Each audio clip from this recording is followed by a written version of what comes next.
Well, I'm back home, but it was because when I left in March and also in May, I didn't make a promise that I'll be back. I'm not going anywhere from Nigeria. So it doesn't matter what anybody tries to do, and that is why when I was informed, I got a copy of their memo to the airport that I was declared wanted. It just made me feel very proud that I was once again upgraded by Nigerian government. I've been on the watch list of Nigerian government since I was in the university in 1992. But I found out officially that we upgraded to the highest possible level. So, what do you mean by upgraded? Well, so they have different grades. There are people who they watch just generally, if they're leaving the country, they just try to figure out where you're going. But the level that I'm on is the level in which whenever I arrive, I'm supposed to be accompanied, arrested, detained, and taken to the office of the DG of DSS. That's the level that I am. I think it's the highest level. It's like the GCON of the GCFR of the National Award for troublemakers. So what happened this morning? Because we saw all of the drama that unfolded at the airport. We saw security forces trying to sort of whisk you away, and at some point it looked like they let you go. Yes, when I arrived, they seized my passport. The immigration guys seized my passport when I presented my passport for processing. And then after standing around for a while, I said, what's the problem? He said, there is some notation on my passport that I should, that is clarification from Abuja. I said, who is that? Who could do it? Because I knew something. They said they're going to make them, they started making all kinds of calls. And then they asked me to sit down at the place. I sat down beside them after a while. I went back to them and I said, what's going on? It's been like to tell you.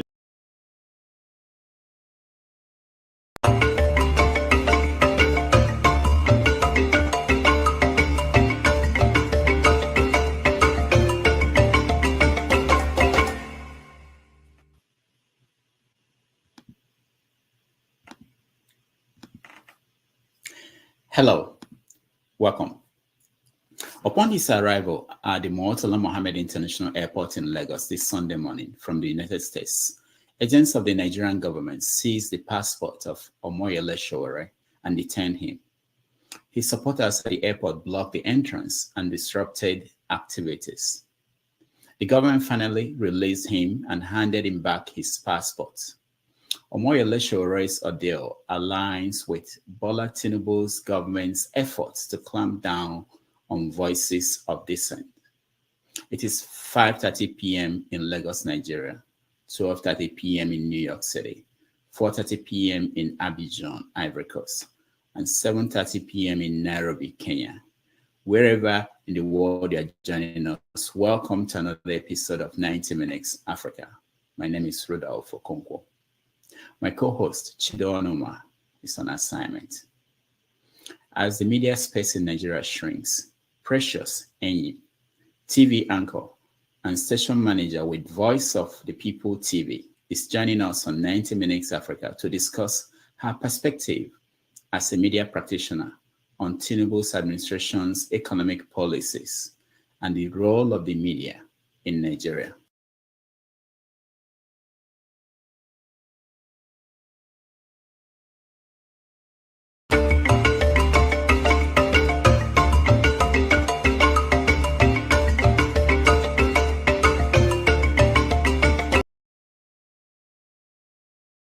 All right. Welcome everybody. Our guest is here, but there are technical problems, so she will join us as soon as possible. But the story we are following today, this morning in New York here is 12:34. In Nigeria, it's about 5:34, and we saw a little bit of the clip from Omoyele Sowore, who was detained at the airport today on arrival from the United States. We are going to talk about what's going on in Nigeria concerning the media and political opposition. This is just at the beginning, and I think it's something that is important that we talk about. Our guest is, as I said, is having a technical problem. She will join us as soon as we get her online. But this is very important story that I want us to it's difficult to harass me. a little bit more. Immune to harassment. I'm very calm in case of provocation, but in fairness to them, I'm talking about immigration people. But you remember that the immigration DG, or this CG of immigration, has said this during the August surprise. Yes, they have some people on watch lists. So I think this is a list. She was disgraced today. All right. Now, this freedom that you have now, I mean, is it temporary? I don't care. Whatever happens, it's attitude to life is just whatever we deal with it. But the most important thing is that we get the appropriate freedoms, qualitative freedom for our people. When I was about to start my journey, I sent some messages saying that was after it was revealed to me that my name was on the watch list. And we have a country to save, and we cannot be disturbed by all these distractions. These are distractions by those in government. And they know it. They are running out of time. And that's why they are very desperate. Interestingly, and coincidentally, the president is supposed to return today. So, but you know which one is more eventful, the real president. And the whole country knew. When he comes in now, nobody will know. But that's on the lighter side. We must get our people to move very quickly to save this country, to save themselves from the destructive attributes of this people in political power. Because a lot of people cannot believe that Bola Tinubu, who was accused in 1994, firstly by the military, trying to bomb the Djibouti depot, is also doing the same thing to protesters. He was accused by Abacha. That's the reason he left the country. But contrary to their own decision to leave, I am not leaving. But I will continue to maintain my right to travel freely whenever, whether you put me on watch lists or down lists or plain lists, whichever list you want to put me on, it doesn't matter. The most important thing is that we must save this country and we must liberate ourselves. We have people to liberate, and that's our focus right now. All right, now talking about liberation, I know you've been very vocal as to the protesters being detained, the end-bad governance protesters being detained at the moment, the likes of Michael Lennon and the rest. I'd like you to speak on that. Well, part of what I will do now that I'm here is to work to ensure that they are released from Kano to Kaduna, Michael Lennon, and whomever. We found out that the professor at Base University was also abducted by the DSS. And he's been in detention all this while. So we're going to put a lot of pressure to get everybody to be free so that we can prepare very quickly for fairless in October. Wow. Yes. We need all the protesters to be back on the street as soon as Right. Welcome back, everybody. This is our guest for today, Precious. Precious, welcome to 90 Minutes Africa. Thank you. Thank you so much for having me. Thank you for having me. It's a pleasure being here. It's wonderful that we had the arrangement to have you here today, and then this story that is breaking, which was the arrest and detention of Shore at the airport this morning in Nigeria. You are in Lagos. What do you know at this point? Exactly what it is that happened. So it's disheartening. I was just about so I got messages from Shore's team early this morning about the arrest, and I wasn't surprised. I had a few contacts reach him to confirm it was true, and I had to send my crew to the airport to cover the incident. I wasn't surprised. As a matter of fact, if I had my way, I perhaps would have begged him not to come to Nigeria. If I were his wife, I wouldn't let him come because I knew it was going to happen. Anybody who knows that it would happen. So it's not surprising. But what is more surprising is the fact that the this administration would let it happen, will be so predictable to let it happen. That is what is surprising. If I were a Bola Ahmed Tinubu's advisor in any way, I would have not been so eager to clamp down on dissenting voices. So the thing is, Nigerian authorities do not know that giving a semblance of freedom of speech and information and movement, a semblance of democracy, makes it actually look like they're working, even when they're not working. So this whole authoritarianism, as it looks like, a subtle authoritarianism, will not lead us anywhere. As a matter of fact, it means more evil than good for the government. I wish they know, because for all I care, they have ended up even, adding more feathers to the cap of Omoyele Shawari with this arrest. So I did, as I said earlier, I did wish they never did it. If they knew, they wouldn't have. Because for what reason, really? So you cannot run a government where everyone must speak in the same voice. You can't run a government where everyone must uh, lick your A, as it were, forgive my language. It's not possible. As a matter of fact, we must disagree to agree. I think that this thing about African leaders leading in such a way that they do not think that they are subject to the people. They rather think that people must be slaves to them. I think that that's the major reason why we are where we are today. It's very sad, but I dare say this is just the beginning. You guys should brace up. You'll hear more stories like this. Wow. Thank you so much. I know that you've interviewed Shore. Can you give us you did in the past, I know.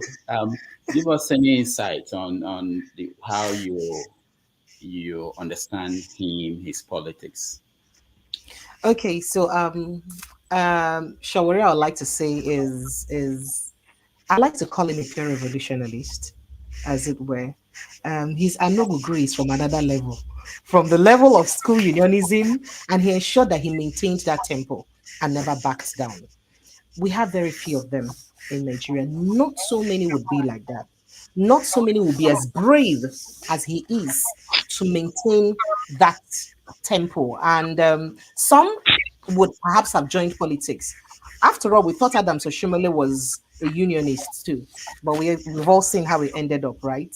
So a lot of people thought that maybe he would get money tomorrow or given an appointment tomorrow and, calm down. But Shawari is a unionist. And speaking about my interview with him, I was just on the, during the 2023 election. And of course, we did speak on what his policies would have been were he elected president of Nigeria. And he made sure he kicked me a lot when I tried to ask him one of the questions that was on the lips of so many people across social media. That's on his constant peaking on Peter Obi, his counterparts from the Labour Party. And I did ask that a lot of people thought that I would say or are saying that that you wished you had the backing and the you had the youths galvanizing and supporting you like they are for Peter Obi. Are you in any way jealous of him? And he said, "You're an obedience." And I said, "No, I'm just asking a question." Of course, Shawari is a stubborn man. You know that. But I like his doggedness. As a matter of fact, it is a kind of spirit that we need to get it right in this country. And that is why constant sensitization and consciousness building is very necessary. For those who would just have talks about politics 1 or 2 minutes and feel like they're tired because it's not yielding any results, it's a lie. You can't stop. We can't back down. As a matter of fact, the people in power want us to get tired and back down. Did you not hear that secret meeting that we heard happened? I don't know if it was rumor between some powers in the presidency during that end bad governance protest, where a few of them were saying that they were, certain options to give to the people protesting, either to leave them after some days, they will get tired and they'll go home. Because they know that we don't have, Nigerians have very short attention span. So they feel like we don't have the power, the spirit to sustain an agitation. And that's exactly what it looks like. But he's been one of those who's been able to sustain an agitation over the years. and he rather intensifies effort in it. So I must give him kudos for that. As a way of full disclosure, I must mention that I met with Shore in New York here just on Thursday. And one of the things we discussed was possibility of him going back home, what will happen. And why did you not beg him not to come back now? No, a lot of people actually called me and said, he listens to you, probably you should tell him not to. I didn't even try, even before I started talking about that. As soon as I mentioned that about his possible going back home, and he said to me that he was the one that released the memo from the DSS saying that he should be picked up as soon as he gets to the airport. So it's quite interesting that you got it right about his personality. He's not the kind of person that will run away. If there is danger, he will run towards that. And I like that. What was surprising to me was basically the our so-called intelligence agency. They were very predictable. That they would do what disappointingly so. Yeah. Disappointingly so. I wish they weren't, because if I were the head of DSS, I won't. I will ignore him. I will let him do him. Very, very predictable. So sad. We talk more about this and other issues, but let me get you to tell us about the state of the media as a whole in Nigeria, because it is not the first incident. We've had other reporters picked up at the airport. Some are still being detained. How is it going? How do people who work in the media in Nigeria operate now?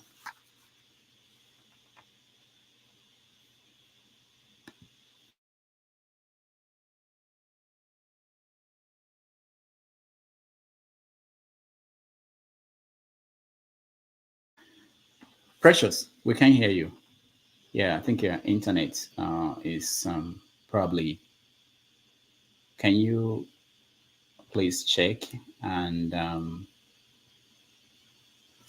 while we wait for her to reconnect, that's part of the problem with Nigeria. The internet is not totally reliable.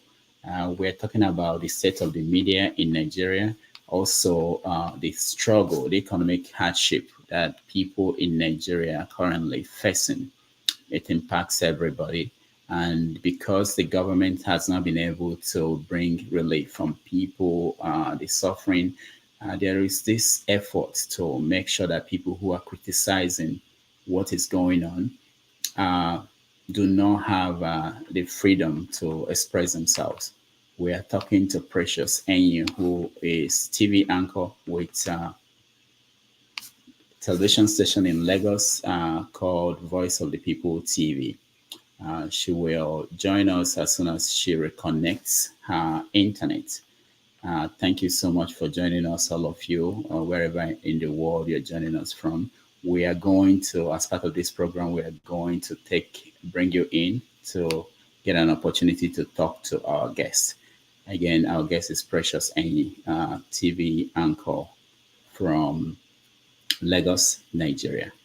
Let's take a break and we will be right back.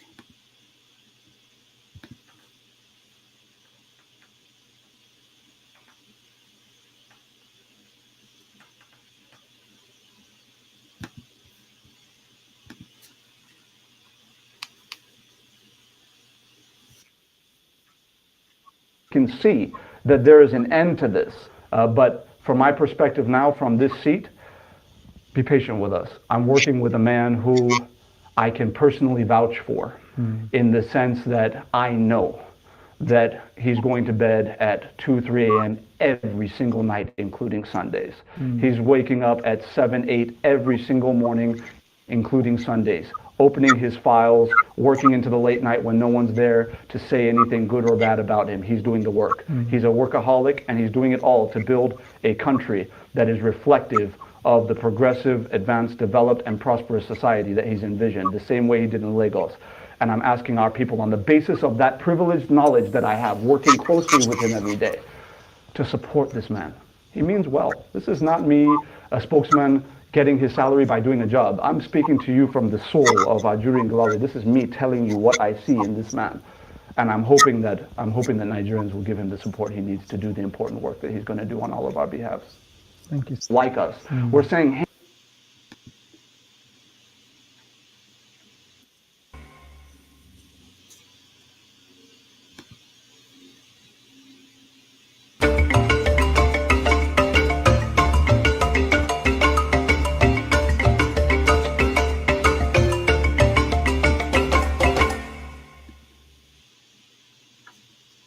All right.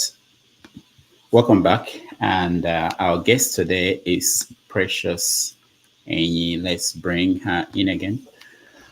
All right, Precious. Can you Yes, hear me? please. Okay. Apologies for that caught in network. You know now, typical of Niger. Forgive I know. me. I know. All right. Thank you. So you were talking about, I think I asked you about the state of the media. Yeah, the media. Um, it's worrisome.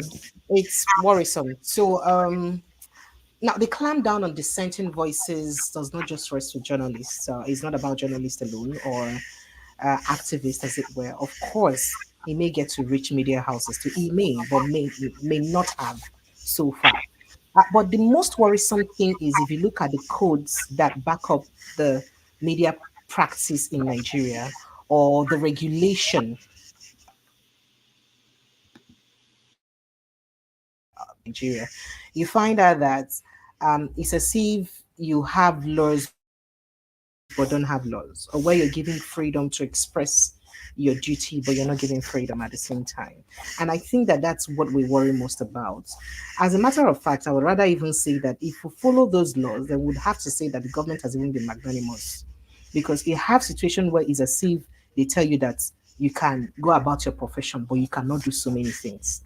So there are too many laws, too many regulations that the government can actually clamp you down with if they wanted. That is talking about media organizations now. And it's very worrisome because you really cannot have that freedom of expression as other countries do have, in saner climes. And that's what's most worrisome. If I can run you through some of these platforms, for instance, if you go through the NBC code, which is the guiding principle for broadcasting in Nigeria, rather even call it, so we journalists call it, or broadcasters call it, the broadcasting Bible, because that's what guides us. You look like, if you check a section like the chapter 1 of the broadcasting code and subsection 1.9, where they talk about program presentation, for instance, and you see that that section reads that a broadcaster shall ensure that its presenter or anchor shall be decently and appropriately attired in a manner that is consistent with the Nigerian culture. Very good. And then a broadcaster shall ensure that its presenter, continuity and answer shall have a good command of the language, which is very good. A broadcaster shall ensure that its presenter anchor does not express all his or her opinion in the program. So sometimes, and I like the fact that I am stating this to especially the diaspora audience, because most times the diaspora audience, I remember during the election, some people were like, Madam Precious, where do you belong to? Are you for Peter Obi? Are you for Atiku? Are you for this? I say, I'm not supposed to be for anybody. I'm supposed to be like Buhari, for everybody and for nobody. Do you understand? So, so when they come for me for that, they do not know that it is because I am trying to be as professional as possible based on the guiding principles of the profession. So it's very difficult for a lot of us journalists, especially broadcasters in Nigeria, because you know how something can be biting you inside of you, but you don't even have the guts to say it because you're not supposed to express an opinion. That's how difficult it is to practice journalism, especially broadcasting journalism, as it's got to do with electronic media in Nigeria. So anytime you see a presenter on radio or TV that manages to put their head above water to try to want to air an opinion or make it look like they're airing, for me, sometimes when I want to talk, I don't make it my opinion. I say people are saying this. But in my mind, I've used like to say what I'm saying because somehow I am a stakeholder in the industry and I must be able to express concerns of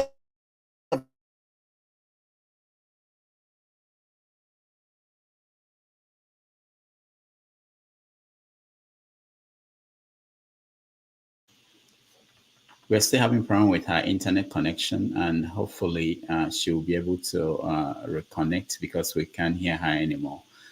It's interesting that she's talking about the codes. One of them is about how to dress.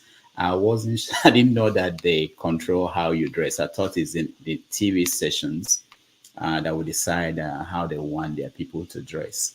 I understand the issue of opinion, expressing opinion. On the print side, the opinion pages are always different from the news pages. So, but I was concerned that the commission determines what should be. Better now. Can you hear me? Okay, yeah, we can Can you hear hear you. me? Yeah, we can hear you. Go Okay. ahead. All right. Good. So I don't know why you. I don't know why you We hearing me. lost.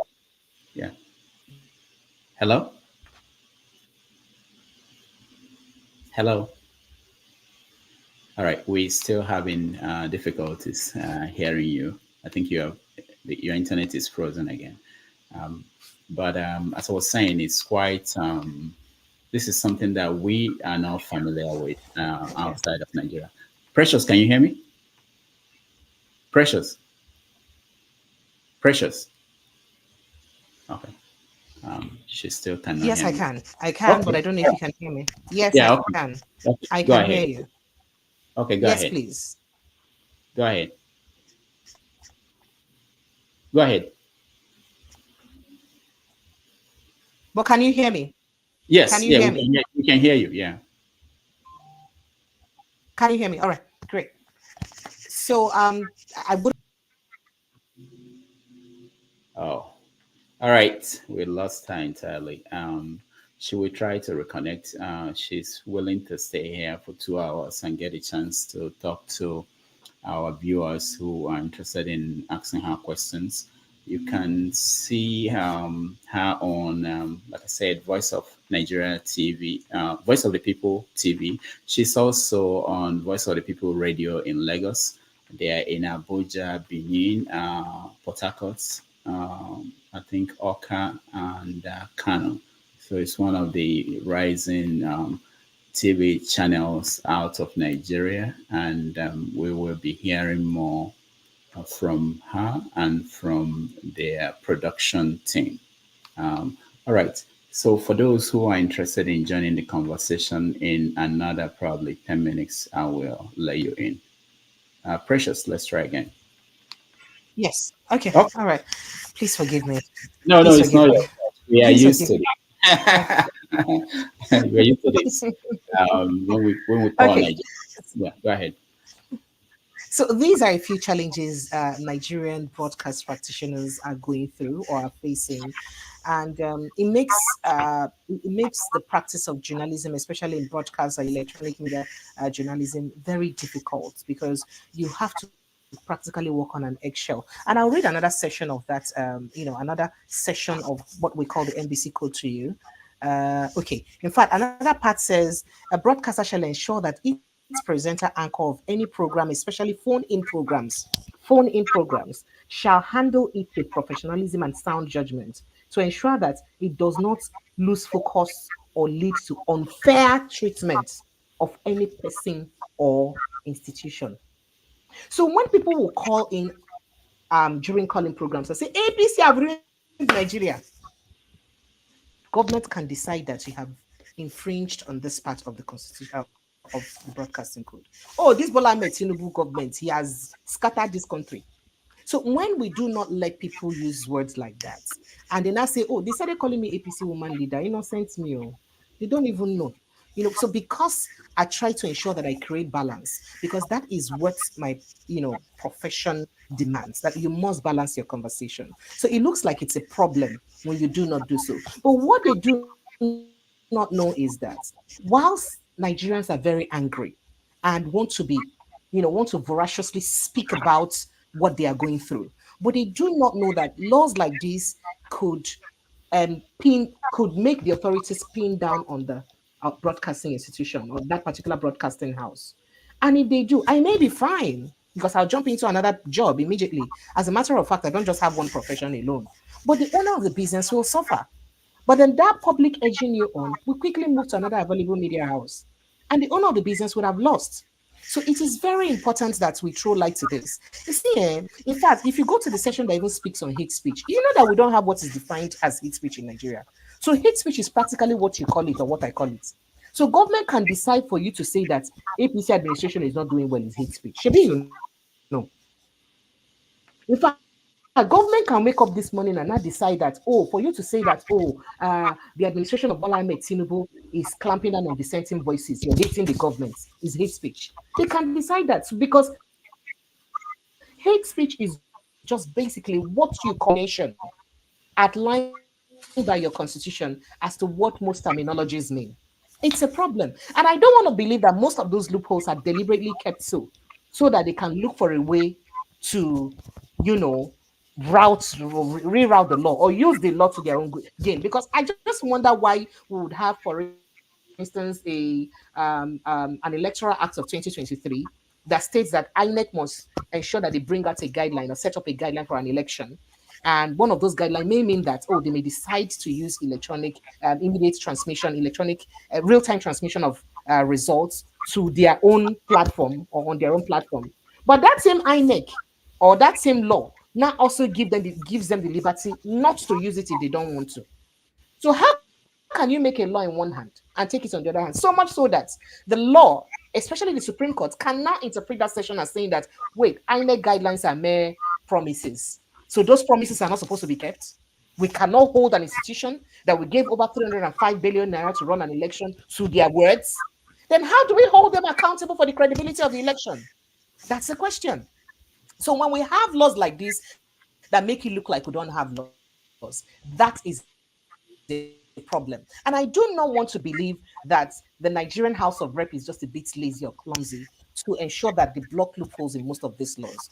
I think that maybe it's just a deliberate thing so that they would always see a way to use the laws to their own benefit. That's just what I think. And that's why it's very important that, we state this clearly so that people will understand that it's not because most media houses would not like to go all out there to call out the government. But while you do that, you cannot even do that while you're in this country because it's going to be a bit of problem for you. You see, because our governance and government in Nigeria is giving so much power that they can do the undoable. And that is why, remember, there was a time Goodluck Jonathan stated that if he has not used as 5%, 50% of the powers he has, you remember that? Because he has a lot of power. The president does have a lot of power. And that is why I don't think that what we're running, I don't know if I should blame the constitution or I should rather blame people who use the constitution. Because I know that in countries where they don't even have written constitution, for instance, you still have people with good moral standard operating in those countries. All right. Again, the internet is disrupting our conversation, but we will continue. Don't forget. Can you hear me, Precious? Okay, good. I can hear you. Precious. Precious. All right.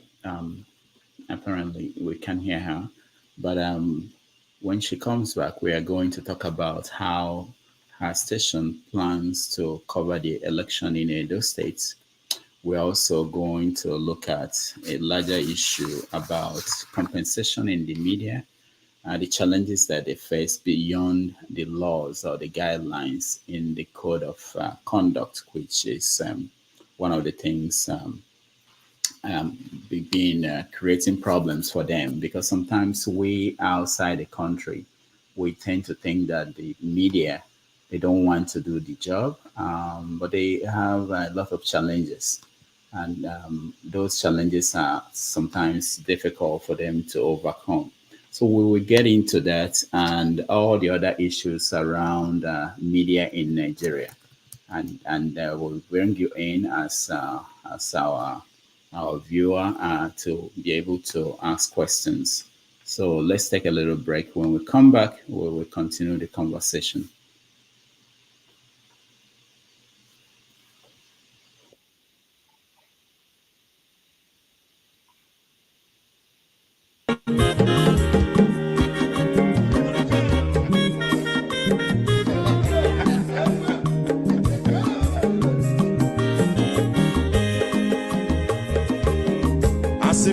Onyama Zolobio, Aqua Zolobio,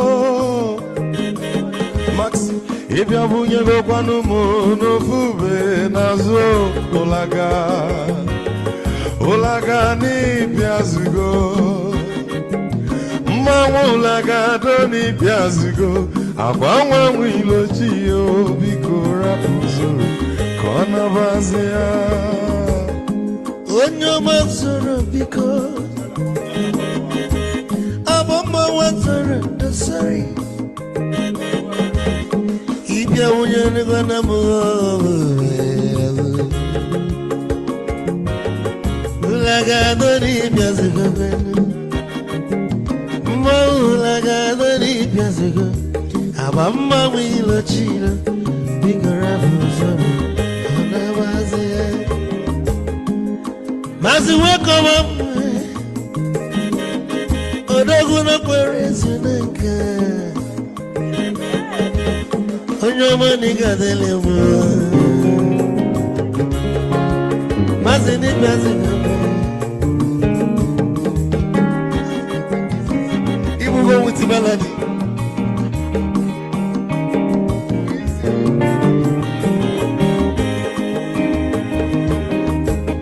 You got to know where you're from.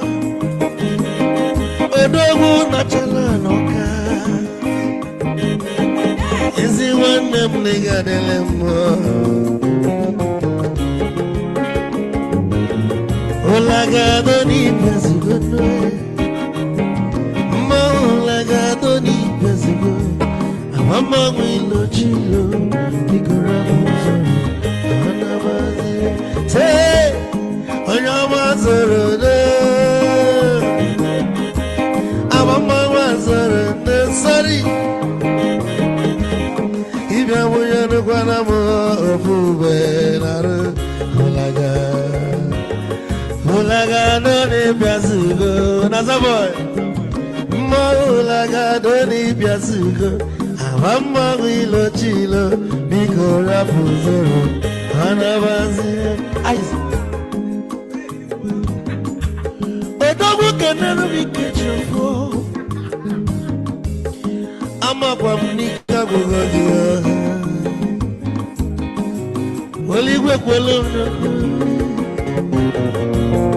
you get your mobile bag. Hey, you want?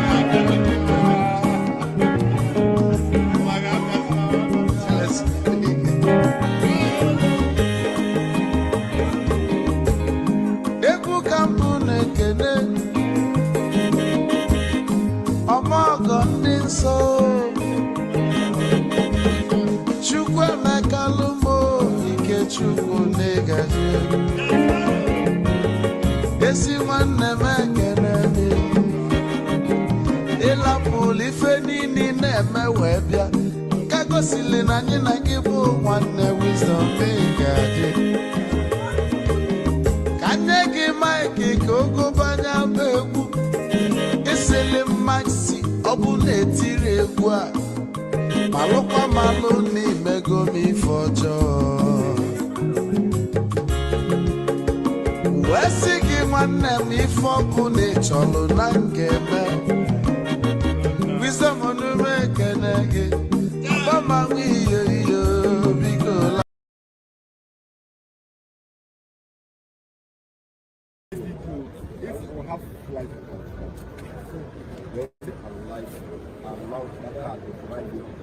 It's just a pickup. It's not a waiting point. The last time, as John said, you walk through this place, let only my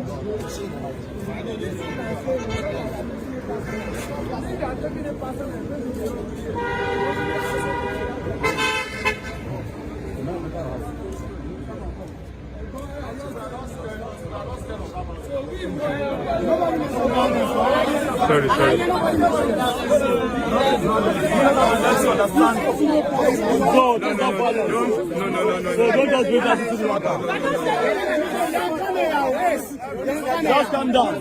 There's nothing like nursing. There's nothing like violence.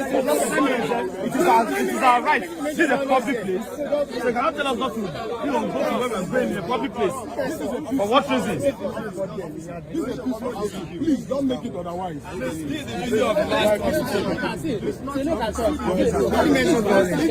Who mentioned violence there? You're taking us up from there. If you see violence, do stand. It is not a rule. This is the video. I've already done it. I just came out. I drove in. I came out. I drove in. Ask the lady there. But the fact remains that this is the video. Are you guys talking? This is the last time that we did. The last time.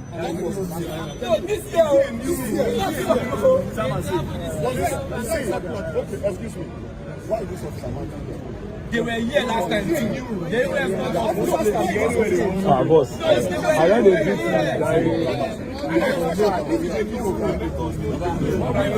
This one, but mobile you know the lady Rajala rock kutu. You don't buy the way your master say no be set you.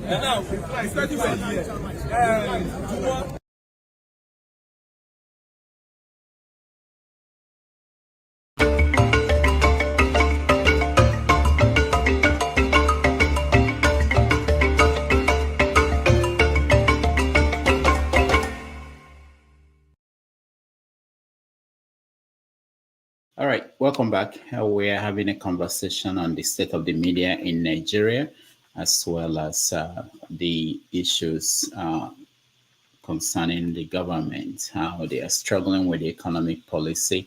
Our guest today is Precious. Precious is anchor with Voice of the People TV in Lagos. Precious, welcome back. Welcome back, Precious.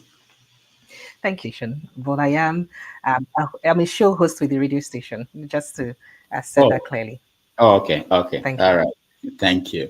So I know we are having disruptions, but that's okay. Apologies.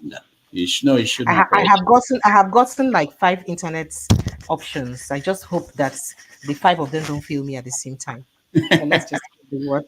Yeah, I understand. We do understand. But let's talk about Edo election, because that's next week. And how are you planning to cover that election this session?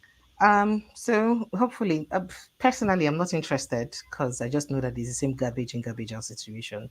I mean, after all the clamor and all the pain and complaints of the 2023 election, and we saw the way Bayelsa, Imo State, and Kogi State election went, I lost hope in those in elections. I think that it's important for us to begin to have politicians who will match the existing politicians aura for aura, strength for strength. I think that that's just the way out. I don't know, but maybe that's one of the ways out. Because if care is not taken, you see the subtle intimidation that is already playing out in Edo State. That is definitely going to be the case. And it doesn't matter the capacity of whoever it is they will put in power, but they will ensure that the person gets in there. It's just a question of the person who has the might. For instance, a situation where you have a friend of Yinsu Wike, my former governor, as the state rec, and we all know that Wike is a very vindictive person, so he will ensure that he shows Obaseki, say, I senior him for politics. Shebi, I help you before. You can't do like say I not help you, and he refused to go with him. Leave Atiku's camp. So he would ensure that he deals with him. He would ensure. And then, of course, they have the federal minds. So it's for me, I see it's more as it's supposed to be a 3-horse race, but I see it more as a 2-horse race than a 3-horse race. 2-horse race, not because Akpata would not have had a force. He would have that force because of the strength of the tsunami of the Labour Party right now, or the crowd of the Labour Party right now. But I think it tilts more towards the APC and PDP because of the government in power. naturally. So remember that APC has made it clear that they want to have more states. They want to ensure that they gather more states, as many states as possible. And they are not going to sit down and watch and just let it happen. They will ensure that they live true to that word and get it. So it's more like, and then the sitting governor being in control of the state will not also watch by and let them just take it that way. You notice already what played out with signing of the peace accord, which I think should be scrapped in the history of our election because it's bullshit. Thank God I finally have a voice to say this. I can't say this on No, you air. can say anything you want here. I can say this here now. It's my Yeah. opinion, personal opinion, no, on my own. No, this is not in my capacity as a media practitioner, as an individual, as an existing Nigerian or as a Nigerian citizen. So I Yeah. think it's crap. How can we have peace accord that is never adhered to by politicians? I remember one very crazy interview I had once with, I think that would be Chief Tony Princewell or Prince Tony Princewell, then when I was with Wazubia. And he did state, but perhaps reminded us what we know, because of course I came from Port Harcourt. And then he said that in Port Harcourt that we don't do elections, that we write results. It was painful to me to interview someone say that on national television, knowing that that is my state and knowing that I know that much, that it is true. It's painful, but that's a reality of what we face. Of course, we had Okorocha, the former APC chairman, say that when he was the chief of staff, that is not in his office that they write election results. That is the reality of Nigerian elections. And then at the end of the day, you call it election. You don't call it election. But then again, that can only happen when Nigerians continue to lead them to do it. And that is why to build consciousness in the minds of Nigerians is a very proper thing to do. That's why they don't even want you to come out on election day. So they'll pull all sorts of tricks with, deployment of number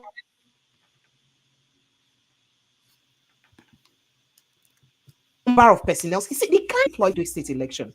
And you'll be wondering how many thousand policemen rather, are deployed to the northwest where you have issues. No, You see, there's a lot happening in this country that I can't say, good. but let me ask you: Do you have you been Yes, that's threatened? business Do as you usual. And have I you been have, threatened before? Do I you have. have any fear when you do your job as a journalist? Oh, yes, I have been threatened. And I do not think you would have done your job if you're not threatened, even though some people call me a PC woman leader. But then those who threaten me still threaten me. So, yes, I have been threatened. And, but I don't have, well, having fears, I think it's just my family that have fears for me.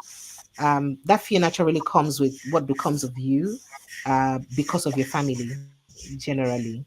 But then, see, Nigeria is in such a place. Let's even forget about the um, journalists that are being arrested. That would have been better. People are disappearing and not coming back. They're disappearing into thin air, and that's the scariest part of it. And nothing is impossible. So yes, and of course, journalists have also disappeared. That Yata is a case study. You know that. So knowing that, how do you wake up every And day? it's not like it rests with him alone. So just because some of them may talk is, I lost you. I don't know. I can't Yeah, remember what yeah, you I know asked. I lost you it's at a some delay point. between us. I'm saying, knowing that, how do you wake up every day to go to work, and do you take precautions?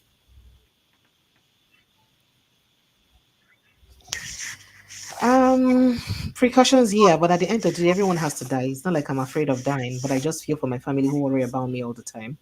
So that's just it. We'll all die one day, and I try my best to ensure that I keep. I get professional in my job. I am as professional as possible in my job. And that is very deliberate. So that even when you call me for questioning, you won't have what to hold me on with because I know that I haven't faltered or flouted any rule. So I try to be very professional. And that's why sometimes I become annoying to people who want to go overboard. I don't blame them because they just want to pour out their hearts. They don't even know that it's not easy for us either. I remember sharing with you my experience on the day the election result was called out. I was crying like a baby. If I play that voice sound bites to you now, you would laugh at me. I was weeping like a baby. And that was that early morning because I was the breakfast show, because one of the breakfast shows early at 6 a.m. And I wake up at 4 a.m. called out. I was weak. I was demoralized. I didn't have the courage to even come on air. I needed to speak with someone. So I remember calling a friend in the US then. He wasn't available to talk. I needed to talk to someone. So I sent a voice note. I was weeping like a baby. I said, I know how old I was when Buhari took over government. And look at how old I am today. I can't even pick or point at what I've achieved within the 8 years of his administration. Now, this is the age I'm going to be by the time whoever is in power will be done with this country. And I fear for what will become of my life and that of others by the time he is done dealing with the country. As if I knew that things would go bad. And then I came on air and I was smiling and I was, all jolly, lovey on air and sounding professional. So most times people not like it's any easy for us on the other side. We live in the same country too. So we feel the pain. We do wish that we can say things differently, but our hands are tied to actually saying them different. Fortunately, for someone like me, I probably would have been pouring my heart out more on social media platforms. But I'm just a bit too withdrawn and I'm not someone who likes to be really out there. So I'm a bit too private to pour out my heart like that. Maybe just platforms like this could just let me, to talking exactly how I feel about things happening in government. I don't know if I've lost you again. Yeah, I've been infected by the Nigerian virus. All right. Thank you so much. Let me quickly get to. Can you tell us the vision of the Voice of the People TV? How is it different from Arise or from Channels TV or the new one? What is the new one that is called News Central? How is it different?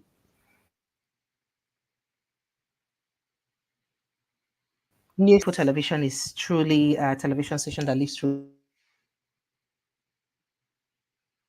to its name, the discharge of our programs, in even building our programs.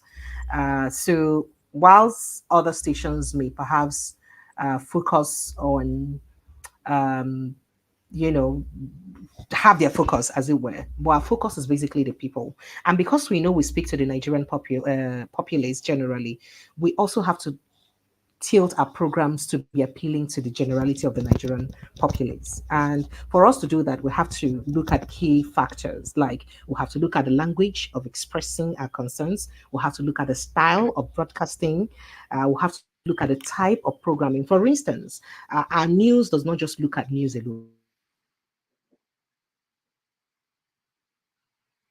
Go out to the street to take opinions of the public on those news stories. For instance, the Dangote and NNPC brouhaha. We cannot just read that news one without analyzing it. We read the news and then go out to the. Oh, yeah, there's a fallback. Is it the end? Yes. Hello? That is not from my end.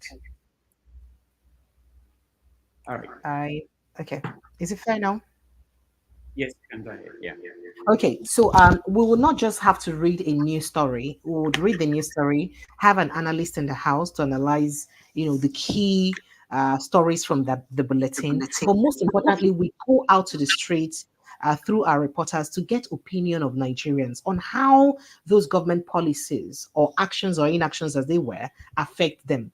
Because truth to our name, we are living and existing for the purpose of the people, and we must ensure that we carry the people along. And then in our language too, we try not to be very elitist in our language. We try to tone our language down as much as possible, because we do understand that at least 70 to 80% of Nigerians will want their language to be very basic and minimal so that they can understand properly. And then we also incorporate calls into our programming, which Arise and maybe channels may not do. So we incorporate people's opinion through phone calls to our programming. And yeah, that's basically the niche that we have over. And then, hey, we are also going to have to incorporate an iReport platform so that people from across the world can send in true life story, true life reports of whatever they experience, and we air it on in our station live and give them credit for it. So it's truly a voice of the people and a television station for the people. Wow, that's fascinating. And do you have a sense that you are competing with the other ones? I don't think there's a basic basis for competition, if you ask me. Really, we're just on our lane, and our lane is where the people are. So we're just on our lane. I think it will be unideal for us to get into an industry and want to just begin to compete with people. We're just really new in the industry. The station was established or licensed in February last year. We started, I came on board in November. We were doing skeletal programming, just 2-3 programmings at the time I came in. So at the time I came in, I built full programs for the station, and we started full programming on the 14th of February. And I pride saying that we have done really good for ourselves. If you even chronicle our growth, even on YouTube, the only streaming platform for now before we go to cable. By the way, in the next couple of weeks, we're going launching live on cable network and satellite. You would see that we have really improved, because I made the station at less than 100,000 views, and we have done over 1.2 million views right now in just from February to now. So I think that, and that is a growth that is very uncommon, especially in television. Now, building a television station is actually much more difficult than building a radio station, because it takes a whole lot of effort to do that. So for what we have achieved so far, I think we're in the right path, and the sky is just a starting point. All right, this is a good time to talk about a partnership that we have formed with. Yay! I'm excited about that. I'm excited about that. With the Voice of the People TV. Can you talk a little bit about that? Okay. Precious. All right, so we lost her. When she comes back, she's going to talk about relationship, a partnership that we built. I think starting from next. Precious, are you back? Yes, I am. I'm fine. Yeah, I'm here. good. Thank you. Okay, so yeah, so you can talk about that. Okay, so for everyone watching, we have an amazing partnership with Dr. Okonkwo and the rest of you diasporan audience. So, as a matter of fact, my chairman, traveled to the US recently and thought to have shared with me about an idea of having a show that would incorporate the incorporates Nigerians in Nigeria and Nigerians in the diaspora. And I thought to myself, fantastic idea. And of course, it falls on me to have to interpret that idea and bring it to fruition. So there you are. We came up with something together in partnership with Dr. Okonkwo and his team. We came up with this name, the Diaspora Perspective, which is basically like from home and abroad. As it is at home, how is it in the abroad, as we call it over there? So it basically works towards, looking at Africans in diaspora perspective to critical political, government, economic, developmental, leadership issues in Nigeria generally. That's what it looks at. And I think it's a show that people should look out for, because when we look at policies or things like this, for instance, what we're discussing about today about journalism in Nigeria and the fears that we've had, I've not even finished those fears to you, because there are more fears. I did tell you earlier off camera that there are sections of the Constitution that will tell you that you cannot do anything that will make you look like you are inciting hate or making people hate a particular group of people. So when you say this, that's why you cannot say Fulani headsmen. That's why you say headsmen.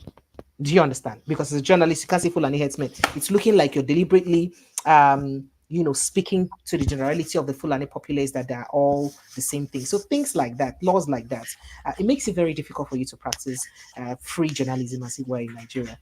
And that is why we have shows like that, so that we can, x-ray how it is done elsewhere and how it is here in Nigeria and what we can do to better things. The major brain behind this is so that Nigerians will be aware.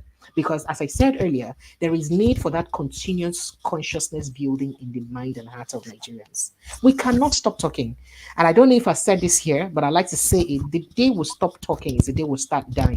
Except we just want to surrender our lives to the people. That is why they don't want us educated. That's good. Thank you so much. So this show And that is starts. it of your medical care. Okay, go ahead. I wanted to say this show starts on Saturday next week, and it's for 2 hours every Saturday. At what time? At 2 p.m. Nigerian time, it would be, and that'll be 9 a.m. your time. Yeah. So 2 p.m. Nigerian time, 2 to 4 p.m. Nigerian time. Okay, very good. And any other comment or question before we go to our audience? We talked about, you've worked for many years in the media. Do you think that things are better now than or they are getting back to how it was during the military era? Do you know the broadcasting code we're even practicing was, I think, as a result of Decree 38 of the then 1992 military rule? Wow. As it were. So it hasn't been updated.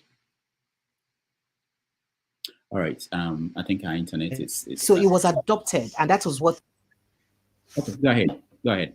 Can you hear me? Hear you. Yeah, I said, did you know that even the broadcasting code that we practice now is as a result of the Decree 38, I guess so. I hope I'm correct. I'll have to cross-fact check that, of the military, era, as it were. So it was adopted. It's same with your constitution. A lot of people did not know, or probably may forget, that Olusegun Obasanjo was not even sworn in with the constitution the first time he was sworn in 1999. He didn't have a constitution. He didn't swear in. He wasn't sworn in with the constitution. It was after his swearing in that a constitution was hurriedly put in place, and then that was what that was used to swear in the National Assembly members at that time. And of course, who made people who put up the constitution together. So maybe that's what we are where we are, and maybe that's why we still have a Nigerian police force that make you understand that you must do everything with force and you must abide by law and order, because it's almost like a decree, and we're still in subtle military era in Nigeria. One last question. Maybe that's why we have so much power. Yeah. Okay. Before I bring in our guests, people who are in the studio, compensation for people in the media, has it improved? Is it still as terrible as it was when I was there? No call and compensation, I call and salary. Call and waiting the bill. I say the salary, the allowance of Nigerian journalists. Yeah. Has it improved? It is bad. It is bad. I don't know of any journalist who will just do journalism and go. I would have to be true to myself. I don't know of any journalist. As far back as when I started journalism about 2 decades ago, I have always done side gigs. In fact, I established my company in 2012. I run a foremost outsourcing customer service and marketing company. I do PR services too. So, Nigerians don't care so much about customer service, or perhaps if they care about customer service, they care more about before sales customer service, but they pay less attention to after sales services. And I thought of the idea, how about we, have a team that have call agents across the world that handle your customer service as though it were your company directly, and outsourcing. But just that the pain and the downside of that business is that a lot of companies do not believe in outsourcing in Nigeria. They must see you enter traffic and come to work every day, else you've not worked. But then again, going back to what it is, every other media practitioner that I know must have 1 or 2 sidekicks, because you can't survive. And because of the popularity the job gives to you, it makes you appear larger than life. So much so that with your little mega salary that you earn, you can live up to the standard or the expectation of the public if you're not able to do a thing or two. Except for people like me that after our work, we run back into our cocoon and hide back. So the world will not know much about us. But for those who perhaps like the limelight and like to show off, it makes it a bit difficult for you to cope with that popularity. All right, Precious, thank you so much. Stand by. Let me bring in our audience, people who are in the studio. If you want to join us, please click on the link. I shared it on the comment section. And when we bring you in, you'll have an opportunity to ask our guests just one question. Go straight to your questions so that we can get as many people as possible. Mr. James, welcome to the show. Yeah, thank you. Can you hear me, please? So, yeah, we can hear you. Yeah, thank you. Yes, we can. Lady Precious, for coming. Thank you. Yeah, I sometimes have conversation with you on your radio station. I'm James of the Gambia. Oh, you're Yes, James. Welcome, sir. Thank you. Thank Welcome. you. It's a pity you guys are going through hellfire in the journalism profession in Nigeria. It reminds me of decree number 4 of Yakubu, sorry, of Tunde Diagbo's era. That's Muhammadu Buhari's era, decree number 4. That sent Tunde Thompson, sorry, Unduka Irabo, Tunde Thompson to prison and those kind of stuff. Things have not changed. The situation still remains the same. The root cause, sorry, I will not ask you a question. I just want to make a comment and wait. The root cause of this problem is the constitutions we've been operating in the country. Since independence till now, it is the same class of people who draft the constitution. When it comes to assembling a constitution drafting committee, it is from the same ruling class that will recruit these people to draft the constitution to protect their interests. That is the root cause of the problem we are going through right now. As for Mr. Bola Tinubu's administration, the issue is this. In 1 Corinthians chapter 15, verse 22, it says, if I fought wild animals in Ephesus with human motives, what good did it do me? If the dead are not to be raised, then let us eat and drink today, for tomorrow we shall die. This is their time. They are eating and drinking. They know that when tomorrow comes, the show will be over. So they are prepared to do whatever they can. They are prepared to even commit murder to get away with whatever they're able to loot. The amount of theft going on in the country right now is unprecedented. This is why some time ago, I was not very happy with the way Dr. Lawyer Darlington answered one of my questions. I told him the country has collapsed. Nigeria as a country has collapsed. But his response was something else. Anyway, thank you very much. Unfortunately, he had to answer you like that because you can't say Nigeria has collapsed. I was just telling you why you can't say that. Because the government will come for us as why we had to use our platform to let you say that. Kindly watch your back. Yes, continue watching your back. We wish you well. And I hope to be with you on your radio station sometime again. Thank you so much. Looking forward to having you. Thank you. Thank you so much. So, please let me be at the backstage. All right, James, thank you. All right, Alaba, you are next.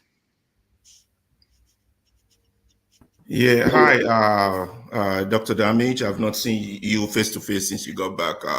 Always come after you're gone. And Precious, how are you doing? I've been listening to Voice of the People. I listen to it a lot. You guys cover quite pretty interesting topics, and I love the idea that people call in. Although I'm a strong critic of the fact that you don't always let the people speak to the fullness of their voice. But I understand the laws are holding you guys hands tight. And I've always told a friend who was a surgeon that if you're a doctor, a lawyer, or a judge, and your hands are tied, you should not be operating on a patient. That's my philosophy. But the importance of the press cannot be overemphasized. They are the voice, they are the eyes, and they are the ears of the people, particularly in a democracy. Therefore, my question is more targeted towards solution. We could highlight all the problems from beginning to the end right here. I know how Nigerian journalists don't do a lot of follow-up questions. They don't ask questions. Journalism. They don't use the media as an opportunity to educate our, I want to say, illiterate population, and both the literate population who having a degree does not literally mean our people know what they're doing, as we can see from this democracy. So my question is this. Knowing all these problems and the things that ties the journalist's hands and the needs for journalists to operate freely for the sake of the nation, is there a Nigerian Journalist Association that is pushing legally through the law that is part of their agenda? If they exist, I know they exist. If they exist, it's part of their objective to push through legal means, through political means, to see that laws that don't favor their profession are changed or amended or adjusted. You understand? If this doesn't exist, what are they doing to make sure this exists, particularly in a democracy? And apart from that, are the journalists involved in our political dispensation in such a way that they have a voice? They're the ones who hold debates, like we see here in America. They're the ones who not just hold debates, they're the ones who call the politicians to order. So how can this be fixed? Or are they pushing through? Do they endorse political party in the civil society? Are they all of them politically attached? Do they have political affiliation? I mean, how vital is the Nigerian Journalists Association is in pushing the fight for the freedom of the press, which we know we don't. That's my question. Right.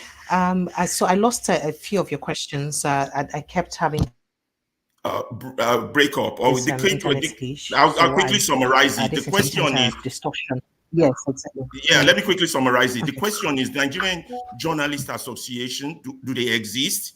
Are they at the forefront of pushing for legal changes to the laws that handicap the press?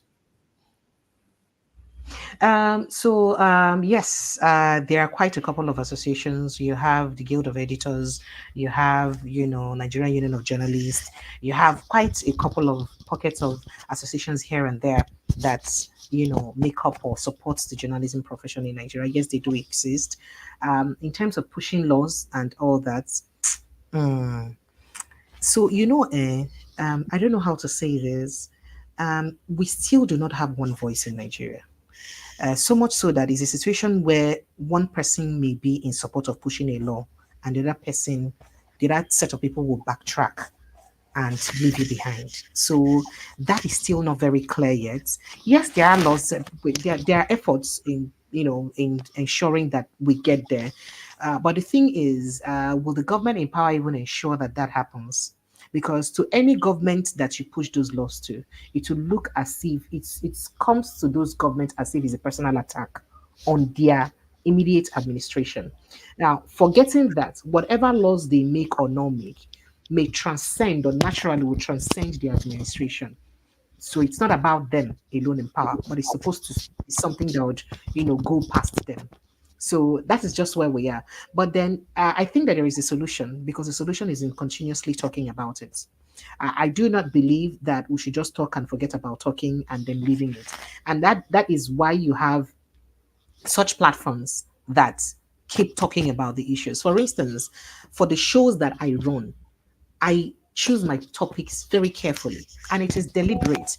I as well could have spoken about any other thing, but I carefully choose those topics that tilts towards that should be people-centric, that tilts towards what people should understand as to what is happening in government or government's actions or inactions. It is deliberate. The idea is to continue to educate Nigerians and build consciousness in their mind. So I don't have to come and challenge the government and abuse governments for me to be a journalist or for me to be driving towards a change. But if I can educate the people and continuously build consciousness in their mind, I perhaps would have achieved something. And that's a line I am towing. So I do think, yes, that there is a solution, but that solution may not come as quick as we think it would come because of the immense power that that politicians in Nigeria have.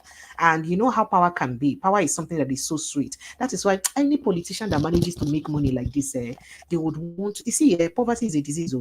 So once you've made small money like this, you'll find out that wealth is so sweet that you never want to be poor again. So if you have gotten to that platform, if you use the platform or rode on a platform to get rich, for instance, would you want anything to affect that platform that took you to power? You understand? You want to try as much to that platform so that you hold on to that power. So I think that is a gradual process, and that the change that we did seek for would come. All right. Thank you. Thank you so much. Let's go to Igbo Basics. Igbo Basics. Here next. Yes, Dr. Damages, welcome back to the show from the Bloodless War, which I believe you have gone to and come back. And our guest today, Precious, I just looked up some of your profile. You realize that you are of the 70s, from what I see. That you were What? after this, of the That of what? 70s. Of I the didn't hear that. 70s. After the 70s. You were born somewhere in the 1970s. Meaning that you didn't see the No, Civil that's War.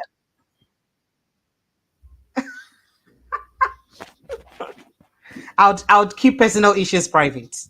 I That's don't talk great. about personal issues. I'll leave it So go right ahead. there. I'll leave it right there. Well, the reason why I was trying to make my comment is that understanding what the conversation is on today, both on Edo politics, the media practitioners in Nigeria, and the rules of engagement. I appreciate the way you have made the presentations here today.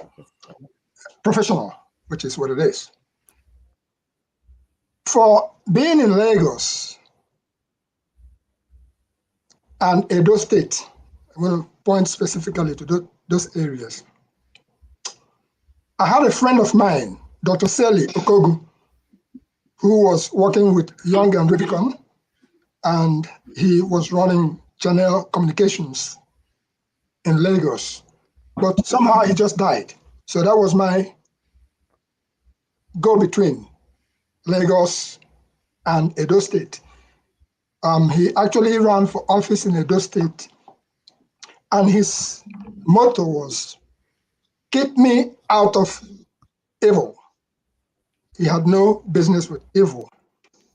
So with him gone now, there's a vacuum right there. Therefore, I keep away from the Edo politics or the Nigerian politics for now.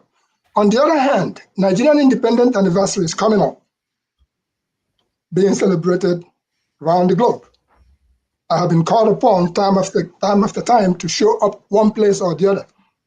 As it stands right now, I am not answering calls. Sorry to say that, because of what I'm seeing as a part of what our Nigeria is turning out to be.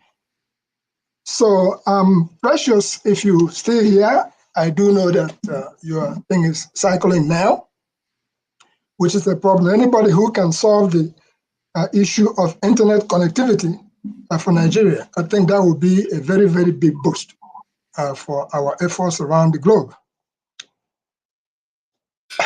So, again.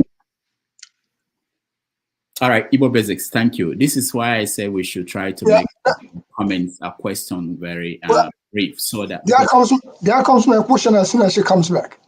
Because we're having internet problem, we're glad that she's able to join us today. And please, so when we come to you and make it go straight to the question, we can continue to have the conversation after she's gone. Absolutely. For the sake of getting everybody a chance to hear from her. All right. All right. Apologies.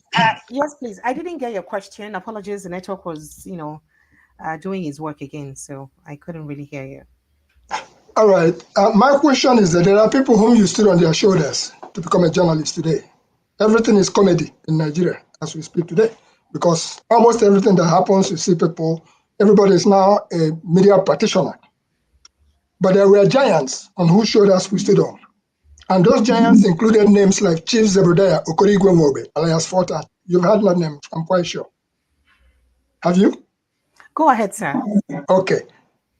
The problem we're having, or I am having, or some of us are looking at, is that when these giants are gone, the high and mighty will gather around and shout, oh, they were such great people. What are we doing to see to it that such giants, now that they are still alive, that they can still smell the coffee before they depart to the great beyond? All right, thank you, Bob. Precious, you want to take that? Yes, please. Yes, of course. I'll take a dive on that. So you see here, I'd have to be as sincere as possible. For a start, the case in Nigeria right now is that of the survival of the fittest. Everyone is struggling to keep their heads above the water. So For elder statesmen like Chief Zebediah, Abike Dabir, of course, is one of those people we looked up to too, but she's not in politics and in this government now. Quite a couple of them too, I dare say. So you see, that's why we have guilds that should cater for all of this. And such guilds, I'm sure, will work towards ensuring that they do things to keep them alive. But on my part, personally, what I do from time to time, I try and I would try look at how I can involve and invite them to join modern shows so that people who did not get a feel of them in the past can see what they're about now and then, get to learn from their wealth of experience. And then from there, who knows what happens. All right. Thank you. Thank you for that. Thank you, Bob. The flagship, you're next. Good afternoon from here. Can you hear me? Yes. Very well. Crystal. Great. Thank you, Dr. Rudolph, and good afternoon, Precious. It's good to see you. Good afternoon to you. Thank you so much. Good evening from here. Thank you. Rudolph did ask one of the questions I was going to ask, so I'm not going to delve into that. And in summary, it's just asking if the profession has regressed or progressed since the military era, and I think you took a good shot at that.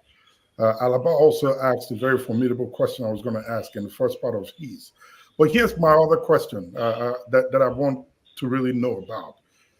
Why is it that the Nigerian journalists, and I get the big picture you painted, why is it that the Nigerian journalist does not follow up on breaking news that are very pertinent and important to the people? I give you an example. The Olympics and the money that was spent. What happened? We've not heard anything about it. There are many of them, but I just use that one as an example. And lastly, are you guys involved in the process where these codes that you talked about or these regulations that are put together for you guys to operate under? Is the Nigerian Union of Journalists or folks in the media profession, are they involved in the process where these determinations are made? Unfortunately, such decisions are made, by politicians, and they just call journalists for press briefing. Basically, that's what it is. So journalists are not involved in decision making. I don't know if the country where you are, if journalists are part of decision making, but in Nigeria, as much as I know, they aren't a part of decision making, but they are involved when government is ready to express such decisions to the public. That's the much I do know. And then speaking about, digging further, the ones that dug, how far? The Pidoms and David Hundains of this world, where are they? So you cannot want to step on the foot of somebody in Nigeria and you survive it if you have to live in this country. It's not like companies do not, it's not like media houses in Nigeria don't know how to do their due diligence or investigate situations. But if those investigations have to affect the interest of one or two powers that be your people, and it is something that, in fact, they may even have to clamp down on your media. Somebody may even have to call your media organization, see that story, don't carry it. If they know you're privy to a story that may affect them personally, see that story, don't carry it. And sometimes, do you think that David may be a witch as to how he gets stories? He gets it from people in Nigeria here. Do you understand? A Pidom is also not a wizard. He gets stories from people in Nigeria here. But it's just that those people cannot express those concerns themselves, except they want to die. Why did you think they came for the source, Pidom source, when they arrested him? Because they wanted to know those feeding him information. That's why they want to know. So journalists may have done their investigations, have reports, and they try to push it, and the owner of your media house just says, you know what, they say we should kill the story, kill it. So that's why in journalism, we say that a news is what you actually call it. So what you decide that is not news is not news. But what you have decided that is news, the one you put out there, is what the news is. So there are actually so many news in the news that is not news, because it doesn't come to the forefront. So that's why they're not news. But it's sad. That's what we are. And that is a peculiar thing about Nigeria. If you must be alive and live for you and your family. So You have to do what you have to do. And please, I would like to categorically state, most times, this is not about brown envelopes. I feel personally offended if people assume that every journalist is a brown envelope journalist. That's very insulting, because I do not know how much anyone would give me to make me not to say or say things. It's really very insulting that if there is that general conception, that idea that, or misconception, I rather say, that every journalist is a brown, because I won't let you talk about government. So that's why that means I'm a brown envelope journalist. That's not true. As I just explained, there are other factors that may restrict you from using such stories. That does not mean you have collected money. Please, it is very important that we put things right as they are. Thank you. In 10 seconds, Rudolph, if you permit me, please. Go ahead, please. Okay, yeah, I was just going to say that. And thank you for your response. I really appreciate that. In the conversations that you guys have in wanting to make reforms in your profession and make things better for what you do and for the Nigerian people who you are centered on, I think when we all meet and gather, this should be something you should talk about. That you all that are professionals and know the nitty-gritty about the profession and how news should be dispensed and reported in Nigeria should be involved in the process. And yes, where I live, whatever regulations that are going to be made or codes that are going to be written, they have professionals from that industry be a part of the process. So you all need to push for that.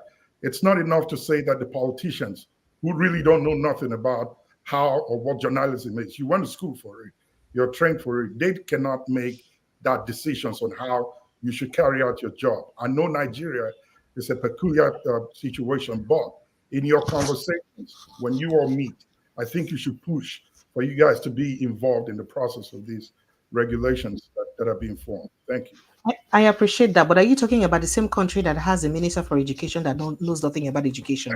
Come on. I'm just Come saying. on. Let's be realistic now. Yeah. It will not take a journalist to change the situation. We're all in this mess together, if I have to say that. Now, let me explain something to you. Yeah, I'll give you a scenario. About 2 weeks ago, just after the APC was captured by Turji Bello and his crew, someone called our television station and I called anonymously. And he was speaking with fear. You could hear the fear in his voice. He called but didn't want us to put him on air. I can say this now because I'm not on air. But he called and said that he wants to remain anonymous and that he just wants to let us, that he called us because he noticed the way we report things about issues, and he thought to inform us that what is going on with the military is beyond what we know. According to him, I wouldn't tell how true or not his statements are, except there is proper investigation. He did mention that the military personnel who went for that mission, that operation that had the APC captured by Turji Bello and his crew, were mostly Southeasterners. He said so. I am not him. And that's subject to investigation. He said that the military personnel who were involved in that operation were mostly Southeasterners. He said that there was a time they were even stranded and they were calling for help for days before that capture. And they did not get the assistance that they needed. So it was almost looking like it was a deliberate sabotage to put them in the hands of these people. So when we thought to, let's put you online, let's talk, he said no, that his line may even be monitored. He's living with fear. But I can't use that story, either on radio or TV. You know why? Because I can't use it. Even if I had recorded him, I still can't use it. It's unfortunate because this is about national security. There's no way I could have used it. So, except I don't want to be alive per se. I mean, what did Pidom say that he was charged for treason? So there are things like this that you cannot do if you must remain alive in your profession. We saw that a couple of my crew and I noticed that. In fact, it was my staff that was at the back end that called my attention to it, my this, my that. But what do? We got his details and tried to see if we can keep the numbers, but we lost track of everything and we let it go. But that is what it is. We even tried to beg him, let's record you. We will mask your voice. We will tweak your voice so it doesn't look like you. He said, no, they will know I'm the one. Because after most of us that are in that operation that surviving. You see how difficult it is? That's as bad as it is. So there are so many things that many journalists are privy to, but they just cannot say.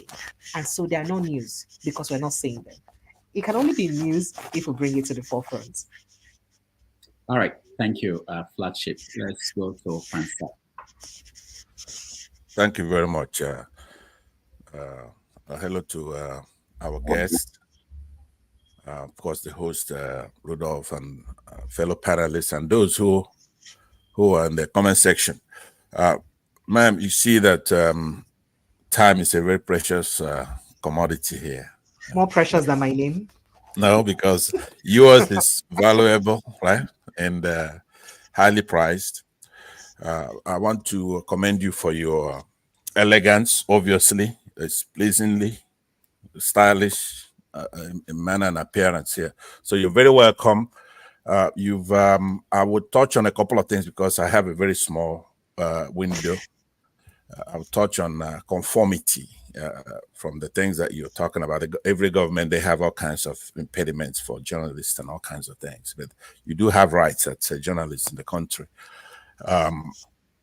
We copied our constitution ipsissima verba from that of the United States, right?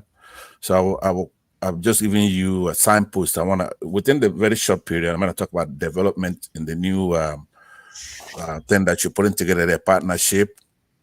Like I said, I'll talk about that conformity, and then I will talk about the types of journalism, because we can throw around that journalists don't have any rights, stuff like that, as much as they can. They should, but you have investigative journalism, right? Absolutely. They have liberty to investigate. Of course. You have and opinion. That's different from what I do. Yes. Exactly. Yeah, that's why I'm kind of setting it up so that in the light most favorable to you. But at the same time, we have to split it and get to the facts, because this is actually how we're going to have to liberate both the journalists and ourselves in that country to deal with the substantive issues, right?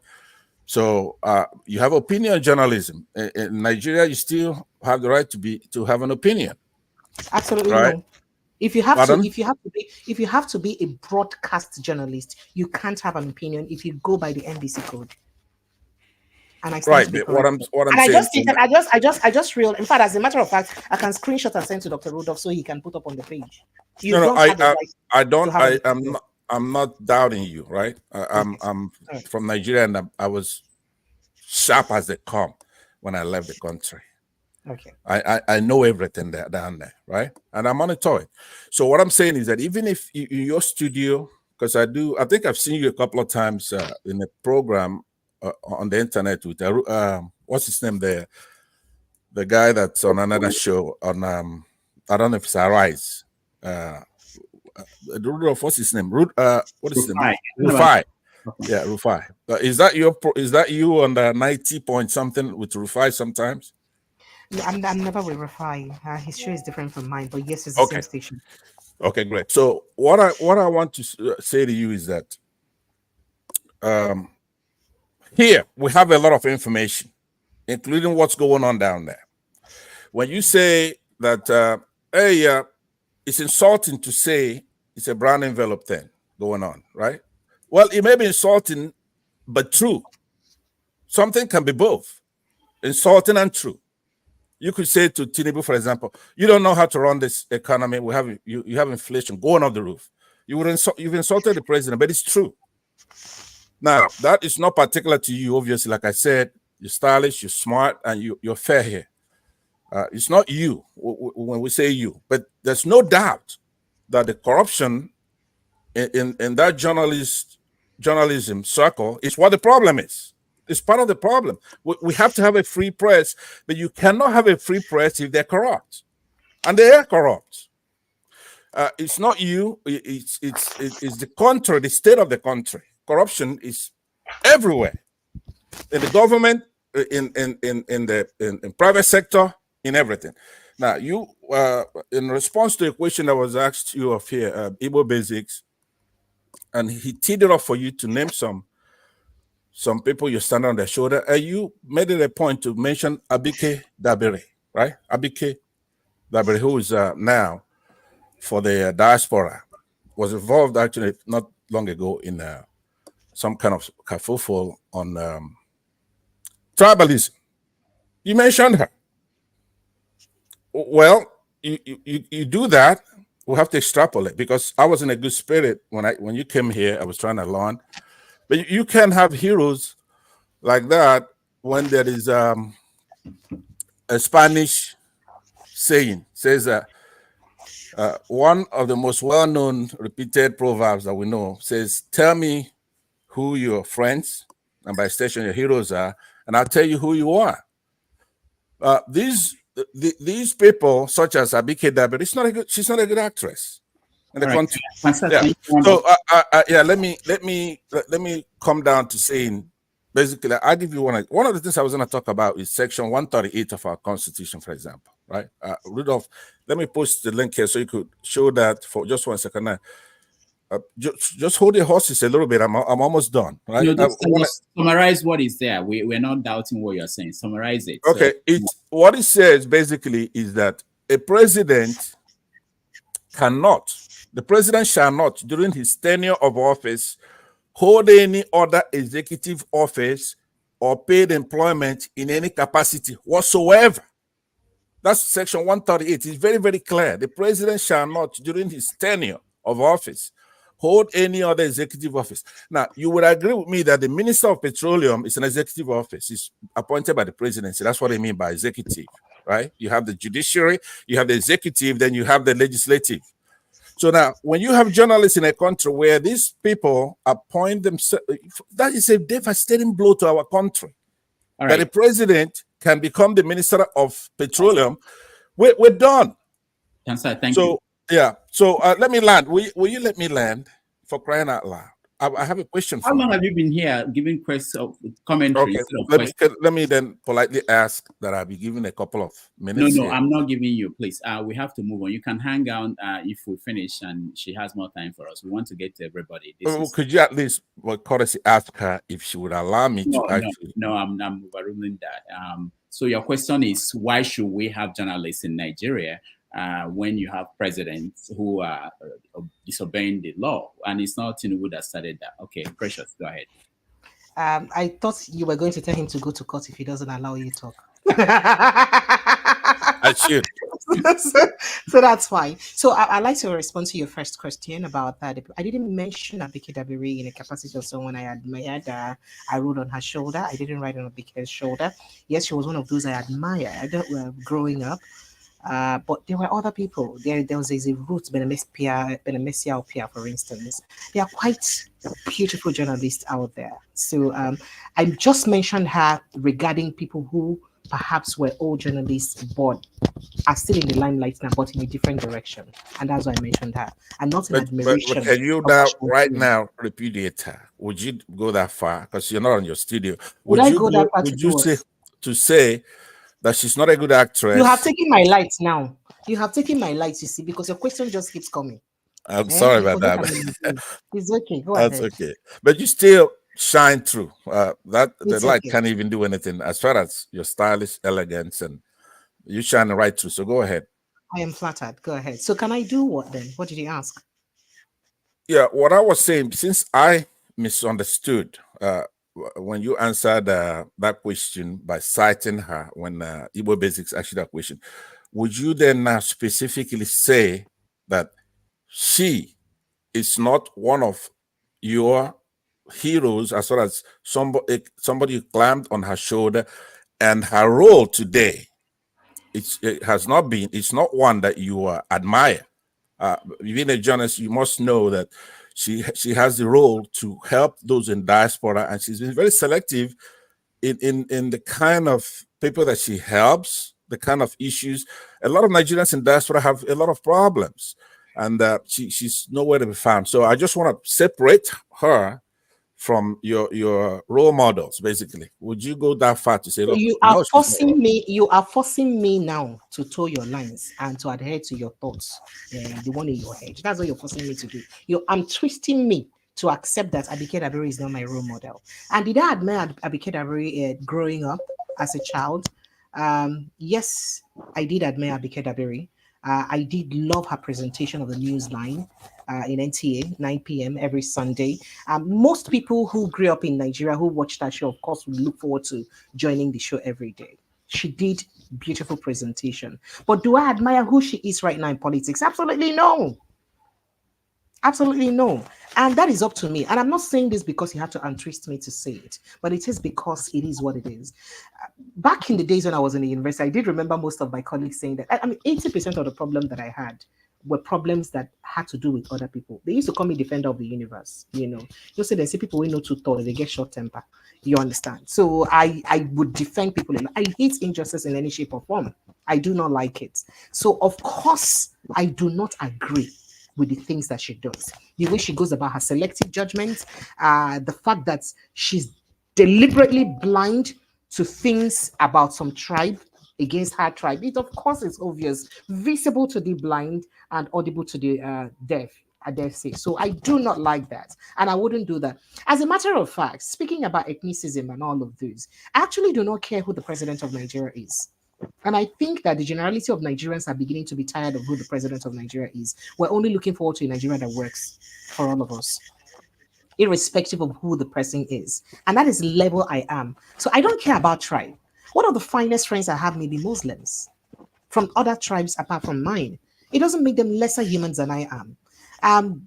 Detribalized. I don't have religion. I don't care about those things. As a matter of fact, let's not talk about that issue. It's a matter for another day. So I don't care about most of those things. I care about who we are. So I do judge people more based on the content of their character than where they come from or the religion they practice. And I think it is important that we see people truly because of the content or through the content of their character than who we are. I was telling Dr. Okonkwo off mic, off the stage the other time that is why I do not believe that our politicians are a reflection of who we are. God forbid that a Muhammad Buhari is a reflection of me, precious king. It's not true because I am not like him. And God forbid that I am any other leader in this country is a reflection of me. I don't believe that. They are who they are. I am who I am. And that's why it can be very painful if one is judged as such. You know, that carpet statement that, oh, because you're Nigerian or because you're this and you're that. And that brings me to that question of, there was a question you asked about brown envelope or that. I like to get a question so I can treat it. Okay. By the way, let me say that I did go to your Instagram and you do celebrate with your Muslim friends. One of the not long ago, and the other thing is that you had a Dennis Amakere, a retired assistant director of the DSS, on your show not long ago.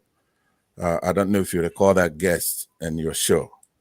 Dennis, so on the point of the brown envelope, I was saying that you said it was insulting to. Yes, it is. Right, it is insulting, but when it comes to you, I'm saying that something can be insulting and true. We believe.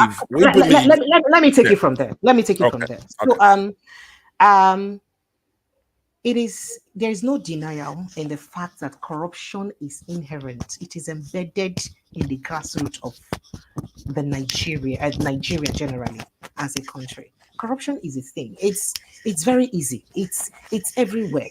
But is everyone in Nigeria corrupt? Absolutely no. I do not believe that. So as much as we may say that corruption is rife in Nigeria, but not every Nigerian is corrupt. And that's why it is painful to be judged as such when you know you're not one. And I begin to get emotional when I speak to this direction because it's very painful when you know that you're different and you're judged as being the same. It's painful. But then again, I am someone who already makes excuses for people who do things even before they do it. So for friends who are close to me, before they hurt me, I already make excuses for them. There may be 1,001 reasons why you may have done it. For those who may also be involved in one sort of corrupt practice or the other, I don't blame them. You know why? It is the country they find themselves. Irrespective of the fact that the environment, the Nigerian environment generally makes it easy for them to be involved in corruption. But have you seen hunger? You know, we say that hunger is a good unifying factor that will unify us. It's not still unifying us enough. You know why? Because there are some people still gaining somehow from the hunger. Now, the average Nigerian spends more than they earn. The average Nigerian. And it's worse with journalists. journalists, police, all of those military, they basically spend more than they earn. So where do you expect them to get the money to make up for their expenses? Do you know how much school fees is? Do you know how much feeding is? To feed a family alone. So it is difficult for some people to now be offered that brown envelope and they say they will not take it. The reason why I will not take is because I have other streams of income. Not so many people are opportuned to have other streams of income. So you cannot tell a hungry man to, to see money and say he will not take it to feed his children when his child may be dying of sickness in the hospital. I think it's very unfair for you guys to sit in where you are abroad and assume that people can just be going through a lot of difficult situations and look the other way because they have to keep decorum. There are so many factors that may enable people or push people to take some action that they may not even be proud of at the end of the day. So that is why I cannot judge anyone for who they are and what they do. It is sad, but it is true. So that being said, of course, yes, there are people who are brown envelope. There may be them, but I do not know them. And I am not one of them. I hope I answered your question. I believe you, but could you stay? Could you let me hold on? I want to say, could she stay? Kenneth, you're next. Could you extend your stay? Because I want to have a follow-up with you. You just want to follow me like my village people like this now, eh? Kenneth, go ahead. Please, Ekene, please, Ekene. Okay, Mama Rachel, go ahead. Please, I have a meeting by 1, which is your 8 o'clock. So, and I don't want to go out without talking to my beautiful sister. Sweetie, I love you. I love you too, Mama. Yes, I mean, you don't meet for VOP. We meet. I'll tell no quarrel when we meet. We'll not quarrel, Abby. You there for VOP? Yes, I did there. Now me, I married Donya and Wewe. Okay. And now I don't fall in love with Cody. Aww. Stop it, I like I have it. to love you. You have to. You don't have a choice. And we get what we're going to do together. No There's problem. a I'm ready. We will do together.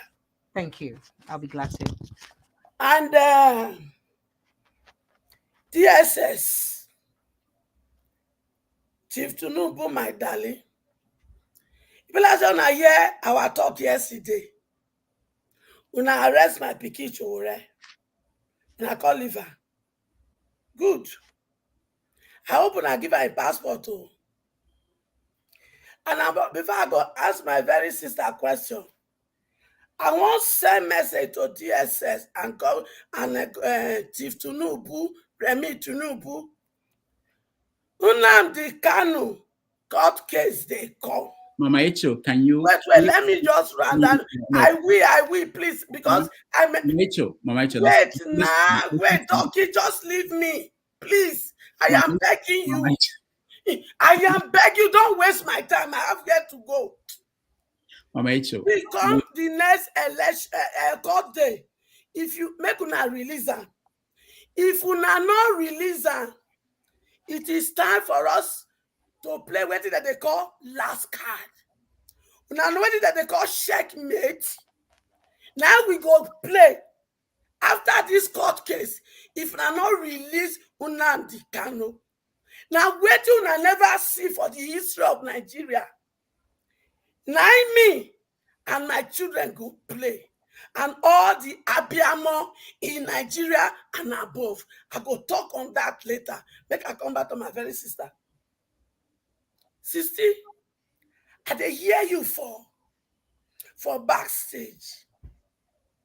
And you dey tell us, say, things they one are supposed to talk. But these people, not they let una talk. Una, because of una life, una get to zip una mouth. No problem. You see, those days is over now. Did you hear me? The days are over. Because it is time Mama Hecho will come out of her chair and we go fight this fight together. God not give una that mouth for nothing.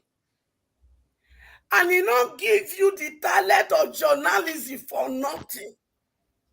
So the people when they talk say, una not fit use una talent to serve humanity.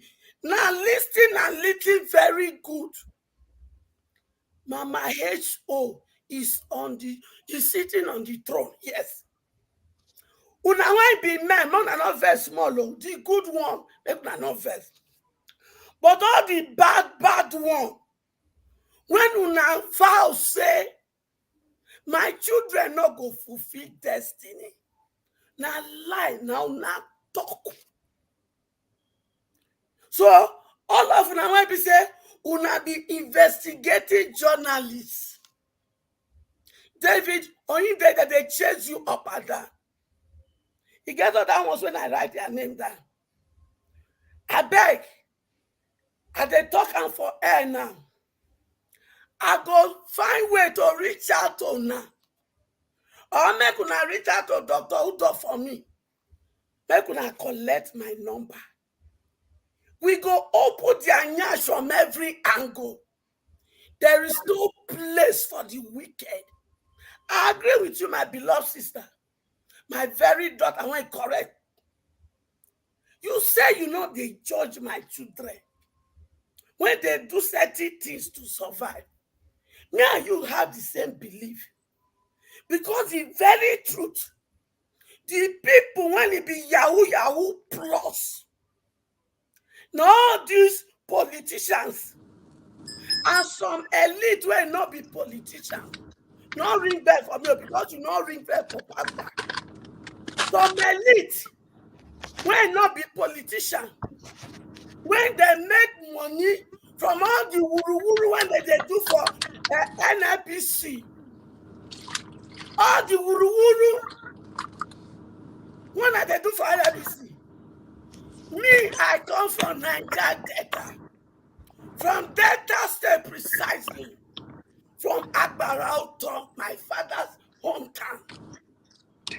Me and the Hebrew family, we came from the same locality because Agbarauto is divided into 3. Me and the Hebrew, we share one. But when you now go to Agbarauto, or you now go to some of this Ijo area, look there. They're supposed to give our people paycheck like Alaska every month. But no, they do nothing. All our shift them. Mama Echo, we have to be concerned about that people. I will remove you. I won't have you not stop, Pastor. Let me finish I removed him and I will remove you if I have to. Please. Remove me now. Remove me. Just summarize your question, please. Remove me. Because you not remove Pastor. So if you remove me, now my children go fight you. Remove me. All right. So we have to get order here. I'm sorry. We are going through a different era. We are really going to be on TV. And we can't do this on TV. And I want people to understand that there has to be a change in where we act. And for your information, I removed Pansat because you just have to take direction from whoever is moderating. I made it clear that she's having internet problems, which we know happens with Nigeria. And you have to care about other people who are part of this conversation. We have only 2 hours with her. And you can't be talking for a long time and don't take directions. No, we can't do that. This is a new era. I know I probably encourage this and allow people to just talk because I think people deserve to talk, but there has to be kind of a guide. All right. Precious, I don't know if if there's any question from what she said and anything you want to say. If you have anything, otherwise I'll go to the next person. Kene, you're next. All right, so it's okay. I realized that I didn't also treat the issue of the petroleum minister before I come to Mama. I'm from Niger Delta like her, and the environmental devastation of the oil drilling in our environment is overbearing. We know that. My people cannot, lean towards the occupation anymore, including farmlands, and most of our waters are destroyed. We do know that. It is very painful. And I did not. Okay, let me speak to the issue of the petroleum minister. So if I have to blame anyone for that, I'd first of all blame former President Olusegun Obasanjo, because he set the precedent for that to happen. He was the first person who took up such position in office, and it became a norm. And he cannot enjoy it, and then other people will now not enjoy their own. Nigeria is turn by turn. You understand? He has enjoyed his turn now. Any other person will enjoy his turn. And that is why I feel like most of the things that we're going through in this present day democracy would have been corrected by former President Olusegun Obasanjo, if not that his quest for third tenure allowed him make some mistakes. For instance, there are lots of changes he would have done to the constitution that he did not allow happen. He had the opportunity as the first democratic president in this present day democracy to ensure he effects a lot of changes. But most of those changes were not effected. And that is why we are where we are today. It's very painful. But then, so if journalists ask, does it solve any problem? The ones that have asked, what came out of it? And do remember, just like one of the callers did ask questions, we have different arm of journalism. Every journalist cannot be an investigative journalist. And I do not think that the witch hunt on investigative journalists in Nigeria is just about Nigeria. In most countries, you cannot want to be digging issues or digging facts about a Putin, for instance, and you remain in Russia. So it's almost everywhere in the world like that. That most people who want to really dig out facts about their government has to be wary. They are always on the run if they have to spill the facts. But it's also important to state that there are different arms of journalism.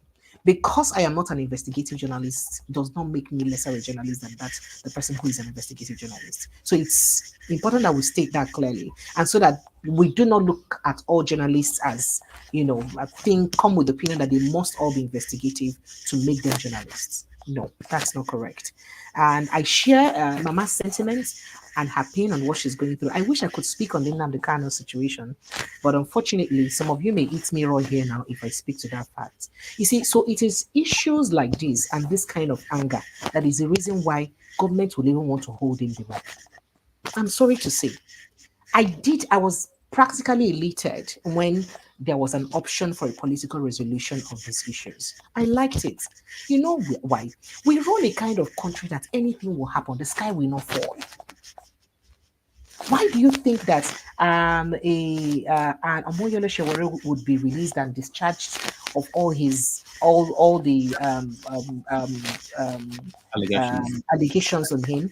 A Sunday Igboho would be released, but Nnamdi Kanu is held down. And that is again another reason why maybe sometimes I may not just be as voracious or as outspoken as some people think I ought to be. Because you know why? What goes for one in this Nigeria does not go for everyone. Or what goes for one does not go for all. So if you find out that your name is not good in whistle, so you know how to respect yourself. That a Mr. Lagbaja can come out and be very outspoken and say what he has to say. That's a Mr. Lagbaja. When you know that there is really no fairness in your country, you will not do things because others are doing it. You will do things because you'd have to. You have the conviction to do it. Because a Mr. Lagbaja can get away with it does not mean that you can get away with it when you try it.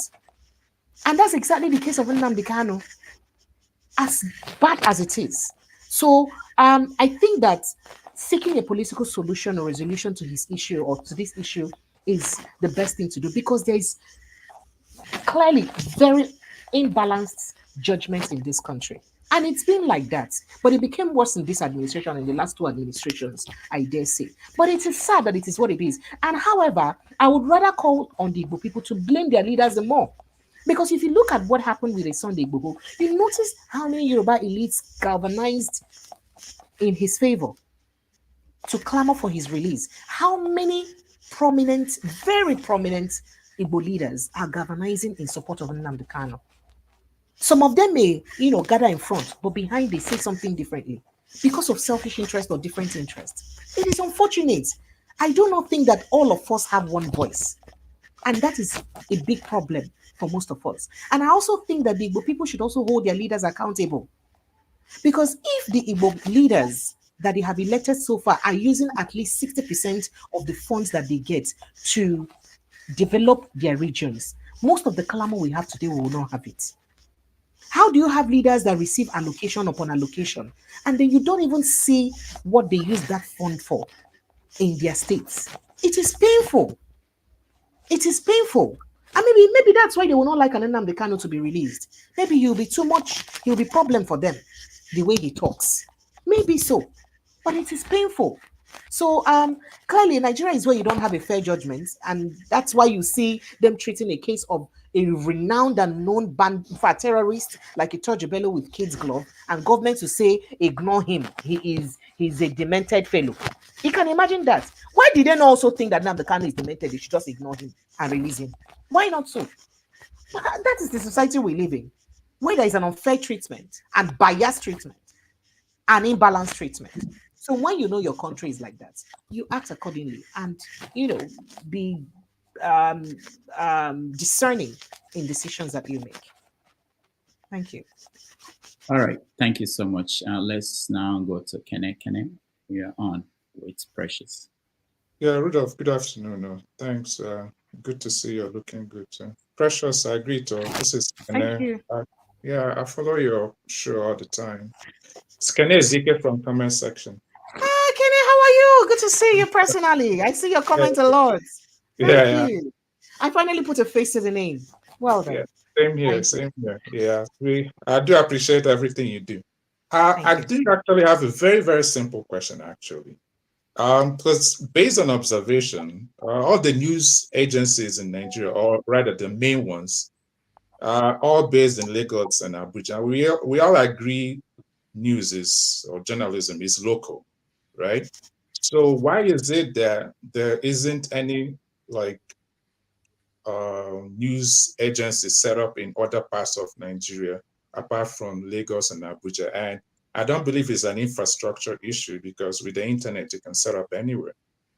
And because of the way news is set up in Nigeria, the citizens are pretty much not getting the correct news, right? Or even when they get it, they're getting it late. For example, all this banditry in the north, right? There's nobody on ground to break the news as when it's happening.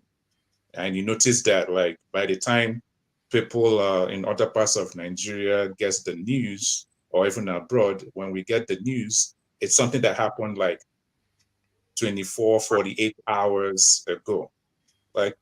Is there any reason for a setup like this in Nigeria where we don't actually get the actual news locally, and everything, all the news agencies are all in Lagos and in Abuja pretty much?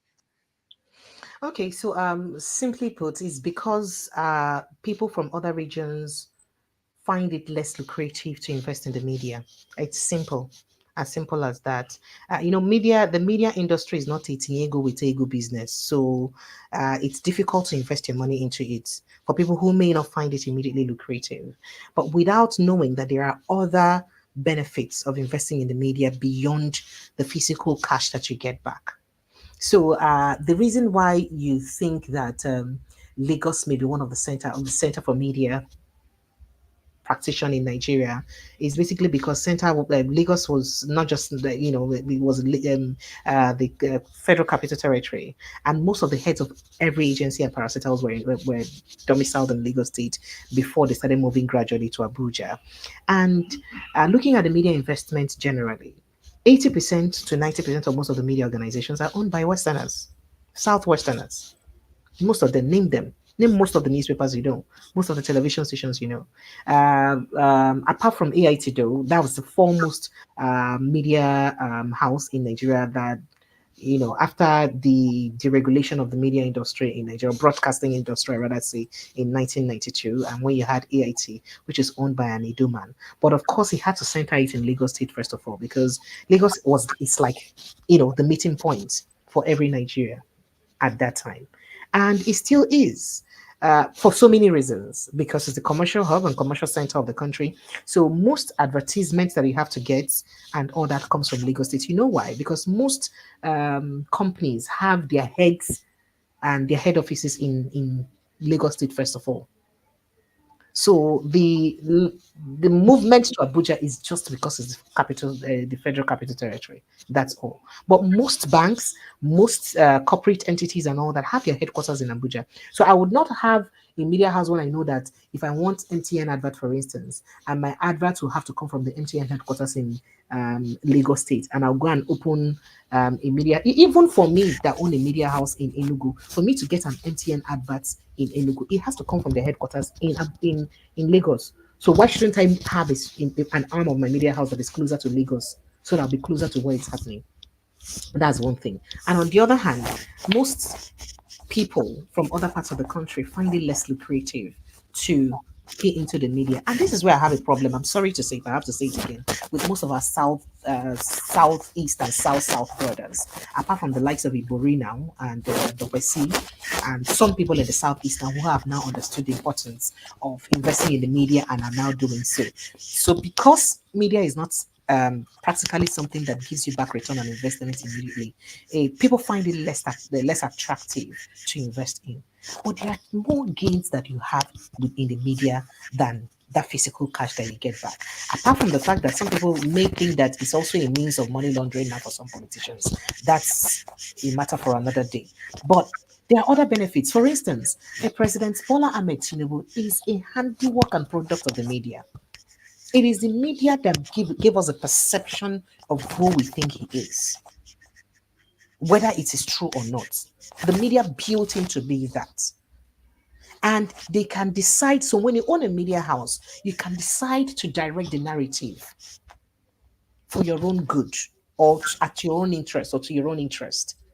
But when you're not in charge of the media, you give me a Southwesterner, for instance, your news to cover. I can decide to kill it, and that news will not see the daylight or light of day. Remember that I told you earlier that it is what you call the news that the news is.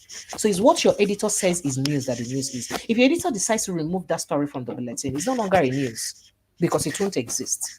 But if the editor sees it's important and adds it to the bulletin, it is a news. And that's what it is. So when we have media houses, so as a matter of fact, every media house is with their own interest. Every media house, name them. They have their own interest and political leaning, even though some subtly so. I'm sure that in the US where you are, you also have same thing. That's where you see what's happening with the Fox News and the CNN and the rest of them. So it is like that all over the world. And you don't blame people. But the problem I have is the fact that most of our people find it difficult to invest in the media because they look forward to making back their profit immediately. It's not only financial benefit that you gain from investing in the media. There are other gains that you have to look out for. If a Tinubu did not invest in the media, maybe he wouldn't have had such, a PR that he had that made us think that, oh, he's the one that built Lagos. So we're even forgetting the likes of Jack Conde and all the works other people did in Lagos State. We're now giving Tinubu all the credit of all the works that did that was done in Lagos State. Even though we know that he's not the one personally that did most of those work. What made it that way? The media created that narrative of him. So I think our people must understand that people in the Southeast and South must begin to understand that there is more need and importance in investing in the media than, just financial gains. All right. Thank you, Precious. Let's go to Christian. Yeah. Thank you. You can hear me? Yes. Yes, please. Okay. Thank you, Damages and Precious. On the side where I don't know if this Precious is the one of the Voice of Nigeria. I grew up with that, listening to that kind of voice from Voice of Nigeria. But my question is, the role of journalists, part of their roles are inform, educate, and promote. Now that you have in your radio station, because I follow you and your analysts on your radio station. Okay. The concern to promote Nigeria has made it a very how will I say imperative that you keep on talking about ethnicity, tribalism in terms of politicians dividing us.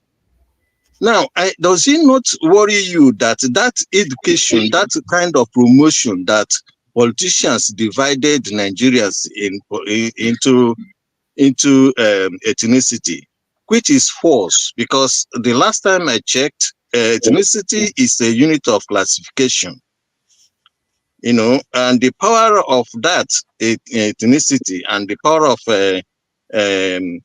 or the importance of classification cannot be lost on us.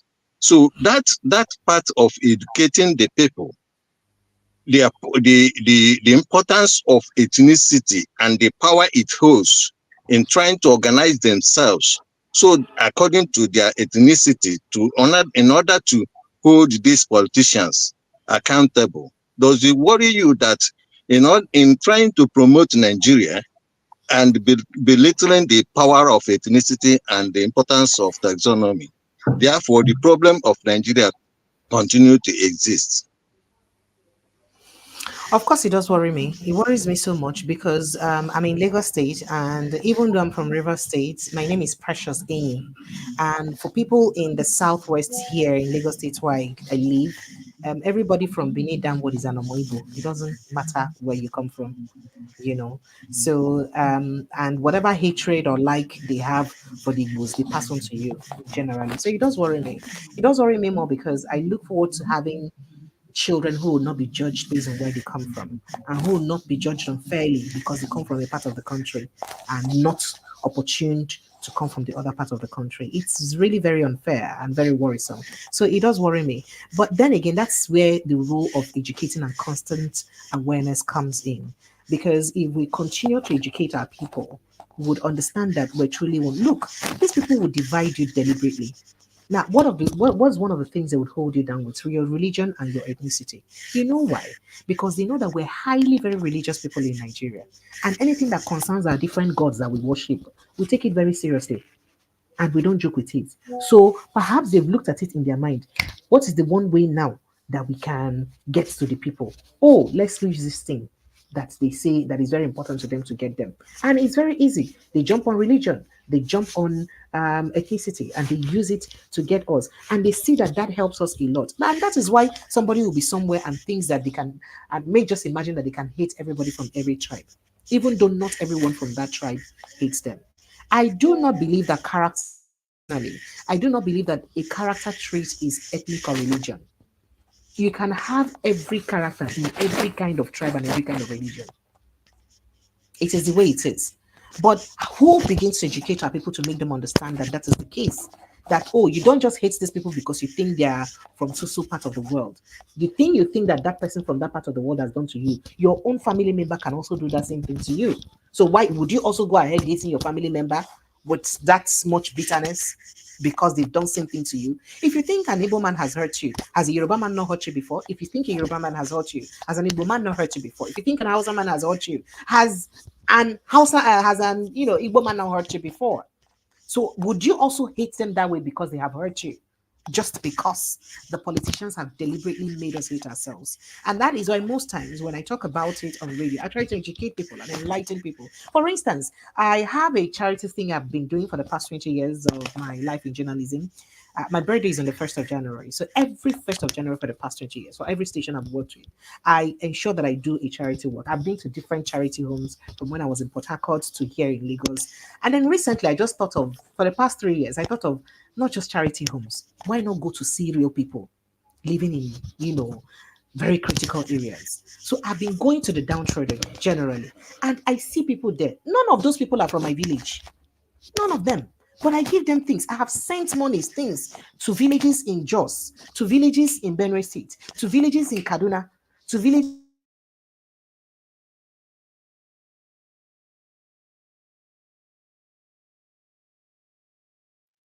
I have sent and I did not send those things because I wanted to help my people alone. No, because they are first of all human beings before where they come from. So it is with continuous education and reorientation, and that is where the National Orientation Agency ought to be doing its job. And I, for one, have been using my platform to call on the National Orientation Agency to do their work and live to that responsibility. The good thing is that they've come up with a charter now that, to educate people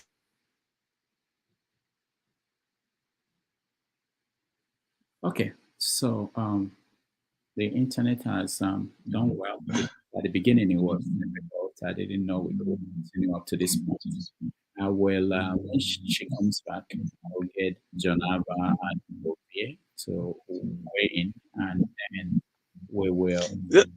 Dr. Damages, can I say this? Oh, go ahead. Yeah, sorry. I was trying to actually talk about why they attribute it to politicians, not understanding the power of ethnicity in all these things, because the politicians actually use their strength when they have problem. That's why they resort to ethnicity, because the power of ethnicity is very huge. And therefore, if the people are organized according to their ethnicity, then they will be able to hold their criminals along their along their ethnic line. And the power of ethnicity as a nation, as a unit of a nation building. You know, like the Europeans understood it in 1845 in Westphalia, in Germany, Westphalia. What did they do then? They actually understood that the Can ethnicity. you hear me? Apologies. All right. I can hear you. Yeah. Okay. So apologies. Yeah. So I hope I did answer his question, by the way, as much as I tried to. Yes. You did. You did. Thank you. Okay, Janaba, quickly, so that we can make sure that everybody got a chance to. Precious, welcome to the show.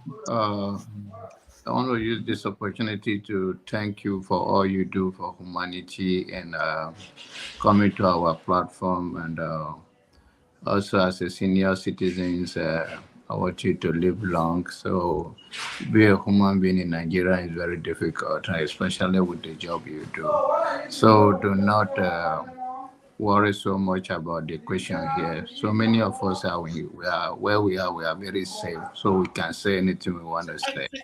But overall, thank you for what you do. My question to you may not be in form of question, but just to encourage you for what you do, and I will contact Rudolph, if you will, to get contact how we can be of support to your channel and everything you do.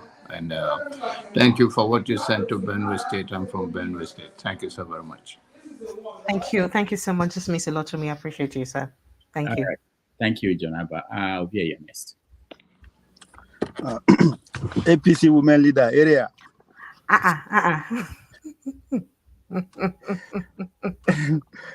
Yeah, I'm rooting for you to take over from your brother since they fired him. I'm talking about the Ajuri, since he's from your village. So maybe they will look to your side. That's why the APC women leader fits you. You know, that's the qualification rather. They will overlook your body of work and just say, APC women leader, come and take over after you're not your brother. Anyway, my question is, when you were, at the beginning of this conversation with Rudolph, you highlighted some of the code of NBC, and I can't help to notice where you said that one of the codes says that you can't have your own personal opinion. Absolutely. I don't have any problem with that. But my question is, whose opinion is the media projecting? You're not supposed to have an opinion. You're supposed to present issues based on the different facts. So there's something we call angles to a conversation in the media. Yeah. So if you talk about an issue, you look at it from different angles. You look at it from this angle, that angle, this angle, the angle of people who think is this way. You can even refer to history where such thing had happened before and all that. So you just present it and leave it. And then you let the public choose what they want to choose. If you have an analyst, it's fine. The analyst is now the one who forms an opinion during his analysis. And then that opinion is his, and it doesn't represent yours or that of the station in any way. So you're not supposed to have it. I think I sent some screenshots to Dr. Okonkwo. He can, post it to you so you see. So you're not supposed to have an opinion. You're supposed to just present the issues from different angle, balanced. There is emphasis on balance. So that is to say that I cannot just have a conversation that is one-way traffic. Because whether you like it or not, no matter how weird an opinion, no matter how weird an angle to a conversation is, it represents someone's opinion out there. So that's why you must have balance. So do you think the conversation? Do you think the conversation is balanced off across our media houses? I mean, from your just a personal opinion. I hope I'm not losing you guys. I think we lost her again. But Ovia, that's a very important question. But when she comes back, we'll get her to answer that. I think Ovia is the last person that is here. We will, as usual, as we do every Sunday, we will when she leaves, we will get a chance to discuss how it went. And yeah, Alaba, go ahead. Follow up on Ovie's question, saying that the Nigerian media currently, as it stands, the opinion of those they portray are the opinions of the rulers. They do not even portray the opinions of the people. And that law, whatever law it is she's quoting that says they cannot have an opinion, it violates their fundamental human right as a Nigerian. Everybody is entitled to an opinion and they are entitled to express it. So if that law in itself, if it were here in the state, an individual or a journalist will sue the government and saying that that guiding laws in itself violates their individual fundamental human right, because you're a journalist doesn't take away your rights to free expression and opinions. You know, it's the pursuit of happiness that matters. But this is, a lot of things are wrong with Nigeria. Ferrari, Ferrari. Yeah? I think you are missing the point of that code, in the sense that they are not telling you as an individual not to have an opinion. They are just say if you want to have the organization, and that's where you put the organization. Just say if you want to have your opinion, don't come here. Go ahead. Just like she's here now. But newspapers have always have editorial opinions. Editorial opinion is an opinion of the editor. So yeah, you're putting the editor's right above the field journalist right. Look, there's so many dark areas. Can you just calm down? And that's why I understand the purpose of such laws is to listen. Let me land, Ovie. Hold on. I know it's your question. There's a fundamental gray area that we are not looking at as people who are enlightened in this law. You see, you're right on that. They're trying to create a balanced opinion. Look at where that has led us. He who pays the piper dictates the tone. If I have a media press, I dictate what opinion is expressed in that media press. That violates the right of the people. The journalists exist for the people, and that should be enshrined in the Constitution. If we don't have conversation to this level, Nigeria is not going nowhere, because the journalist doesn't exist for himself. He exists on behalf of the people to checkmate the government, because everything that is public remains in the public domain. And these are type of intellectual conversation we need to have. Go ahead, Ovie. Please, can you just listen? Not for your sake, for the people who are listening. This thing is not, it's ridiculous, okay? There's a reason why. All right, hold on, guys. When you were talking, I kept quiet. For God's sake, everything will be argument. I wasn't arguing. I was making a point. All right. We have our guest is back. Precious. I'm not sure if you had Ovie's question. Or if not, Ovie, can you just in one sentence or two just summarize it? I'll mute yourself, Ovie. All right. I follow what I asked you all by saying that, do you think that the opinion on the national, whether that television, radio, newspaper, do you think is balanced, right? I mean, of course, your opinion aside, but what do you think? Do you think the conversation that we are having as a people, because there's a good newspaper is a nation having a conversation with itself. So if you can hear me, do you think the conversation that we are having is balanced enough? All right. So we can see that our internet is still not back. Yeah, but Rudolph, I think, you get my question in the answers. I think that code is what I said is ridiculous, because all of us there, when we hear one of the most followed voice on television, Tucker Carlson got fired. Before Tucker Carlson, there was Bill O'Neill. I mean, unless you are not paying attention to what is happening to in the Western world right now, the way they are cocktailing. Okay, hold on. Let's All right. round up. Okay, Precious, go ahead. Apologies, network kept taking me off. Apologies. It's okay. So did you get LVS question or? I did not. I don't think I did get it. Okay. I followed it up by saying that I did agree with you that you are you not having opinion that's by the side. But do you think the conversation we are having in our medium of news, like television, radio, TV, as a people, right? Say a good newspaper is a people that talk to ourselves, a nation that talk to ourselves. Do you think that conversation that we are having across these mediums is balanced enough? Of course, no.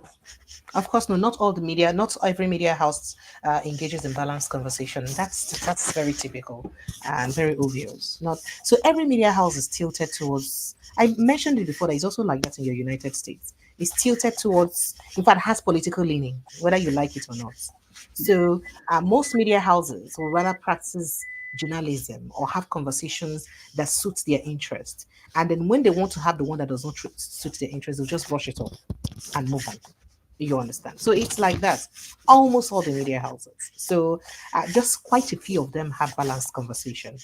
And I commend those that have balanced conversation. All right. Thank you, Precious. I appreciate your take. Thank you. Hold on, Lava, hold on.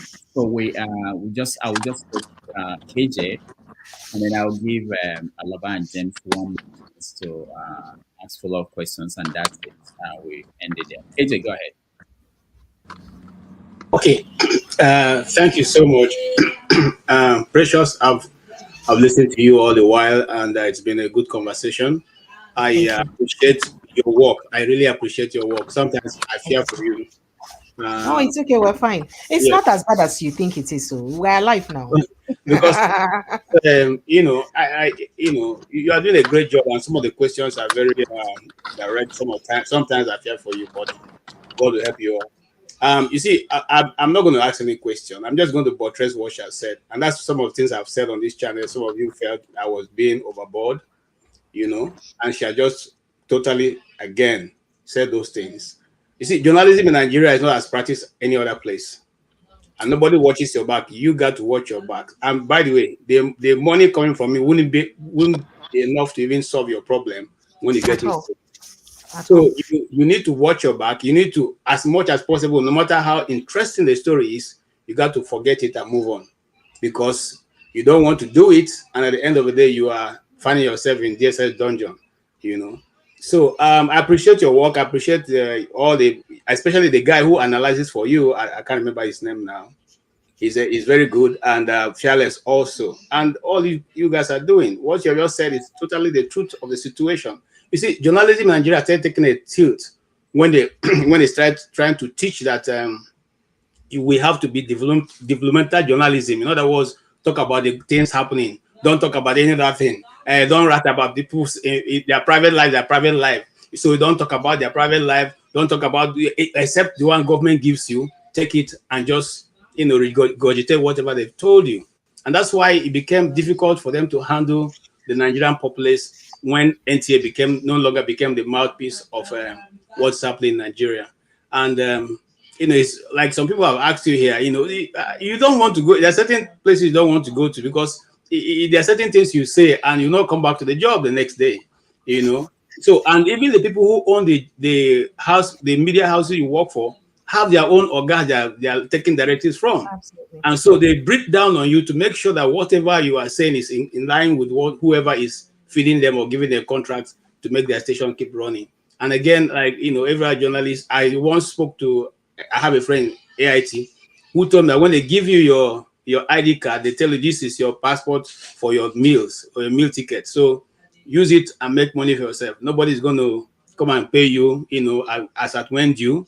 So you go out, you look for your own advertisement, you look for other things. So, but those who didn't practice may not know what's going on. Those who practice know these things, and it's still going on even till tomorrow. Thank you so much. It was good to listen to you, and I'm sure that many people have been educated by what you've given us today. God bless you. Thank you. Thank you. Thank you so much. And to buttress what you said, it is correct. There are in fact, most of the media houses are not paying salaries. quite a majority of them don't pay salaries. So you imagine it. If you're a media practitioner, how do you cope? How would you feed? So Nigeria is the case of the survival of the fittest.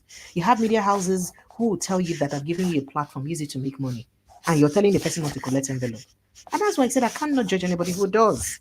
Because they have to keep their heads afloat. And just so you also know, some of the media houses, great percentage of them are owned by politicians, either by politicians or backed up by politicians. So now you see why it will be very difficult for them to actually be as expressive as you want them to be.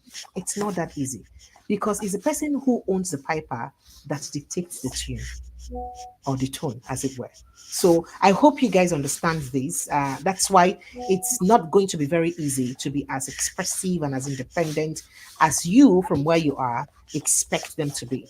Because of course, they have to also earn a living. They need a platform to earn a living too, some of them. Thank you, Mr. KJ. All right. Hold on, Alba. Hold on, James. Let me get Mazi Prince. Mazi Prince, I know you tried several times. You wanted to get opportunity to talk to Precious. Go ahead. Yes, Dr. Rudolph and the Hawks.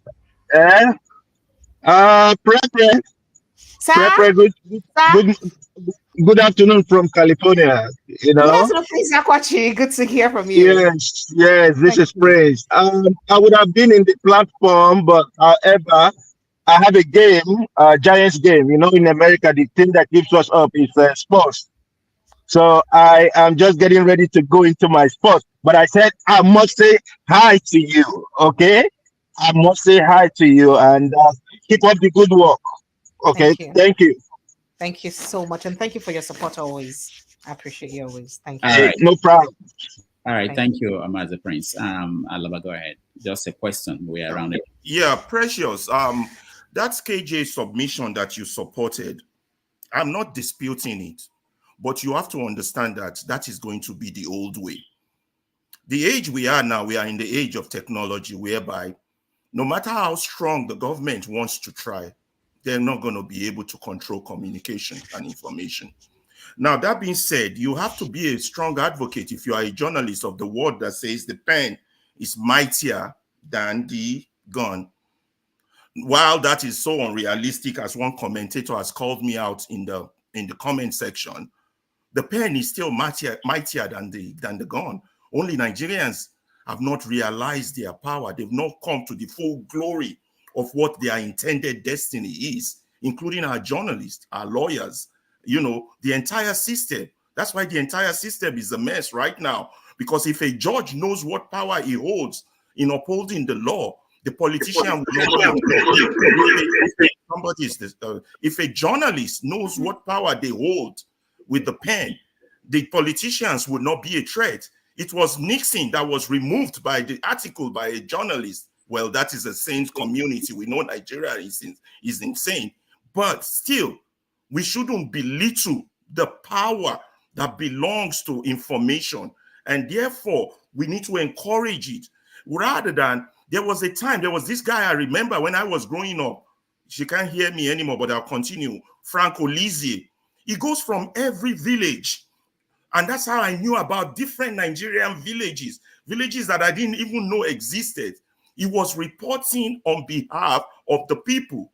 But what we have now as journalism is the echo of the political ruiners, the echo of the politicians, the echo of the governor, the echo of the president. That is not news. That is not news. The news comes directly from the people.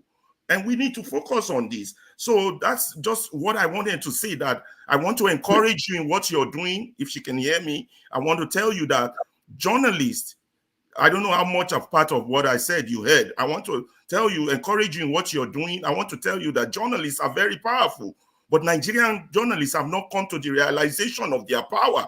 They're still beholden to the politicians just because of a paycheck. I don't know what we're taught in journalistic school, but from what I know here in the United States is that the journalist is the mouth, earpiece, and voice of the people, not the government. And that is enshrined in their constitution. So we, the journalists, needs to push, I'm not one, should push for that to be enshrined in Nigerian constitution, have a diabolic discussion with their colleagues. I know there are so many obstacles. We see them even on this panel. We have so many obstacles to the truth, to the voice of the people. But people have to fight through it and make sure it happens. Thank you so much for coming. You've made all your point. I'm not blaming you. But if you ever had a chance to attend your union meeting, please push harder for the rights of journalists to be entrenched in your constitution. Thank you. I appreciate you. Thank you so much. I appreciate you. But I rather would ask you for a favor. Can you come back to Nigeria and practice journalism and help us? I can. Yeah, come and do it now. I can set up something, start something. It can be very sweet to say things, but I have freedom of speech here. Nigerians don't have. I acknowledge that. I'll personally lead you. I'll personally put you through. I'll personally give you all the I acknowledge that. I want you to come and do it. I did when I was on campus, when I was in LASU. When I was in LASU, I was an editor of the campus magazine. But I left that behind to leave Nigeria. So journalism is in my blood. It's not like a new thing. I didn't study journalism. I studied microbiology. But everybody that went to LASU in my era knew me, knew my name. So it's not a thing of fear. I understand the problem. I'm not belittling it. But I'm not saying we should put fear forward, particularly in these urgent times that our nation is in crisis. All right, thank you, Alaba. Let me, James, just a question or comment. If you don't have any, I'll go to show, and that will be the last one. Oh, I thought they were going to give me 1 minute. I just wanted to say something. Thank you so much. I wish you well, Mr.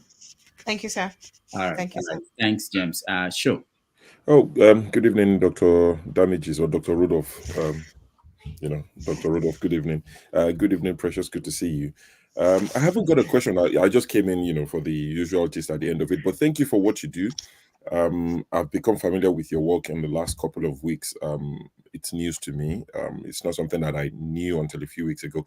But I've gone back to watch a lot of the things you've done, your shows and the rest of it. So thank you for the work we do. We appreciate it.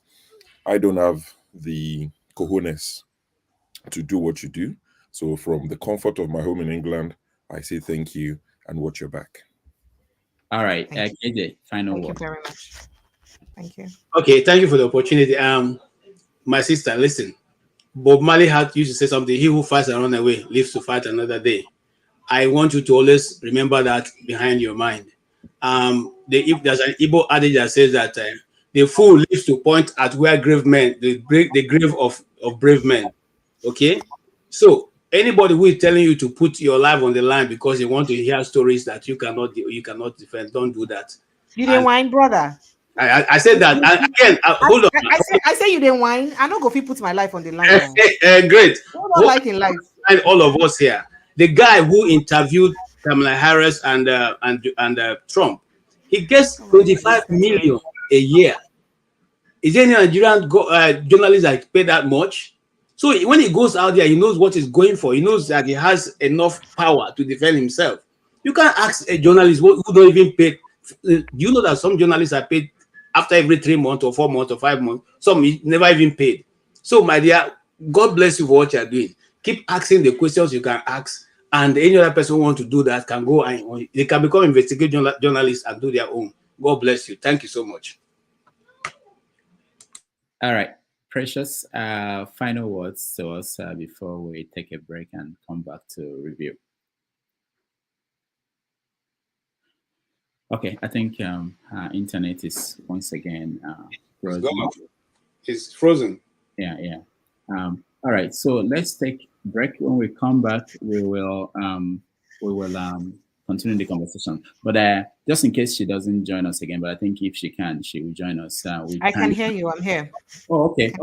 All right, go ahead. So want to give you the chance to say the final words, and then also you can use the opportunity. Okay. So as a parting shot, I'd like to go ahead.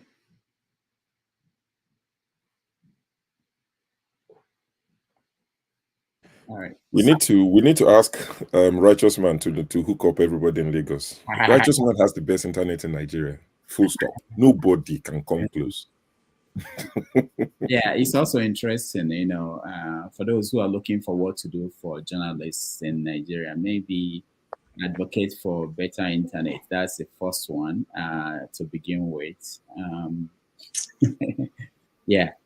But when she comes back, and if she can, she will have a final say, and then we will come back and discuss, including talking about the diaspora perspective, which is a new show that we are going to premiere next Saturday on Voice of the People TV station. All right, so let's take a break. Be right back.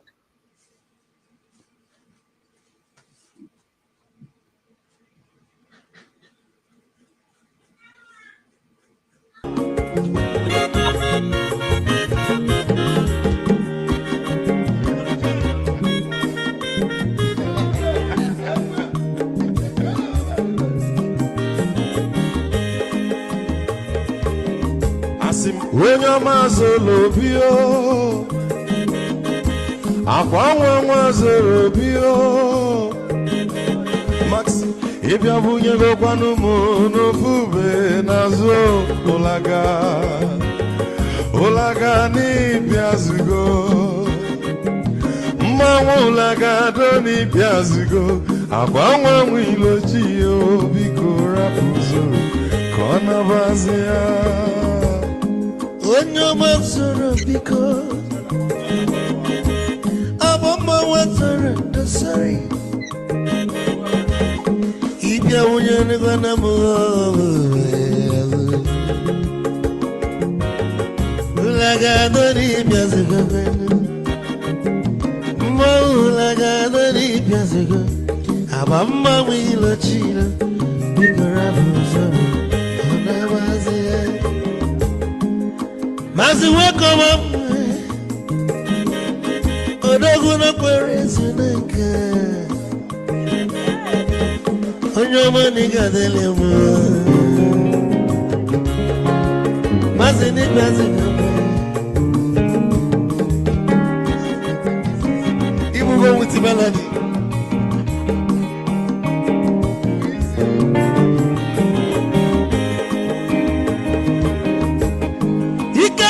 Where's your phone? Odogu na chala noka. Is it one them nigga delemo? Olaga doni pesigo no. Ma olaga doni pesigo. Amama wilo chilo. Bigora muzo. Anabazi. Hey. Onyama zoro de, abama zoro de sari. Ibya muya no kwana mo ofube naru mulaga no ni biazugo nazaboy. Mulaga no ni biazugo, abama wilo chilo biko rafu zoro anabazi. Never be catch your fall. I'm up on Nika Gogia. Well, you work well. You catch your mother. Hey, you want?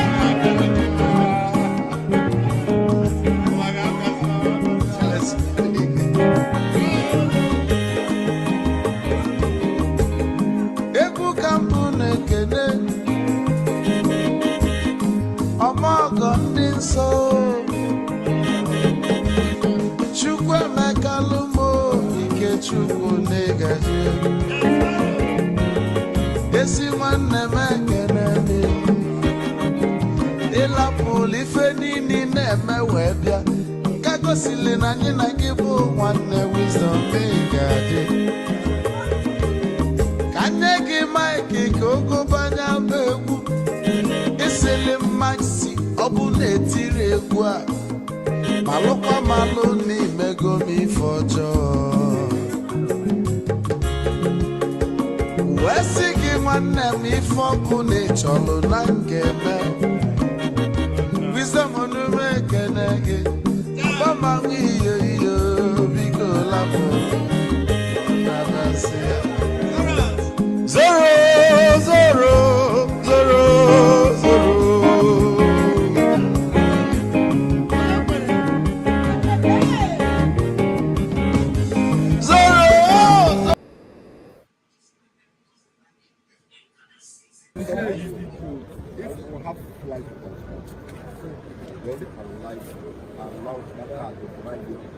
Because it's just a pickup. It's not a waiting point.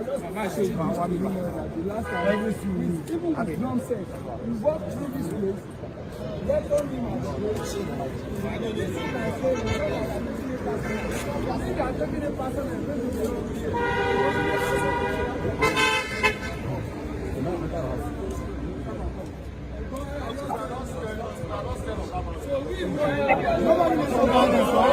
Sorry.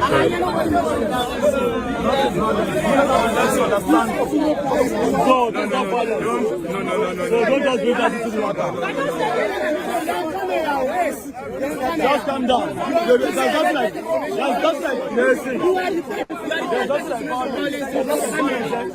it is our right. This is a public place. So you cannot tell us not to go to where we're going in a public place. For what reason? Please don't make it otherwise.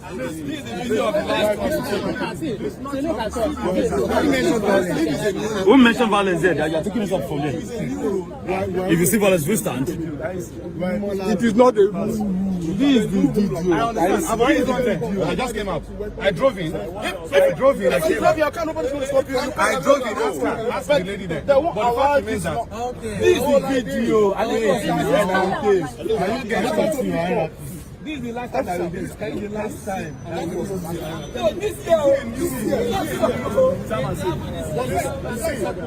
Excuse me. Very good officer.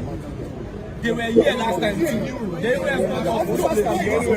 boss. I don't know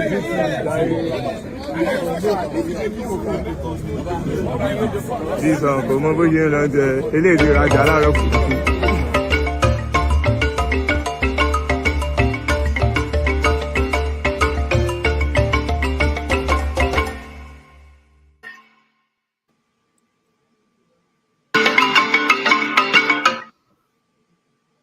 All right, welcome back, everybody, to 90 Minutes Africa for this Sunday.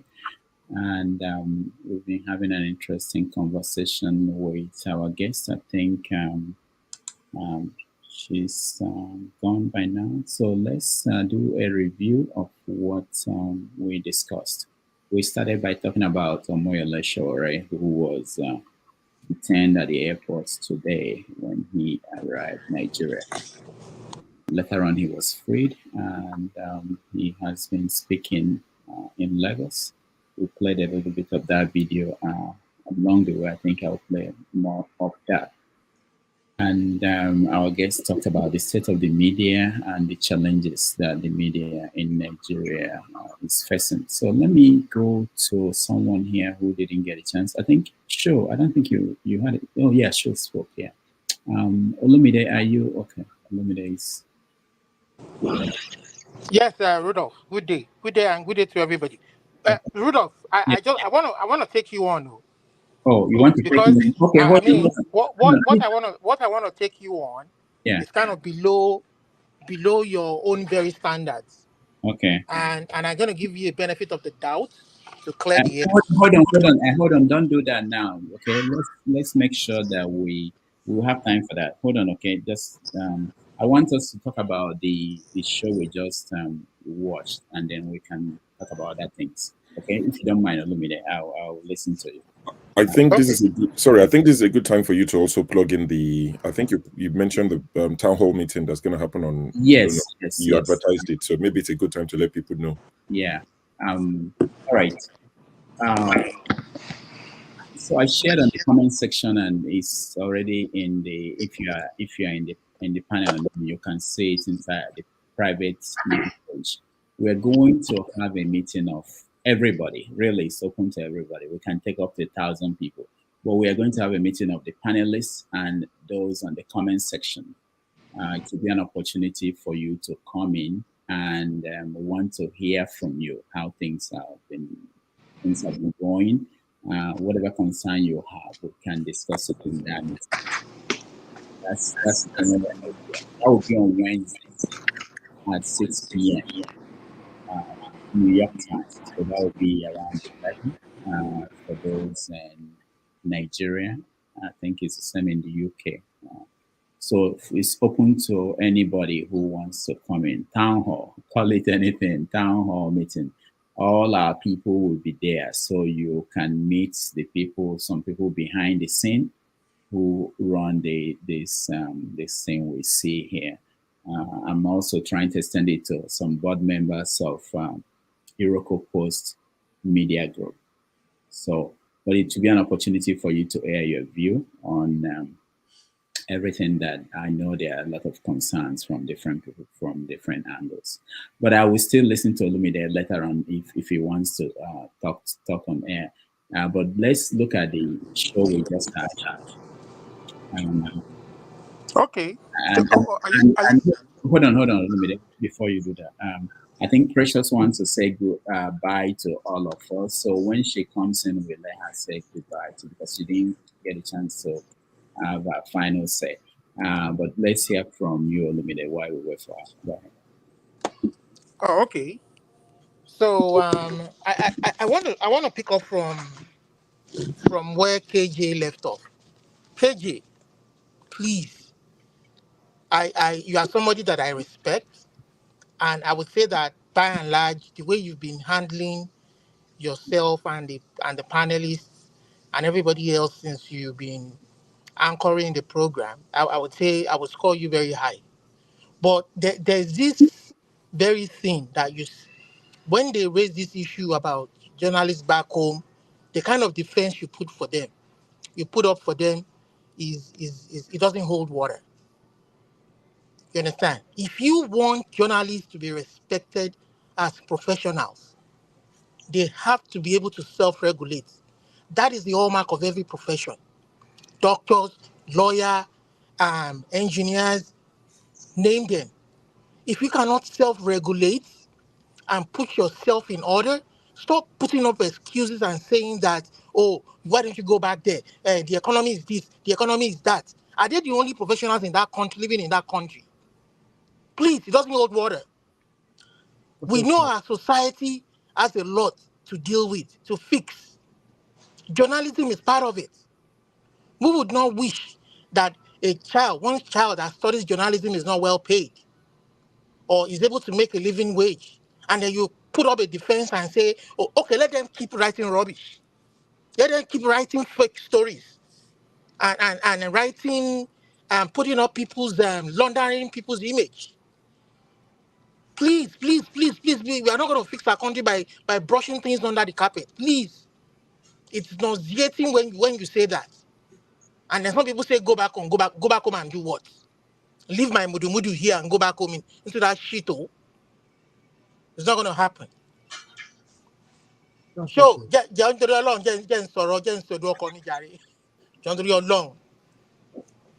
the shithole and go back. I mean, leave my mudu here and go back to the shithole. It's not going to happen. You understand? We want every profession to function on behalf. Every profession has to function on behalf of the people and bring the best out of us in our society. Whether you are a journalist, whether you are a lawyer, whether you are a fireman, it's not just journalists that are having problems in that country. Almost every profession is run down. You have people who say they are firemen. I don't know how many fires they've put out in the last couple of days or months or years. They've been over 20 years of fireman. I don't know how many fires they've put out. I mean, that was what I heard, and that ticked me. Please, KJ, I respectfully don't put up a defense for bad behavior. Please, don't. We all have to speak out. Thank you. All right, thank you, Olumide. Let me, KJ, you want to respond? Yeah. Okay. First and foremost, Olumide, you don't know me, but I have never told my story here. But I have been in the crossfire. I'm not going to say more than that. And when I got into that crossfire, nobody, not those in Nigeria, not those of you abroad, that helped me out. Nobody comes to the United States to work after the age of 50. I'm one of them. I didn't make it by choice because of what the practice I was having. So when you get up and you make this blanket statement, you speak as if there's a social security left for the journalist back home, where if you get into trouble, if you get sacked, or if Are they the only professionals back there? allow Are you to they the talk. only I allowed ones? you to talk. I allowed you to talk. So let other people talk. So when you come and make those statements, Nigeria is not operating like the United States, where you have the right. The police will even if you call the police, they will be able to give you some fair form of fair hearing. Nobody will ask after you when you are taken to DSS dungeon in Abuja, Asokoro. Nobody will come after you. Nobody. I repeat myself. Only your family members who will start scrambling or scampering to find out where you are. Nobody is going to come after you. Sometimes your media organization may decide to help you out. Let me tell you. You see, sometimes we Let's just keep lying to ourselves and let's expect that change will come. Let's keep lying to ourselves now. if you want us to talk, we'll talk. But I won't get into this ruffle you're doing here now. All right, KJ, before we KJ, before we continue, let's give our guests Precious opportunity to say final words, and then we can go back to our usual. Precious, unmute yourself, Precious. Apologies. Thank you so much. So it's interesting listening to people air their thoughts. I wish that we had the opportunity to do this, but let's also remember something that allowing people to speak exactly how they feel and really have that outburst is perhaps one of the reasons why Rwanda told the line that it did at the time that they had that ethnic genocide, because somebody felt that they could come on radio and really spit fire. So that is also one of the limitations of the journalism industry. However, let me begin with thanking all of you, first of all, for giving me the opportunity to come to your platform. I appreciate you guys. And I must say that I appreciate the interest, the immense interest you guys have in what's happening in Nigeria. You didn't just jackpot and run away, but you jackpot and still interested in what's happening in the home front. And that means a lot to a lot of us. While you may clamor for journalists to be the best that you want them to be, also understand that are first of all human beings before people who have a profession. Some journalists, as at today, earn as little as 200,000 naira. As little as that. Some even earn less. Some even earn as little as 100,000 naira. What can that afford them for people who have families? So I do not think you'll be fair to people whom you do not know how they manage and how they cope and how they manage to survive, how they even buy medication and treat themselves. We don't have life insurance. At the time, I sent my team to go and cover the end bad governance protest. My team were harassed by thugs at Ojota. We could not provide life jackets for them. Bulletproof jackets for them. We could not provide a lot of things for them because all of those comes with a lot of investment. But they still put out their life out there to give you guys a report you saw during that end bad governance protest. And one way to appreciate them is not to think that they're doing too little. I don't believe in that because these are people whose salaries range from 100,000 naira to 3, 4, 5, 600,000. What can that money do for an average Nigerian, for the Nigeria of today in this economy?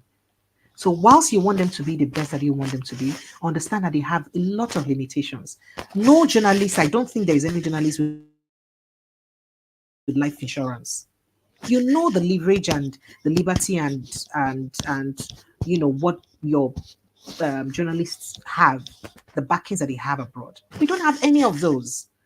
So nobody will truly put their life in the line for something that they do not have. And understanding that, look, anything can happen to anybody. Journalists have disappeared. It's not about Dadiyati alone. A lot of people have disappeared and nothing happened. Nothing happened. And nothing will happen. And all of you two talking now will move on to other conversations. And it ends. But the family would have lost someone. So why you expect them to do so much? Also understand that they have huge limitations that may stop them from doing that so much. And then it is a gradual process. In all, I like to say that the cost of nation building, it's not a one-day affair. It's not something that happens automatically. I do believe that it's a gradual process. And I do believe that a huge statement was made with the last election. It is not easy for for the election that had the greatest. I for one was disappointed at the outcome of the election in terms of the numbers of people who voted. Where you had this election, according to, from statistics and from facts known to me, or facts that I'm privy to, the election that has the most awareness, but then with the least number of voters. I don't know how it became that way. But then I do believe that for us to even have somebody who tried to contest for the first time gather up to 6 million votes, according to the corrupt system, then that means a statement has been made. And it's only going to be continuous progression if we allow it to be so. So giving up on our country and giving up on the cause of continuous conscious building, our consciousness building, it's not an option. It is only going to be giving playing to the gallery and playing to the hands of the politicians. So what we must do is to continue to build that awareness, continue to seek for information, continue to engage in conversations that concern the cause of Nigeria. And one day, we will get there. And it surely would come. Because they don't want you to be informed, and that's why they don't like this kind of conversations. But you can prove them wrong by continuously engaging in such conversations so that you continue to improve and engage the minds of others who know little more than you do. I appreciate you. Thank you so much for having me, partner. All right. Thank you so much, Precious. And we'll be seeing you for those who will watch our program. On Saturday at 2 p.m. New York. And, yes. All right. So thank you. I'll see you next time. Thank you. Bye. Okay, bye.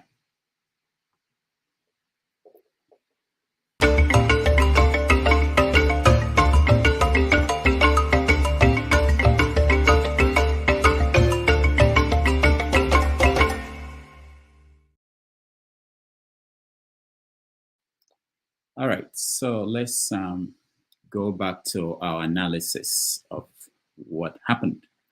Where let me start with KJ. You were saying something, so can finish up. Yeah.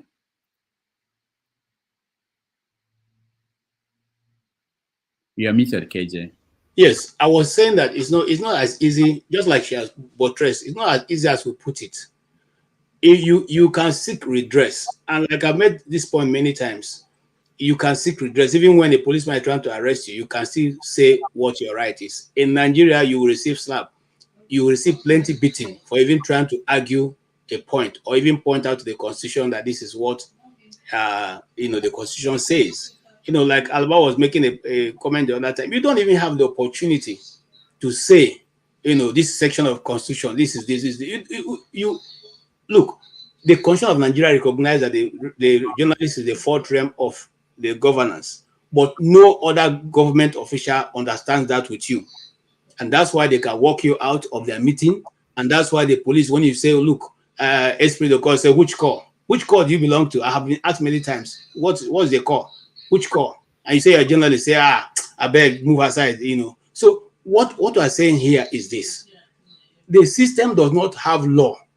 You should operate with your head, understand what you can do and what you cannot do. And when you see, even though the story may be powerful, maybe something that people want to hear, when you check it vis-a-vis what's going to happen to you or your family, not necessarily you, but your family, you will now step back a little bit. And that's why I have respect for people like Omo, whether you like it or not. The man is a brave guy. Okay, and that's why I have respect for people like David. David, okay, whether you like him or not, whether you think he's reporting accurately or not, there are very few people who put their lives on that. I, for one, will not do that. Okay, so when we are talking about the Nigerian journalists, let's praise them for the little they've done, for the little they are doing. Nobody knows the pressure that somebody like Chamberlain is going through in channels. Or Seun Kimberley, you think it's all the questions he wants to ask that he's been allowed to ask? No, if he was being allowed to ask those questions, he won't be having a radio program where he's more forceful and more direct in asking questions than he's doing on the TV. So let's understand these dynamics that's operating there. It's not everything that's happening here that we can. In the United States, if you are missing, people will look for you. In Nigeria, if you are missing, who will look for you? Who are you going to report to? So let's understand. It's not whether we want to, I see Alaba just, shaking your head. My brother, you were a student journalist. That one, a small fry. Okay? Now, small fry. So let's not compare that to what is happening in the real world. It's just like I had the opportunity of interviewing a friend who became a policeman. And he told me that the last training they have, and I'm serious here, the last training they have in the police forces, they'll teach you the accurate thing. Then when you get to the point of graduating from the academy, they will now bring as a special guy who comes to teach them what is actually happening in the outside of the normals, and they tell that is the one you should follow.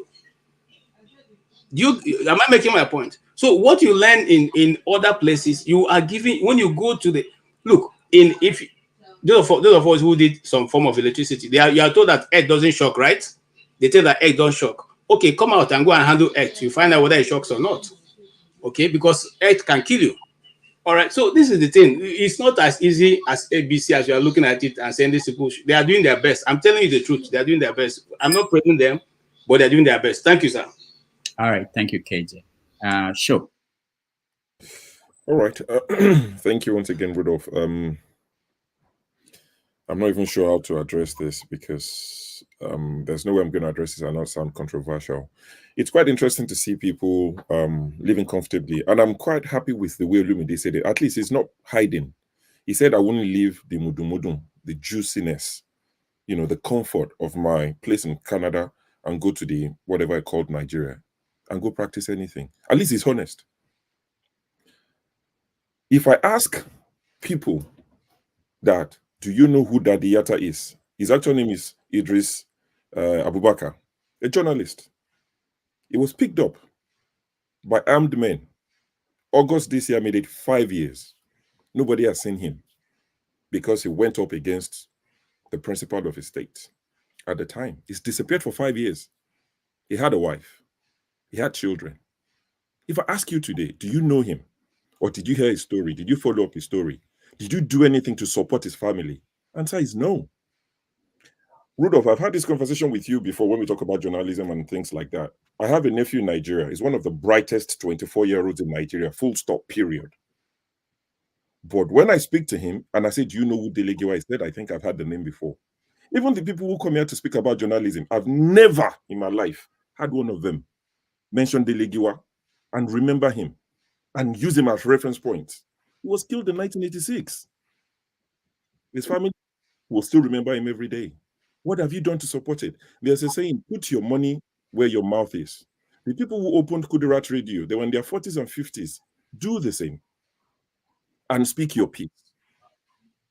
Yorubas will say, you can send someone else's child and say, don't come back until you fulfill the mission, even if you mean to come back at midnight. You won't send your child that. For someone else's child, you send them to go and do it. The lady made it clear, we're not saying all Nigerian journalists are good. Corrupt ones, of course, maybe more. But where there's poverty, there are chances that there'll be corruption. They're easy to bribe. Even if you see this nonsense brown envelope we talk about, you'll be disappointed in how much they give them because of the level of poverty. They buy the vote in Nigeria because there's poverty. Can somebody come to you where you live and say, vote for me, I'll give you $10? Not making excuses for them, but these are lives that are involved. And Olumide, to address what you said, that are journalists the only professionals in Nigeria. You have to compare apples and apples. The journalists are going head to head, or at least you're trying to pit them against the government. The engineer is to build structures. They are not going against the government. So there's lesser risk. If you talk about the doctors, they are not going against the government. The risk is less. But you're talking about journalists whose job is to hold the government officials' feet to fire, and you want them to go and die if they die. Who cares? Mario Bauku. Do your face as you like. It doesn't bother me. You pack your bags tomorrow, go to Nigeria, buy a ring light on your way, and start a YouTube channel. Nnamdi Kanu has been picked up. God forbid he dies in DSS jail. Nothing will happen. Nothing. We'll move on to the next one. People will move on to the next story. Abiola died. Only his family will know the pain they bear, they feel every day today. He's dead. He's gone. And I'm not saying let's not do anything. We talk as much as we can. People are making sacrifices. Mayegun is somebody I listen to from time to time, but Mayegun has made it known. Maybe some of you don't listen enough to him. Mayegun said he has no business going to Nigeria. You think he's stupid? That's the sacrifice he's made. He speaks the way he speaks because he has decided nothing will take me to the shores of Nigeria. You think he's stupid? Buy a ring light, Amazon, Temu, £10, $10, go to Nigeria, open a YouTube channel and teach them. Lead from the front. Example. Peter B should speak. Peter B should say that. Peter B no get level reach Abiola when they carry Abiola, when they kill him, waiting happen. P2B should speak. He should be bold. He should be this. He's fearless. Kenneth Okonkwo that talks like a retarded person, thinks he's impressing people with his nonsense type of speech. P2B is not bold. If they kill him, what's going to happen? You don't get pick, you don't get wife. God help all of you. Show us how it's done. Thank you. Sure. Alaba, you're next. Until sheep become lions. Until sheep become lions, Nigeria is not going anywhere. There are people listening to us. Children, teenagers, people in their 20s, when they come here and hear old men push fear. Old men who should inspire hope, lift the young ones from the ground up, speak truth in terms of hope, raise hope. Until sheep become lions, we're going nowhere. When old men, when we come here and all we say over and over is, you're going to die. You know hell is coming. You know they're going to catch you. You know, what hope have you given anybody that has listened to you? I became, in Nigeria, when we were student activists, it was because of people like Gani. We saw them acting, people like Fela, people older than us. I didn't even know who Stephen Biko was. Your condition in Nigeria is not as bad as what Stephen Biko went through. He couldn't even stand beside his wife. And here we have people telling us all we have is cowardice. Nigerians are cowards. Go home if you want to fight. Go. It's not us versus them. We are all in this shalanga together. And the moment we start to speak to hope, to inspire, to energize, then our country will change. All this, then go keep my people serve. They fear too much. They always get reason to fear. I know one die. I know one quench. Mama dey for house. Papa, so policeman go. Somebody, you are abroad. You are abroad. They can't do nothing to me. I'm here. And when I go home, when I go with my US passport, the US government will stand for me. Who are you to be afraid of these fools? Speak the truth to power. All this cowardice is not going to lead our country nowhere. What we are asking is for educated people to act educated, professionals to act professionals, journalists to do their goddamn jobs, lawyers and judges to do their goddamn jobs. How hard is that? If they are not paying you enough, why not go on a labor strike? They can't even go on a labor strike. And you want a good country. Tell yourselves the truth, Enyi. Tell yourselves the truth. We will all die. All deaths are certain. We live. All we need to do is to speak so that generations yet unborn would have a place called home. But we still can't do that. We have to throw fear. They killed Delegiwa. They killed this one. They killed that one. Until sheep become lions. I saw that in a movie. Nigeria is going nowhere. Let us keep parabolating and do this lamentation for Sodom. Babangida is bad. Buhari is bad. What's the name of the word here now? Tinubu is bad. Every day. Just do your job. Nigerian journalists don't even have pushback questions.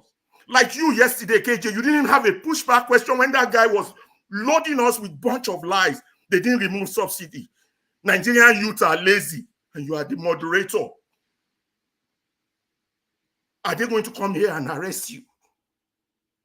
Even if they would arrest Precious at home, nobody's asking Precious to go die. We're just saying, to the best of your ability, to the limit that you have, do more, just a little bit more. Do that follow-up question. Don't let them spread propaganda. This is how we're going to be for the next 100 years with a mentality like this. You don't have, you will never have, and unless you ask, you're not going to have. I rest my submission. Thank you all for giving me a chance. All right. Thank you, Alaba. Let's go to Mr. James. Rudolph, do you mind putting me in backstage? I've got a quick meeting for an hour. I'll join back again if you're still on.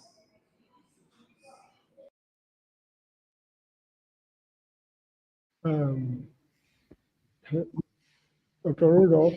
Yeah. Yeah, I'm sorry. My heart is frozen. May I sign out, please?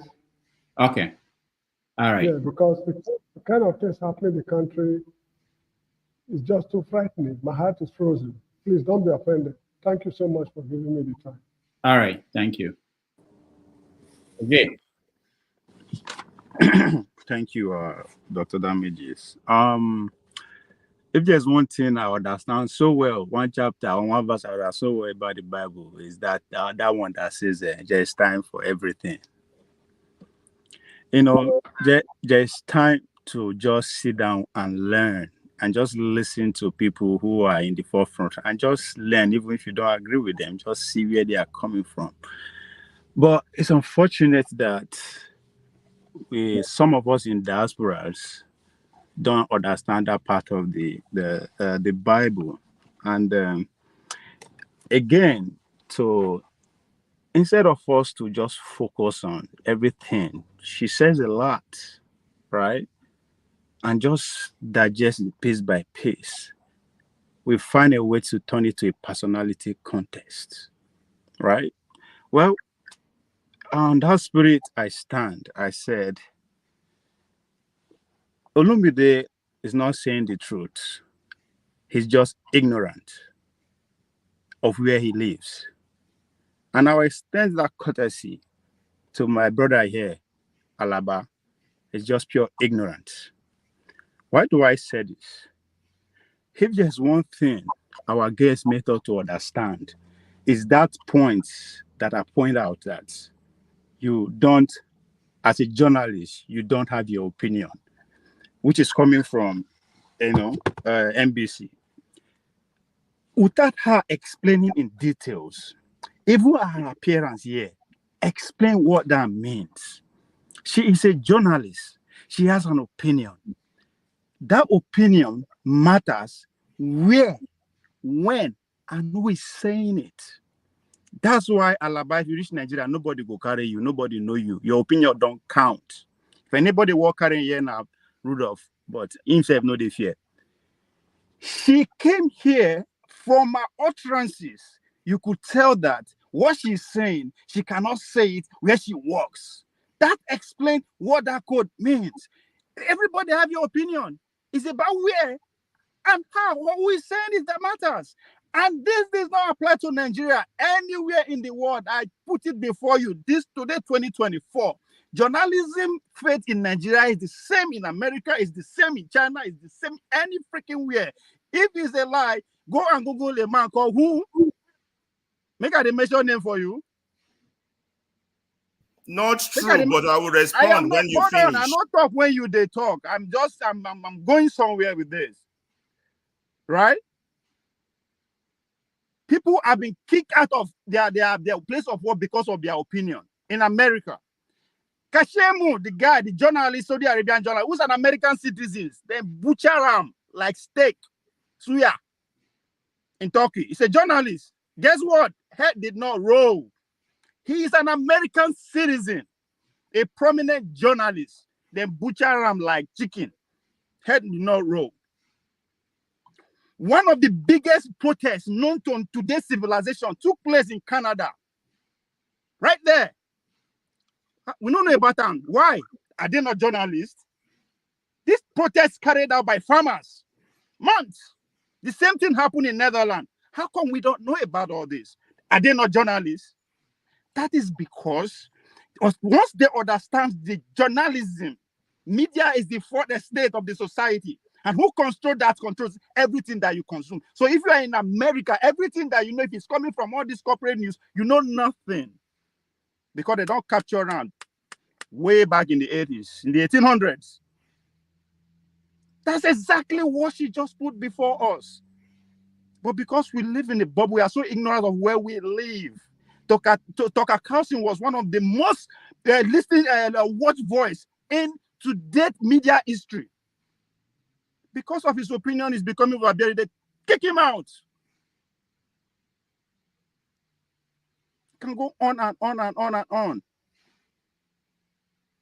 These are not. Can I respond now? I'm not talking to you. See, that's the no, problem. No. You mentioned me. I'm not. Yes, just listen. That's my problem. When you they talk, I don't call you. Please. No, you said what I. Can I finish for God's sake? That's the problem. My mama talk say it is not. It is bad if you don't want to learn, but it's an act of witchcraft. You are denying other people that opportunity. What has she say here that is so controversial that we go personal about? The reality is that because we are in a bubble or we are so ignorant of where we live, that's why we don't listen to paternity contest. Partnership that he said doesn't happen in America. Everything happens the same thing in America. There's a reason why Joe Rogan is the more listened to as a media go-to in America. Why? Because they know that all these copy missiles are just pundits. If you are listening to CNN, you are listening to an opinion. Nobody cares about your opinion. I don't care. Say the news the way it is. I have my own thinking. That's what journalism is about. Nobody cares about your opinion. Say it the way it is, then you have your common sense to judge. But because guess what? We have given our brain our patient is solely like that of a TikToker. We've given our brain to few journalism. We cannot reason anymore. So we wake up every day, we listen to them. I don't care what your opinion doesn't count. What NBC is just give power to the corporate medias, right? What the medias are doing, I say, come, as a journalist, you can have your opinion, but just come, don't just come here. That's what happened everywhere in the world. Unless we are ignorant of reality or we are in a bubble, as I said, we are just dumb. Come on. Not be everything. She came here to lecture us. Lecture us of the reality of a journalist. The only difference here is that she's a Nigerian. She practices in Nigeria. She can as well come from America and the same thing she will be said and she won't be wrong. So not be every time we go to argue, the world is not black and white. The world is not black and white. Can I respond now? I'm about to leave. All these going around in circles. It's not your platform. I don't think you understand that. You had your time. Can I respond now? I gotta go. Yeah, man. You had your time. All this going around in circles. You're giving me enough time. My brother, this is not your platform. You had your time. You spoke your mind. Nobody stop you. See, that's the problem, right? Or just want to argue. Only people that have narrow view want to impose that view. Some people that have broader view on some issues. That's why I said it's not black and white.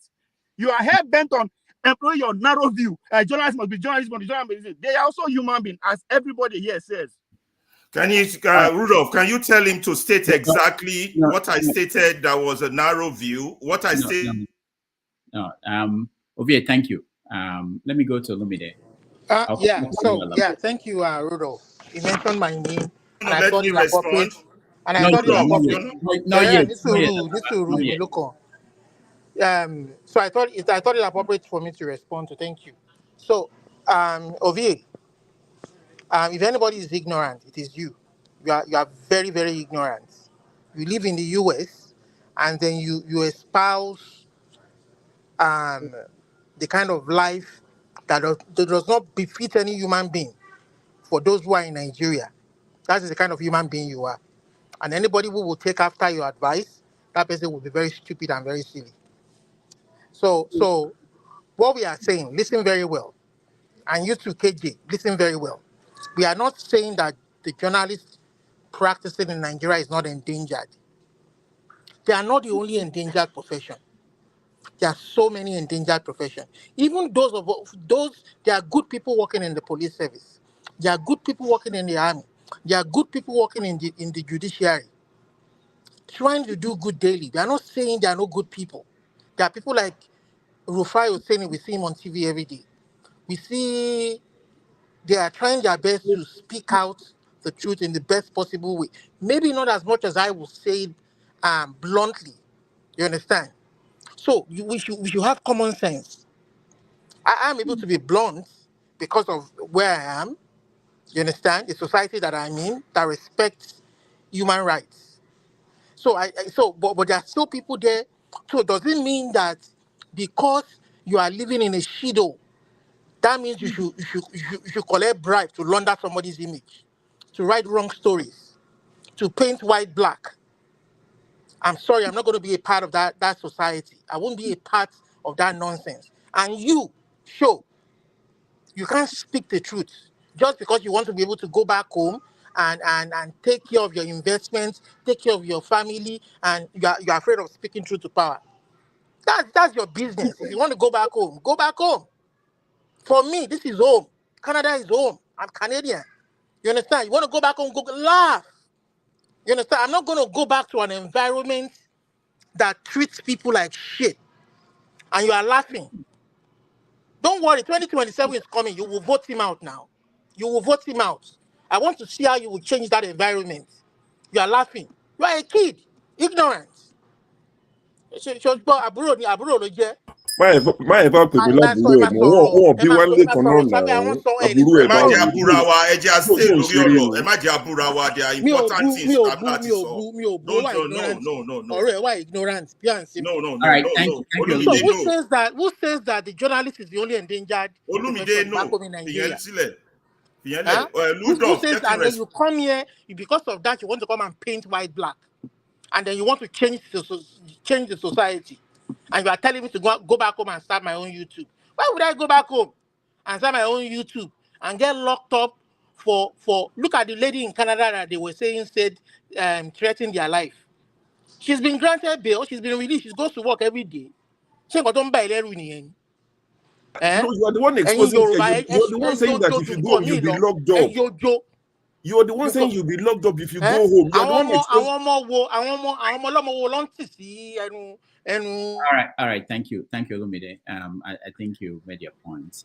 Let me. Olumide, I think you made your point. Thank you. Let me go to who is. I forgot who is next. Let me respond. I'm going. Please let me read. I have it written down.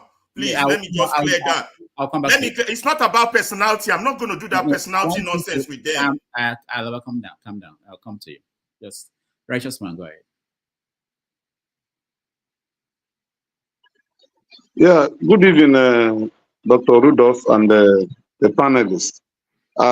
Sorry, I'm just driving in now, and I just joined. I don't actually know the topic that is on ground. Yeah.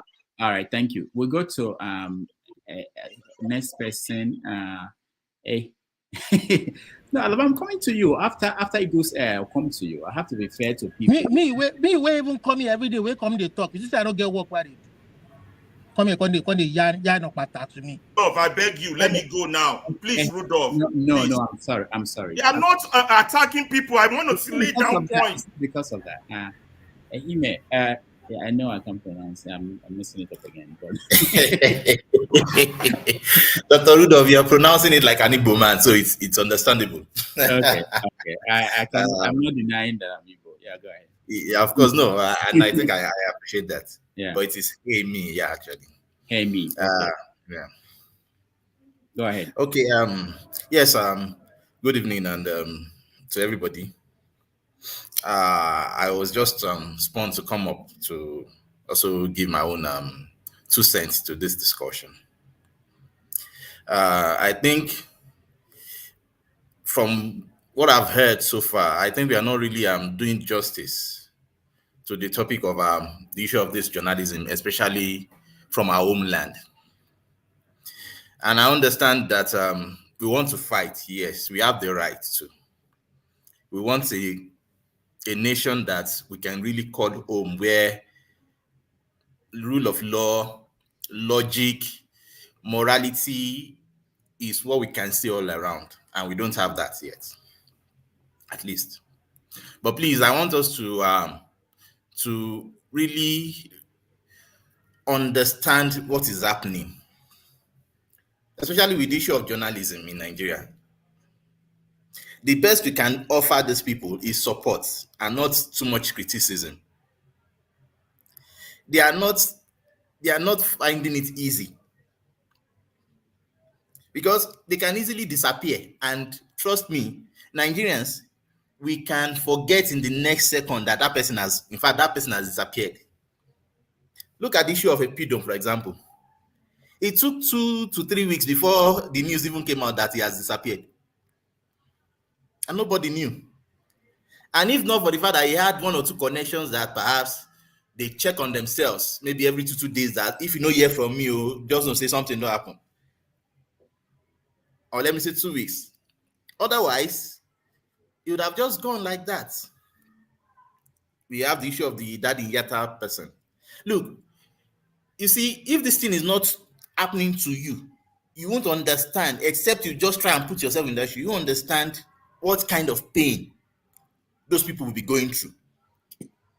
And you think that, well, they are sacrificing for the nation. It's fine if they can sacrifice for the nation. You know, everybody wants, at least we need this kind of sacrifices. But the truth is that the nation you are trying to sacrifice for, the people are not even aware. They are not even appreciative of that sacrifice. Not that maybe you are expecting them to pay you anything, no. But at least so that they can know that, okay, this person has died in this point, and that person mustn't die there again. We must make sure that we achieve all these debts. You get the point. With the kind of result that this debt has paid this price for this particular result. So this result must stand. No, it doesn't happen that way. So we need to just give these journalists, especially the ones that are trying to speak out, moral support. Even if you are going to criticize them, please moderate your criticism with them so that they can understand that, we understand your issues. And especially if you are based abroad, that is just all you need, all you can give them now. And funny, you can talk well from abroad, yes. But if all ends with just talk alone, then it is nothing. It doesn't do anything. So I think for now, I will rest my case because I still have some other things to talk about. But all right. Thank you. Thank you, Herman. Igose. Good morning, everyone. Rudolph, thank you for this great opportunity, because I've been in a comment section listening to everyone and the kind of tackle they are facing KJ and some journalists in Nigeria. KJ, let me tell you the truth. It's out of wisdom that you used to handle your job and make it of their life today and have their freedom. Apart from that, it would have been in Kuje prison or it'd be in the hell. Yes, I'm saying the truth. Sometimes some of us who are in the diaspora don't understand what people are passing through in Nigeria. Journalism in Nigeria is one of the deadliest and riskiest jobs in Nigeria currently, especially under the regime of Tinubu. Let me say APC. If you are the type that want to expose their secrets, they will go after you. They don't care whoever you are. And they will not think twice to pick you up. Forget about Aisha Yusuf that is in Nigeria, that is fighting all this. Forget about Fala Rotimi. Forget about Rifai Yosemi. Everybody have their own way, their beating drum for them. If you don't have a strong drummer behind you, you cannot dance a strong dance in Nigeria. You have to tell ourselves the truth. Rudolph, God bless you so much. Most of us that is in diaspora, especially in US, Canada, saying that journalism, they have to speak up. At least, Rudolph, I give you a platform to become a journalist to speak up. Speak your own in this platform. Rudolph, you edit the video and post it. Somebody like me will help you and post it in the Facebook and everywhere. Use this platform of Rudolph Okonkwo and speak against APC. Say their mind. Say whatever they want to say. Rudolph will help you and edit it, and we post it in social media. Leave those in Nigeria that are passing hell. KJ has said it. He don't know the kind of thing that he has passed through in Nigeria. He don't know the kind of punishment, the kind of treatment he received in Nigeria as a result of a journalist's work. Some of us are here making noise, shouting. That muscle that they are flexing in this place, talking against journalists in Nigeria. Use that muscle right now and speak against APC and co. Rudolph will help you to edit it, and I will post it for you in social media, every social media. So please, if you want to criticize all the journalists, you take it light, because it's not easy. He cannot be in a pharmacy shop, or he cannot be in your office, or be in an airport where you are working, or be in your office and begin to shout and shout and shout. At the end of the day, you keep calm. Then those of them in Nigeria, they will come and pick them up. Nobody will come, will stand for them. Nobody will speak for them. Only their family members will suffer for it. So please, that muscle you are flexing here, use that muscle and face APC. Say something tangible. Rudolph Okonkwo will help you. I did it, and I will share it for you. Thank you so much. Thank you, Igose. Alaba. Yeah, thank you. After denying me. When some comments that I've made here was not, at least initially, personalized. It was not personalized towards anybody. And I never criticized Precious for what she's doing. My question to Precious was, and I was very clear, what is the Association of Journalists doing to change the laws that is holding their hands? But some panelists, as usual, heard my question, interpreted it as criticism, personalized it through their own cowardice, and comes here to present the fact that if I'm attacking Precious, maybe they need a playback for them to be reminded of what exactly my point is. My points were very valid and should have been what panelists should be discussing, not everybody throwing in the towel and carrying the coward placard. That's not what we are here for. It wasn't criticisms against Nigerian journalists. I praise their effort, but I say they can do more because their condition is not as bad as some people want to make us believe. And then there comes Ovie, and that's the problem of educated people. And I'm not going to go deep whether they smoke or not, but that's the problem of educated people. Educated people, we say there's a problem in your country. It needs a solution. They will come with an argument, to them it's rational, but that problem exists in England. But that problem exists in Japan. But that problem exists in America. I don't care about America. I want to go back home. I want to go back to my country. I want to fix my country. And I don't discuss America, Japan, and all the other places. And those problems doesn't exist there. Because we saw in America how a journalist took out Richard Nixon from office. Because a journalist knows the power of a pen. Those are the type of stories we should share. So that Nigerians journalists will be emboldened, not be cowardized. Those who say they are not supporting them, sometimes criticisms help, but we are not even criticizing them. We're giving them ideas, but some people wouldn't let that idea flow. If they won't let it flow, and that is the problem with this panel. And I keep telling Rudolph, let me finish, Olumide. I keep telling Rudolph, you have some Trojan horse among you. I'm not even we can talk in the West. They cannot talk at home. So people are still here. They won't let us talk.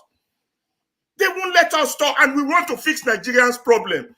How in the world do you think you're going to fix Nigerians' problem? Acting like this. Let's talk truth to ourselves. You all might have time to waste every Saturday, and so I don't. If my suggestion, as Precious has been here now, I hit on the issue of your group, your union. What are they doing? You know, yes, she didn't give me the answer I want. I didn't go back on a follow-up. But I want her to know that there is power in her. And I want her to come to her full glory.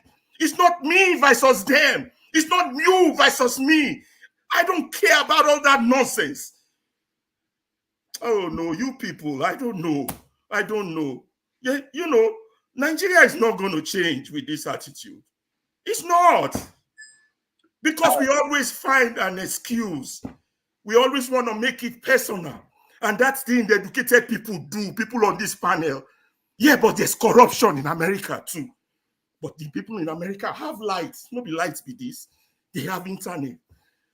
Yeah, but the petrol gases, what is wrong with us? Who do this to us? I didn't personalize any of you, KJ. I was mad with you yesterday that you let that man spread propaganda, but I didn't personalize you. But I felt sad hearing you talk for 5 minutes and all you push out was you're taking away hope. I can't stand and listen to that. The same thing, show came, pounce on that hope. Eagles here came, pounce on that hope. How are we going to change the nation if you don't give hope? The people are already down. And here we are, all we share is misery. Check 10 Nigerian headline, it's all misery. Don't you all want things to change? It's not about me going home with this, that, and all the rubbish comment from them Kulata and all those dumbhead in the comment section. This is supposed to stimulate intellectual reasoning, give suggestions, help our community, save our... Nobody's coming to save us. I don't know how many times I will shout this to you all. We have to do it ourselves. And we do it by talking, by attacking each other, by criticizing each other, by condemning each other, by coming up with better options. I rest, Rudolph, I gotta go, Jerry. I'm tired of talking with people who don't get it. All right, thank you, Damaji. Yeah. Damaji, maybe I do my last summation. Go my house. No, hold on. No. Yeah, can I speak? Who is speaking now? No. So we have to move away from this topic. I want to restate. I think I've spent more than 3 hours now. That was my target time. That on Wednesday, if you want to join our conversation, we are giving an opportunity to all our panelists, people in the comment section, people who are watching at home. If you care enough about what goes on here and you have issues you want us to discuss, you want to talk to the management or people who run affairs here, let's come there and have that conversation. We also have a message that we want to pass across to you too. We're trying to reform what we've been doing for maybe 3 years now. I think it's old enough to kind of be more mature and to do more than what is doing for us at this point. So we invite everybody to join us. It's going to be like something like a webinar, but it's open to anybody. I will share again the link so that you can take note of it. But those who are on my my WhatsApp group, I will also share it there. The other thing I want to mention at this point is that from next Saturday, we have one of those ideas that we've been talking about here. We have a show on Voice of the People TV. It's called The Diaspora Perspective, TDP, from home and abroad. So we're going to be sharing ideas with people at home about issues at home from the perspective of us abroad. So we have the flagship show, myself and KJ as panelists who will lead that conversation with people at home. And when you come to the meeting on Wednesday, we'll talk about how you can be involved and the whole idea of what we plan to do. All right, Righteous Man, I will let you speak, and then maybe KJ. Go ahead, Righteous Man. And sure. Yeah. Good evening. The bitter truth is this. Journalism has been watered down in Nigeria. It has been watered down in Nigeria. It's a bitter truth. There is no industry that doesn't have its own negative impact. Are you talking of being a soldier or an engineer or Air Force man? Sometimes the plane crash and the body scattered. So it's not only peculiar to journalism in Nigeria that you say that they are being harassed or whatever. Innocent Nigerians who went on protest too were harassed. So journalism has been watered down in Nigeria to the level of receiving of brand envelopes. So our journalists in Nigeria today, they have failed. We are the people on ground here. We can tell you, tune to TV, tune to radio stations. They engage in, they have succumbed to the pressure of the federal might. What they do now is to talk about female and male issues, play music, then do one-man play for you to win a lottery and whatever. That's what is going on. Hardly do you see meaningful conversations. And even when I feature in 2 radio programs in Lagos on Mondays and Wednesdays. You know, when you want to bring a meaningful, educative topic, you will see the anchorman will water it down and tell you, no, they shouldn't go to that towards that direction. You know, because of the fear of losing her job and possibly a fan from the NBC against the media outlet. So everything is watered down here. Our journalist is no longer the journalist of those days that dared the military, you know, and wrote excessively that, you know, that opened the eyes of the people. We don't have good, not that they are not good journalists, but the practice of journalism in Nigeria has been watered down. They are good individuals, but they are no longer effective as they ought to be. Like in the days of Delegiwa, you know, in this platform, I have accused Dr. Rudolph, I think it should be last year. I said, you guys use Sahara reporters to finish Jonathan regime. And there were a lot of things that were reported against Jonathan via Sahara reporters. That Sahara reporters, where is it today? Why are they not reporting against Tinubu? They are no longer as efficient as they were during Jonathan regime. So that is the kind of thing we are facing here. Our journalists are not working at all. They are ready, they are after their stomach and the well-being of their family. That risk that every industry takes, that risk that involves every profession, is not exclusive for journalists. It involves every industry. So let it not be reduced or limited to the journalists, maybe when they die. Many builders are dying. Many engineers collapse from, the house will break from up and they drop dead down. Many truck drivers died on motor accident. Does it mean that it's only journalists that their lives are at risk because they are doing their job? It's not true. So Nigerian journalism have been watered down. They are no longer efficient and effective as they used to be. And that is a bitter truth. Take it or you leave it. I am in the state. I'm a contributor in radio program in Lagos State. I can give you the TV station, the radio stations. I'm a popular contributor there on Mondays and Wednesdays. So I know what is on here. So that is just my contribution today. All right. Thank you, Righteous Man. Who did I say I was going to? You call me now. Yeah, sure. Yes, thank you. It's not of you, it's me now. It's me. Come on, you're not journalist. Allow us quack to talk. I need to respond to what some of the, especially allow the quack to talk first. Let the professional take back seat, okay? Our people say if you give somebody rope long enough, that person go hang himself. Abi? So I don't know, but maybe not English,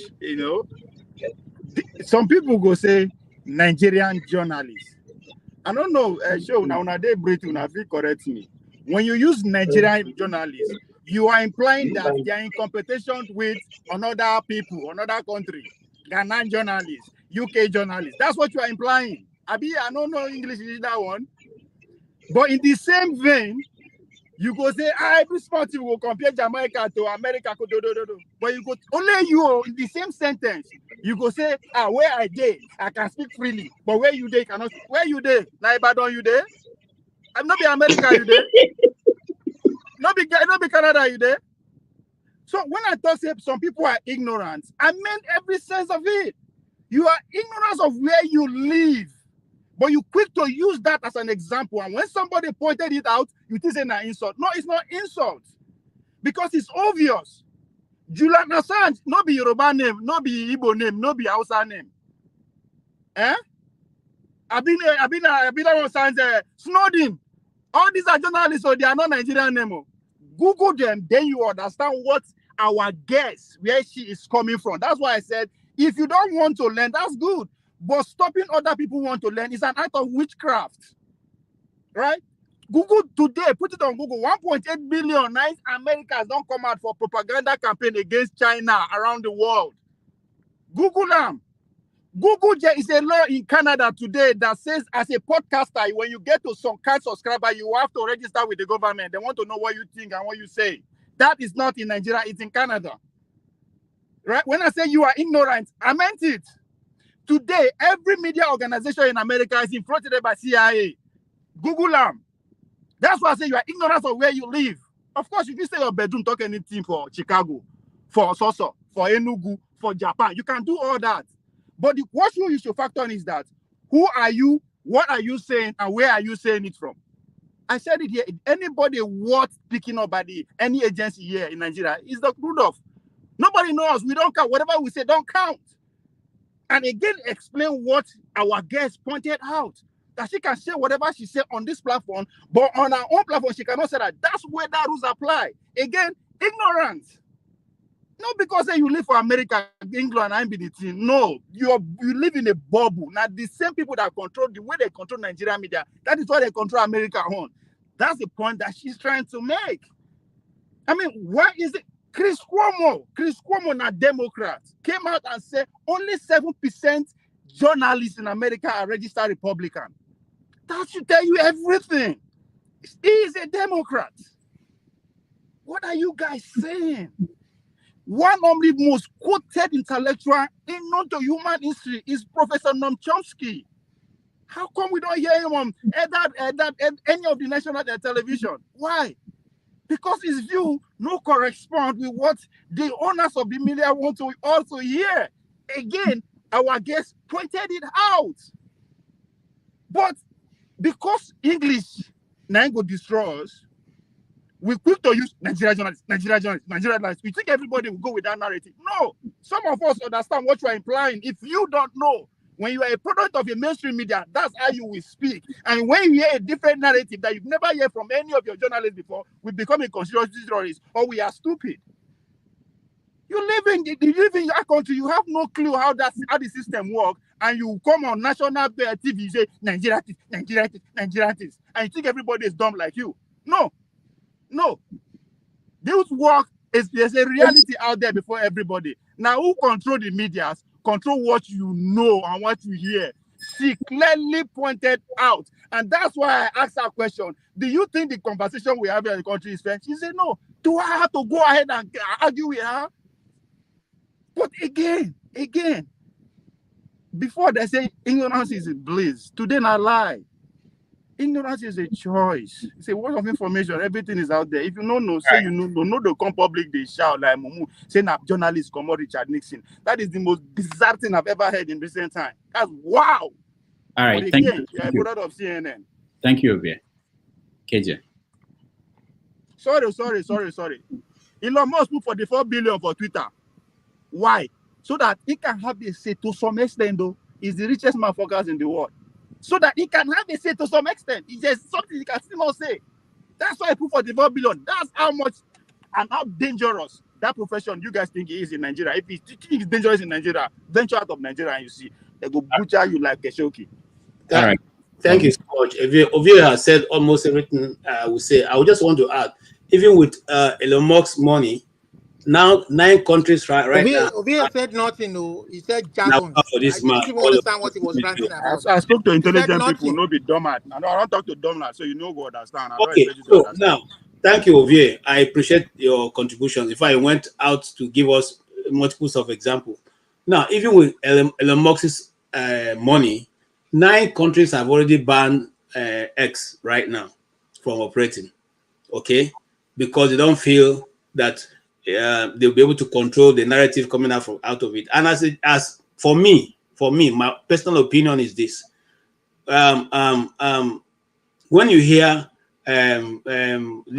what they call it now,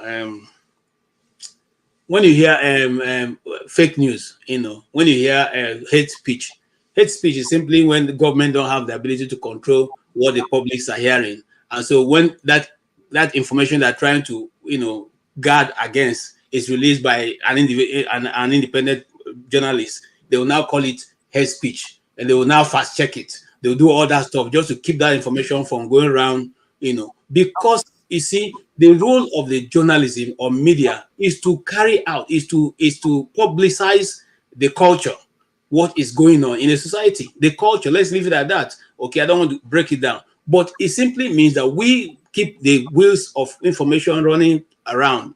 And sometimes those are the top of the affairs want you to keep only their own information running around the people. Now, if you step out of that organized government information, you become an enemy of state. And when you become an enemy of state, especially in a country like ours, where laws are not respected, nobody cares who you are. They will take you in. I'll give you another example, and I will not call the journalist's name. In Abuja, they have been looking for a way to get that guy, and they were trailing him. He went into a barbing shop in Asokoro to go barb his hair. As soon as he got in there, they brought two. Sorry, Rhoda, I'm taking your time. I just want to explain this thing. They brought two Agro people who came and were fighting. Whether they were Agro or no, we don't know. But they were fighting in front of that barbing shop. And the guy came out and was trying to say, hey, what's going on? What's going on? Trying to divide, separate the two people fighting. And before you know it, the police went, they just mob, or the police, mobile police came in. The police arrested everybody, including him. And he was saying, no, I only came in here to barb my hair. He said, no, you go along with us. Look, here's my ID card. I said, what ID card? They took all of them. That guy, we didn't see him for more than 2 months. He was in a dungeon. And he wouldn't have survived it. The only reason why he survived is just God. I'm telling you what happened, really. I don't want to call his name. Now, this is somebody who left his house, left his wife and children, and had gone to just have a haircut. So now, I'm not saying that there are no other profession that is bad and all that. I'm not even saying that in America, journalists are safe. But I'm saying that you are paid enough money, you can be able to give your family. So when eventually something happens to you, your wife and children will not have a reason to go begging for food, And you see, you look what. Let me say something here. You see, you cannot but praise the Nigerian journalists. So Ferrari said something about Sahara Reporters. Sahara Reporters was acting almost as what the Newswatch was acting those days when Newswatch came out. When Newswatch came out, I remember those days our parents used to go and rush to go and buy Newswatch, because you know that Newswatch is going to give you a hot story coming that week. Now, after the death of Delegiwa, news, even though it spanned to people like Tel and all that, which was a division of Newswatch and the rest, but eventually we now got something close to that, which was the Sahara Reporters. I used to think that the Sahara Reporter guys were crazy, I must confess, because some of the stories I read, and I said to this guy is going to go home and sleep. But they did that all that time. And of course, the people cannot continuously remain there. Those people who hot head eventually move on to something else. Okay, because especially if the pay is not what you can take home, you eventually have to go look for something else to do with your life. So if we want to help the Nigerian journalists, just like Precious now, let us form a post where we can give her and tell her, you know what, when you get those stories that you cannot publish, get independent publishers, pay them this amount, let them get it for you, write it, then they can send it somewhere else and be published. That's what some of us used to do those days. Some people used to do that. So if you want to encourage Nigerian journalists, please form a post for them that you can use that to help them out to get those news you want out there. Thank you so much for that opportunity, Rudolph. Thank you. Sure. All right. I'll make one last attempt to see if I can get my point across clearly, and I will try to be calm this time, because it's the way I operate, from the very civil Little England. So my point is, there are corrupt journalists everywhere in the world. So they exist in Nigeria. There are journalists who are trying the hardest in Nigeria as well, right? So, and I'm all for, encouraging them, nudging them in the right direction and all of that. What I'm saying is, let's not send people to their early graves unnecessarily just because we want news. And also, I talk about Twitter a lot. In fact, there's one particular gentleman, that would laugh at me and call me the Twitter, whatever. Oh, I should go on to Twitter today. You can get news from Twitter. Not everything will be on Arise or NT or whatever. There are so many independent journalists. One of them, Pidom, the 99% whatever guy, has been locked up. Allegedly, for the first 6 days, his hands were cuffed and he wasn't fed for the first 6 days. No food. When they eventually, arrested him, I think he went to Nigeria for that August protest. And that's why we're telling some people who don't get it to say, go and try it as well. But I like Olumide. He keeps saying things that make me think, are you listening to what you're saying? He said, I'm afraid because I want to go to Nigeria. I'm afraid that's why I don't want to criticize the government. What do I do when I come here every weekend? Sorry, please remind me, what do I do when I come every weekend? But I don't criticize them the way you want me to. So as far as you're concerned, I don't criticize them. Now, you said I'm afraid, but in the same breath, you said you would never go to that country so that they don't arrest you. Who is afraid? I go to Nigeria regularly. I'm going very soon. And I criticize them. So you are the one who's saying you can never go to that place. You have no business there. And I respect that. I have no issues with it. But I'm saying, let's not just tell journalists who are trying the hardest in one of the most hostile environments to keep digging. No. Sure. You are the one mixing apples and oranges. I am saying what I'm saying. Let him finish, please. Don't worry. I've calmed down my tone. It's fine. Let's discuss and maybe Stop twisting what I said. What I'm saying is that the ones doing wrong, don't put up a defense for them. That's what I'm saying. I've said it many times. I said the bad ones. Those are the ones I'm referring. But what yes, I'm with you on that. KJ is giving a cop blank. out. No, to it's not a blank defense. Those are the ones I'm referring to. Don't twist my words. Okay? It's not a blank. If you want to go and tender to your business, go home and tender to it. No. I don't have any business in Nigeria. So okay, that's what I'm saying. Let me try and explain it. At least my position. It's not a blank defense. That's why I started with there are corrupt politicians, journalists, even in the US, even in the UK where there's freedom, they're still corrupt. And in Nigeria, there are many corrupt. And it's easy to corrupt them because of the level of poverty and the rest of it. But I'm saying the ones that are trying. And I'm also saying, let's put our money where our mouth is.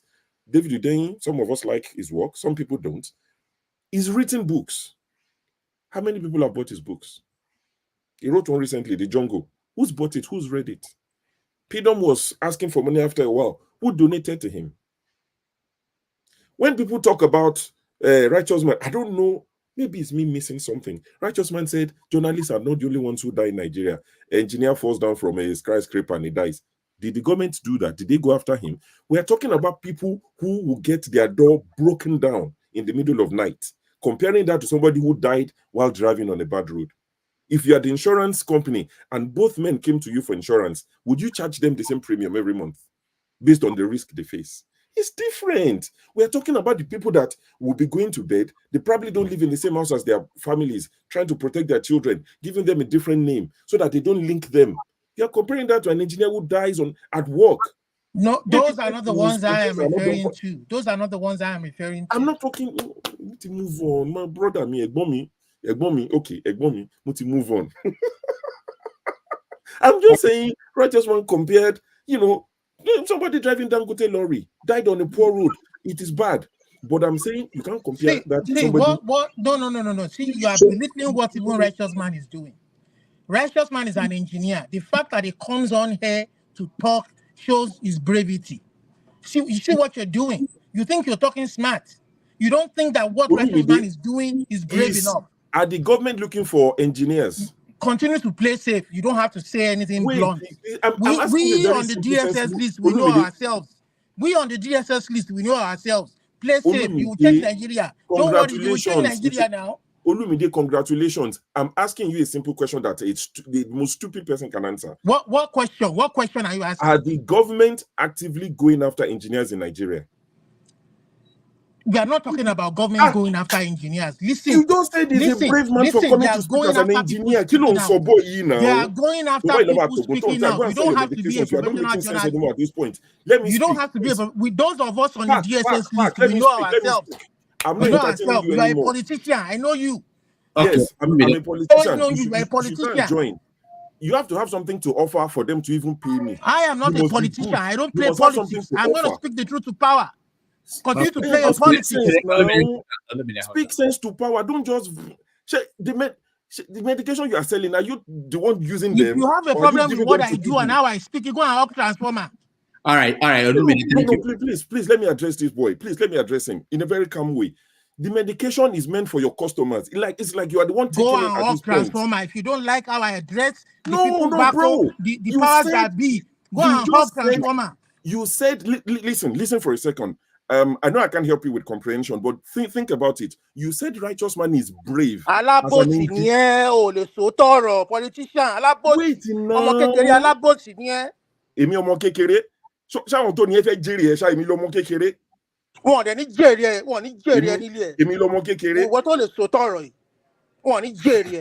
All right. Thank you very much. You've managed to bring some of the most crazy people around.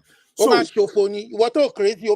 the question, maybe righteous man, you can answer this question. As engineers, are the government actively after you people? Keep quiet there. That's not what we are saying. Don't divert question. Okay. That's not what we are saying. Sure. What I was saying is that every profession has its own risk. I agree. Every profession. So journalists are trained and they should know what they are supposed to encounter.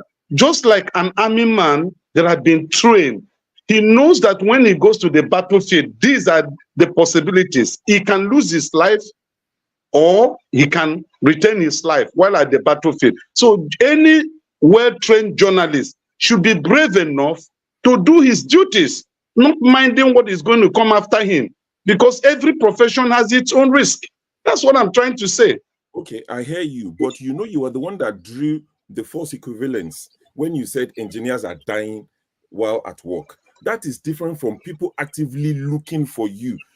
You can see where I don't agree to say it's different risk. There are risks, but what presents the risk is different. One is accident happens at work. One is the government might actually look for you based on what you say. And this is why I'm saying, it's two different types of risk.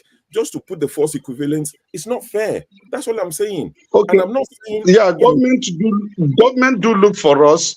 If I handle a project now and within the time period it collapses, my license will be withdrawn and I will be declared wanted.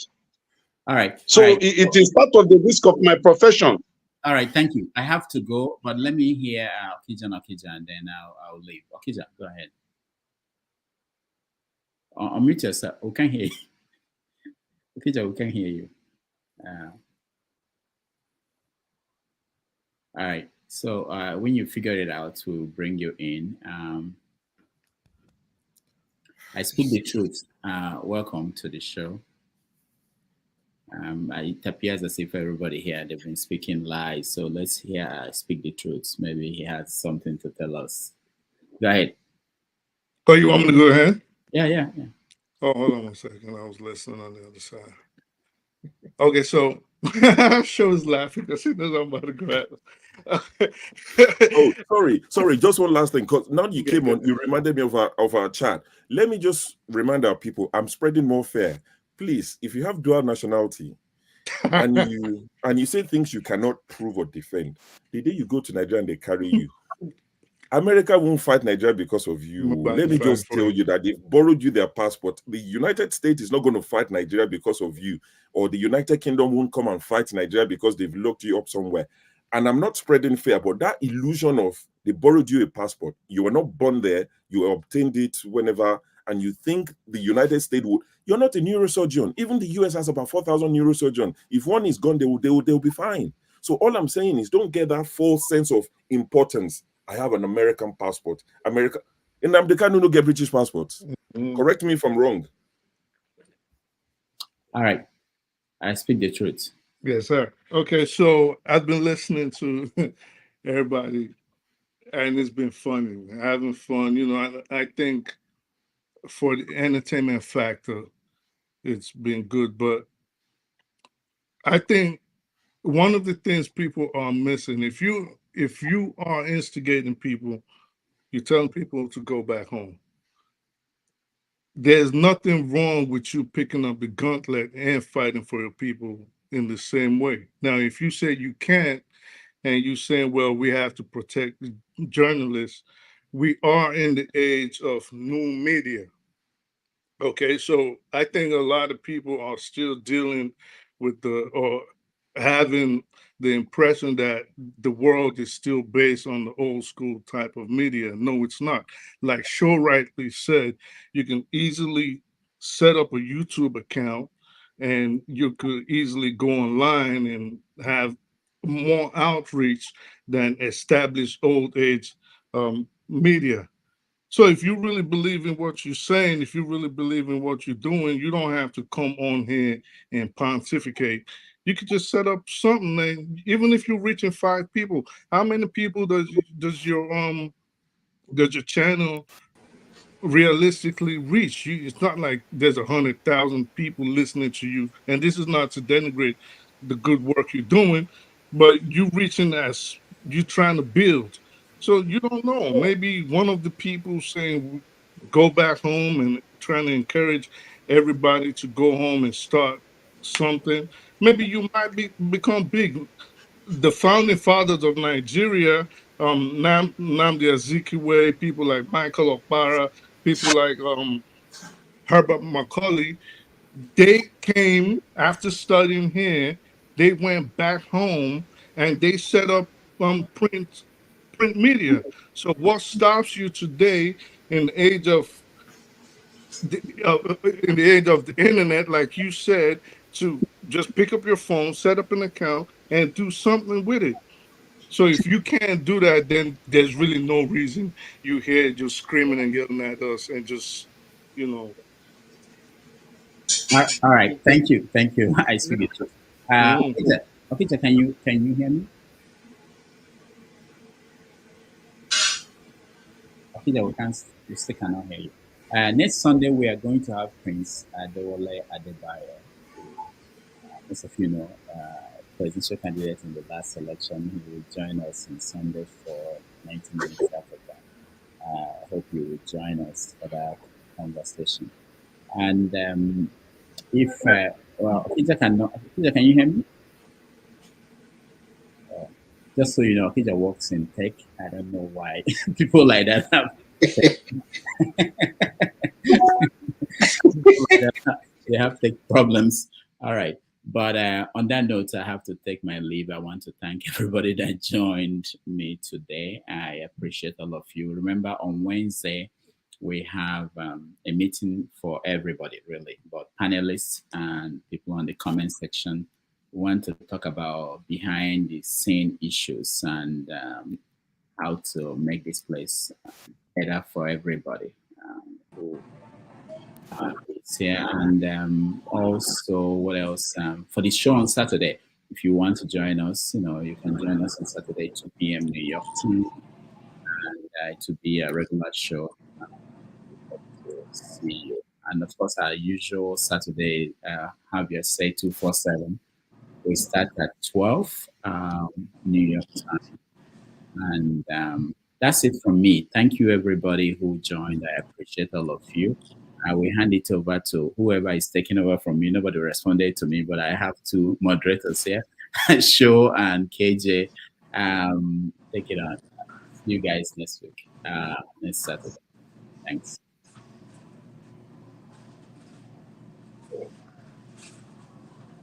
Oh, okay. Thank you, Rudolph. So sure, are you ready, or I should just go ahead? I'm not in my moderating clothes. It's fine. You can moderate it. Today is Sunday. It's the last day. Moderate. It's okay.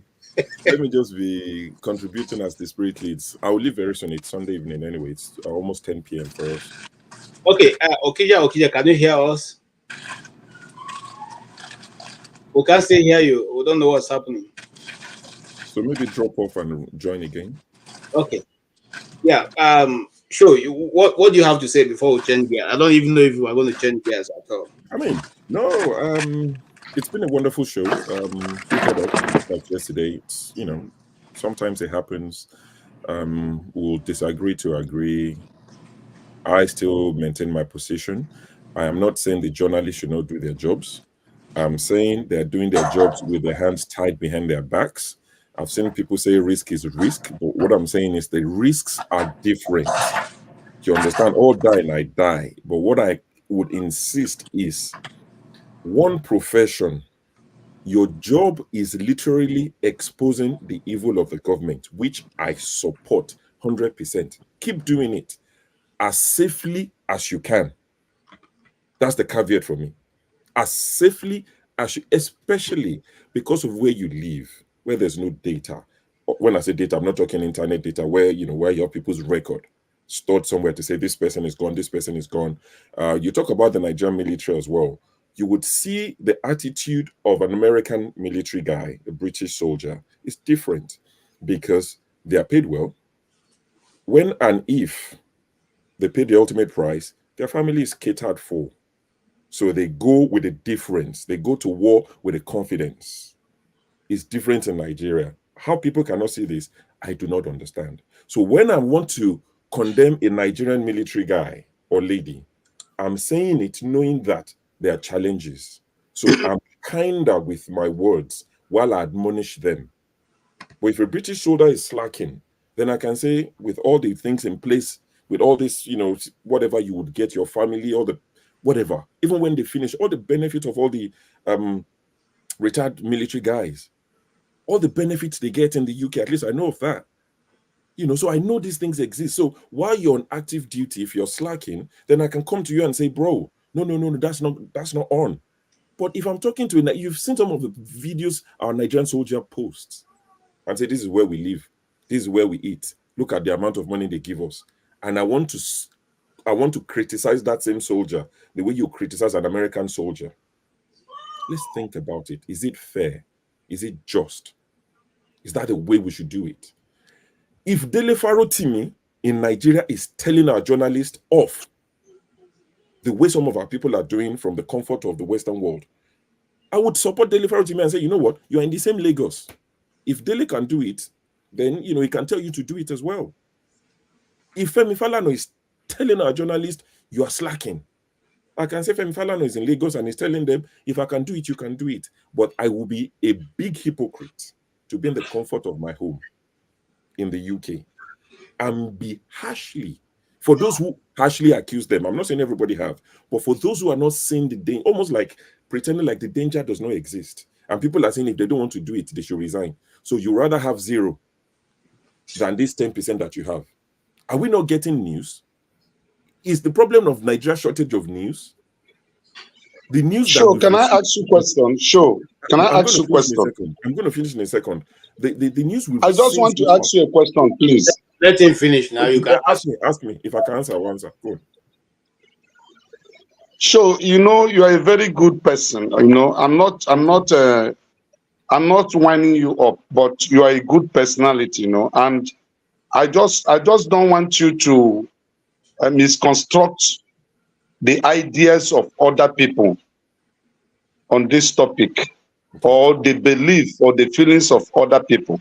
You see, a soldier, somebody who signed to be a soldier, who have been recruited and he undertook the training and commissioned as a soldier, he or she knows that he can die in active service. A journalist that have been trained to be a journalist should not tell me that because of government will go after him or her, then he will not do that job, execute the assignment given to him. What's the question? Because of fear of being harassed. Then why did you take up the work of journalism? Okay, is that the question? Why? All right. Yes, that's the question. Why? Let him answer, please. Okay. I think I answered the question when I spoke about it, and I said I want them to do their job, especially the investigative journalists, as safely as possible. All I'm saying is I want them to go complete this mission story, leave to give us more stories. That's all I want them to do. I'm not saying they shouldn't do it. The risk is there. They know. But I'm saying, please, our journalists, do it as safely as you can so that you can give us more stories. I don't want to kill the goose that lays the golden egg. That's what I'm saying. You know, I can even take it from a righteous man. He's in Lagos. I can take it from him. But for me to listen to people who are saying they have no business in Nigeria, they will go everywhere apart from Nigeria and be telling people in Nigeria how to do. Even when it comes to protest, I say it all the time. When the Nigerian people who live in Nigeria, who face most of this burden, when they've had it up to here, at some point they will revolt. It's human nature. I always say it, they will do the needful when the time is right. But I'm not going to come and say, if you don't go and protest, God will punish you. You're a coward. You are this. Go and fight for your right. I'm not going to tell them, especially if I'm not going to join them. But I always encourage it to say, when the time is right, Nigerians know what to do. That is where I stand. I won't hog the mic too much. But thank you all very much. I'll be listening, but I'll be preparing for bed and for the next week. Thank you all very much. It's been a pleasure. Okay, thank you so much, Shu, and thank you for that question. Let me just get this off my chest so that I can move into my moderating mode. You see, it's when you compare the journalism with a soldier, both people have different training. When you are training as a journalist, you're not trained to carry AK-47. You're not trained and told that you are going to go and die in the war front. Peradventure something happens, you will die at the war front. You are trained to be able to listen to information, get information, analyze information, and write about it to the public. It's supposed to be a non-risk involving job. Now, just like Precious said this afternoon, there are different levels of journalism, different genres of journalism. If you are a journalist in a war situation, you have a different training. You are also ready for that's what you're going to counter. So you have, protective gears and all that which you carry. You're also trained how to be behind, behind not in front of the enemy, but behind the enemy line. In other words, you are told where and what is safe for you to be able to operate. Now, if you are trained as a soldier, you are going to confront the enemy. You're not being trained to be behind it. Even journalists who cover wars are behind the army. They are behind the firing line. They're not in front of the army. The armies are trained to face bullets head on. We are not trained to face bullets head on. We are trained to be able to tell a story to the people, especially those ones that the people cannot ask. We're supposed to ask the questions and get answers to the people. However, it is not the same thing as it operates in Nigeria, because laws are not maintained and lines are very blurred, very blurred lines between you being a free journalist who can write what you like and being taken in and nobody knows where you are, where you've been taken into. So what she has said is just in a nutshell, being able to expand for us what has happened to some good journalists who you don't hear about today. Do you know that even journalists are being removed from certain bits if the people complain they don't want you? For instance, if you are reporting for Aso Rock and you write a story that doesn't go down well with the chief press secretary and all that, you can actually tell the organization, we don't want KJ coming back to this office tomorrow. And if it's not a very strong, media house, they will remove you and put somebody who will write the story they want to see. And then they will send you to the market to go and be covering tomato and the crayfish sellers. You of course, you don't want to take that bit. Okay, so sometimes you have to learn how to balance the act. You dance to their tune. Sometimes you don't dance to their tune. So when they say, "Oh God, sorry," and some journalists, let me tell you, I have a documentary I've not been able to publish. It was a documentary on the killings in the Benue. Okay, till today I've not been able to publish it. I can send you a copy if you promise me I'm not going to release it. All right. It was when the buying people there by the Fulani terrorists was on the height. That documentary was done. So these things nobody will come out and tell you, but every day and let me even tell you something. It became worse during the Buhari's regime. But that time once you are Igbo and you're a journalist, you are termed IPOB. So any slight thing that you write that is contrary to what the government think you should write, you are picked up. And the only thing they're going to see, they will keep introducing you as, look at this guy. These are the IPOB writers. Okay. These are the, if you remember the first time I came to this program, I said, let me say something. I am Igbo. I'm indigenous. So when you say I am IPOB, it's true. I'm IPOB because I'm Igbo, indigenous people of Biafra. I'm Igbo. I'm indigenous. I'm from Biafra. I'm from Igbo land, the part called Biafra. So let me say this. I'm just simply telling you what the intricacies people go through. I'll give you another example. By a very good organ of mine in AIT, Benga Roba. Remember, he had that very popular program where he was, asking the pertinent questions. When the government felt that the guy was going too far, they went behind to remove him. He was taken off the program and given a program that was going to start at midnight. Nobody, was watching his program any longer. That's how he left Face the Nation. Okay, so these things are not hidden. They are there for anybody who practice in Nigeria. You will know these things. You may not come out to say it, okay, but nobody who has practiced and who is anything that will not say you have not met that. You must have received one slap or the other sometimes during the course of doing it. So don't compare it. Don't see them also of not being able to put their ideas forward.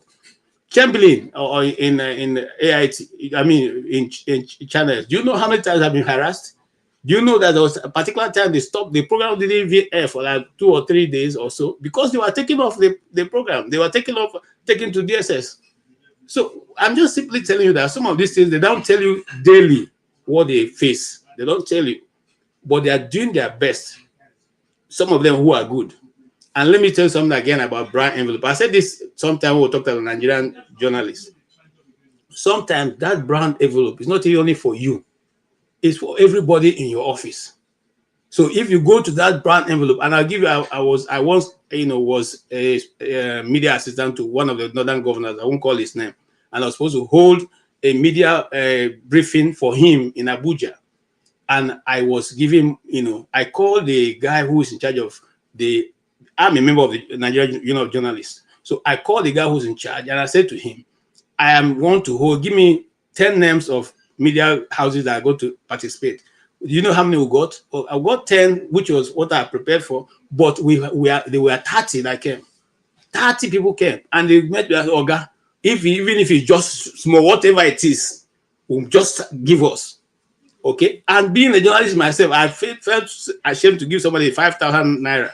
Okay. So I had to split everything, make it about 10,000 and put in the envelope for everybody because I know that when he goes back, his Oga will say, nothing for, you go come on from that one, give your Oga, you go come on from that one, give if it's a media house, the cameraman, you will give the person with the audio guy, you go give the person who will edit, then you go carry small and put for your pocket. That is how some journalists survive in Nigeria. I'm just telling you the truth. Okay? Some of the newspapers, when they go also, they will have to look for somebody who can at least pay their transport. I'm telling you the truth. If you like, take it. If you don't like, take it. Don't leave it. They have to go to a program that at least when they're living there, they know that at least their transportation is being paid. You are in the system. So when the Nigerian journalist is writing the story, when they were talking about, it's not as open as people are thinking it is. All right. Some of them look. Some have been sacked because they insisted a story must be published, and the story didn't publish. They took it and published somewhere else, and they discovered that they were also sold the story to those people, and they sacked them from their office. So let's be fair and let's accept where. AJ, can I ask you a question? Yes, sir. You can ask me a question. Okay. Good afternoon. But I'm a moderator, so don't think. I know. I'm going to ask you a question. Because you are a journalist, not because you are a moderator.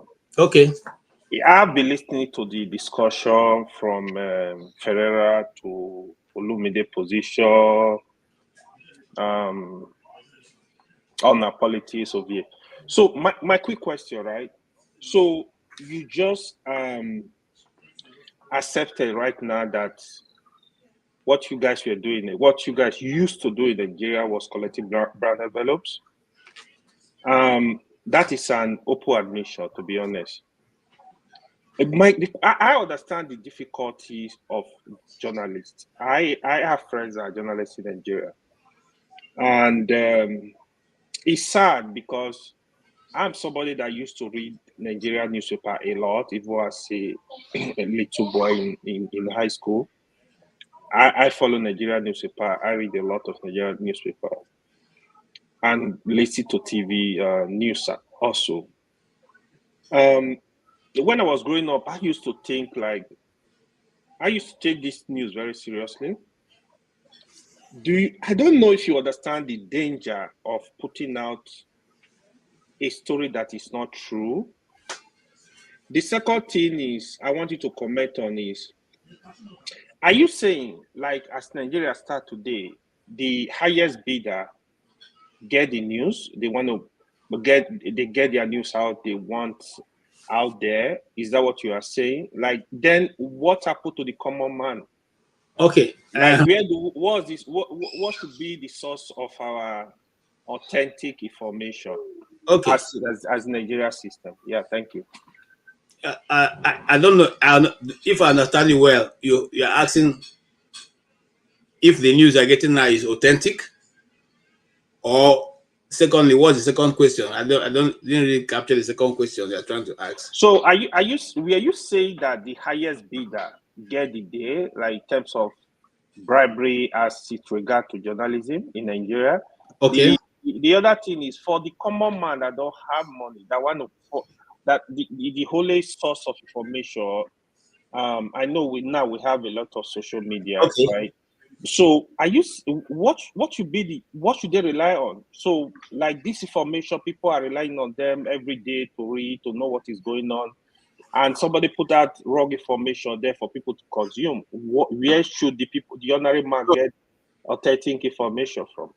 Okay, I want to correct. There's a comment I'm reading on the listener says that is it that I'm taking part in brown envelope. Let me tell you something. Just like Precious said earlier, everybody who is in journalism in Nigeria or doing any form of media work has other things it does. When I was working in Nigeria, I was working for an international organization, so salary was not my problem. I can tell you upfront that I was receiving more than 250,000 naira at that time. So, and I don't want to mention the time, so you don't estimate how much and what. However, I also I had a media outfit. People were working for me in the media outfit, and those media outfits are hired for people for sometimes they meet us to do jingles. I remember I said here that I did jingles for Lex OT, and then they also hire us for to try to do PR for them and all that, and do stories. I also did a lot of stories for state governors or governments. So you do a lot of things to be able to make your ends meet. It is one of those that I had the opportunity to be called as a media assistant to that governor. It was just a consultancy, and I had to organize media people to run that. So having cleared that, I want to say again, no, it's not that the stories you have are lies, but they may not all be correct. What I mean, they may not all be correct, may just be that they tell you to the story that they will spin the story the way they want it to be out there. So the story may not just be that, this is, for instance, if the media did their handiwork, they would have found out that the plane that we were debating for many days and time in Nigeria had already been paid for, was already ready to be picked up. Okay, but nobody gives you that access. And now people like David, who could go behind and get those access to those information, are treated as enemies of state. So you are running one way, trying to get information to the people. At the same time, trying to make sure that you don't overexpose yourself, because only person when they're alive will write story. Okay, that's two. Thirdly, I hope I can remember the third one you asked. The second one you asked. It's not that every Nigerian journalist is doing something that is hanky-panky, but we are saying that it is difficult to get a story the way you will want to write it. And the Precious said something here. When you have finished your story, there's a person called the editor who decides which goes out and which does not. So you could come with a very interesting story. You are written the way you want. The editor can decide to spin it the way it will fit the organization, because every organization have their own way they want a story to go out. So what you finally submit you submit at the end of the day may not be what comes out. And again, the story about the ordinary man is there. we call it, water cooler stories. You can do water cooler stories of the ordinary man, how a small child is selling, of 9 years, selling water, what do you call it? Pure water in the city of Lagos. That is a poor man's story. You can do a story of maybe an Accra woman who has been there and used Accra to train her children, to a enviable level. That's also a story. Okay, but nobody, no media house will send you, go to Agana Abode, go and interview Mama Sikira. Nobody, because that story will not give them any money. You don't understand what I'm saying? It will not even elicit public consumption. That is, the selling may not be. But if you are doing a story of Dangote, Dangote was entering his factory and he almost fell down. People want to see it. They want to read it. Okay, what really happened? If you do a story of, today, Pomo was falling off the presidential table, the people will want to see. But if you go and write about me, say Pomo was falling off my table, who cares about me? It doesn't make any sense. Who is he, self? So they always look for those hot stories of the rich and the powerful that will sell their magazines. Then they will look for other stories like Mama Sikira's story and put in between to help also make you believe the ordinary man also is not left out. In the media space, the one when we introduced that word, change the narrative. It was a media conference where we said we need to change the narrative. Okay, and then when we had that conference, the intention of changing the narrative was we move the story from the big people to the small people, but it was hijacked along the way. It was hijacked, and they refused to move the story to the ordinary story. Because if you watch other channels, you see other outside of Nigeria channels, you see ordinary people having their own stories told. It's very rare in Nigeria. If you also listen to other channels outside, look, sometimes if you are those of us, like I grew up in Benue, sometimes in your transistor radio, you get some soccer match going on. You'll be listening, thinking it's a serious soccer match, only for you to come and say, this is northern side of Cameroon against southern side. Cameroon primary school. Primary school children are playing finals. It is on their national news. They are even covering it. Okay, we don't do such things in Nigeria. We don't. Well, in fact, we're forgotten that level of people. So this is what I'm saying. So it doesn't bring money, and the media houses are not interested in doing such stories. Did I answer your question, sir? KJ, thank you. You really you did justice to that question. Thank you. KJ. Yes, sir. KJ. Please, can you give me the interpretation of this? Ekweko amaba. What does it mean in English? When the gong hits, the truth will come out. So, does it reflect in your journalism? Not really. These things have been there before I was born. I'm only following what I come to meet. So I don't know what you mean, but that is what it is. Let me go on to Eheme. Eheme, you will have something to say. Or you have a lot to say. I do have something to say. And I want to start with this.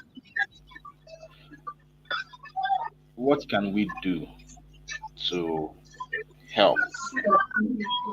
What help do they need in order to do their job diligently? Okay. I think that should be a question that we should be asking now, and especially the ones that we can tell they are trying their best. Because there is something that I disagree with, and that is why someone like Mr. Ferrari finally get his point, which I didn't get earlier. But the way it was presented, what's that noise in the back? The way it was presented made me lose this line of thought. But the thing is that these people, they are already facing the Red Sea. Or let me know, they are already being pursued by the Pharaoh's army. We shouldn't be the Red Sea for them. Rather, we should be like the path where they pass through, and they pass safely and securely. But if we now become the Red Sea for them, and thinking we are trying to query and criticize them in order for us to bring out the best in them, we are getting it wrong. because they have no moral justification. I mean, they have no justification to even serve us in a society like that. So when you have good eggs, you take care of them.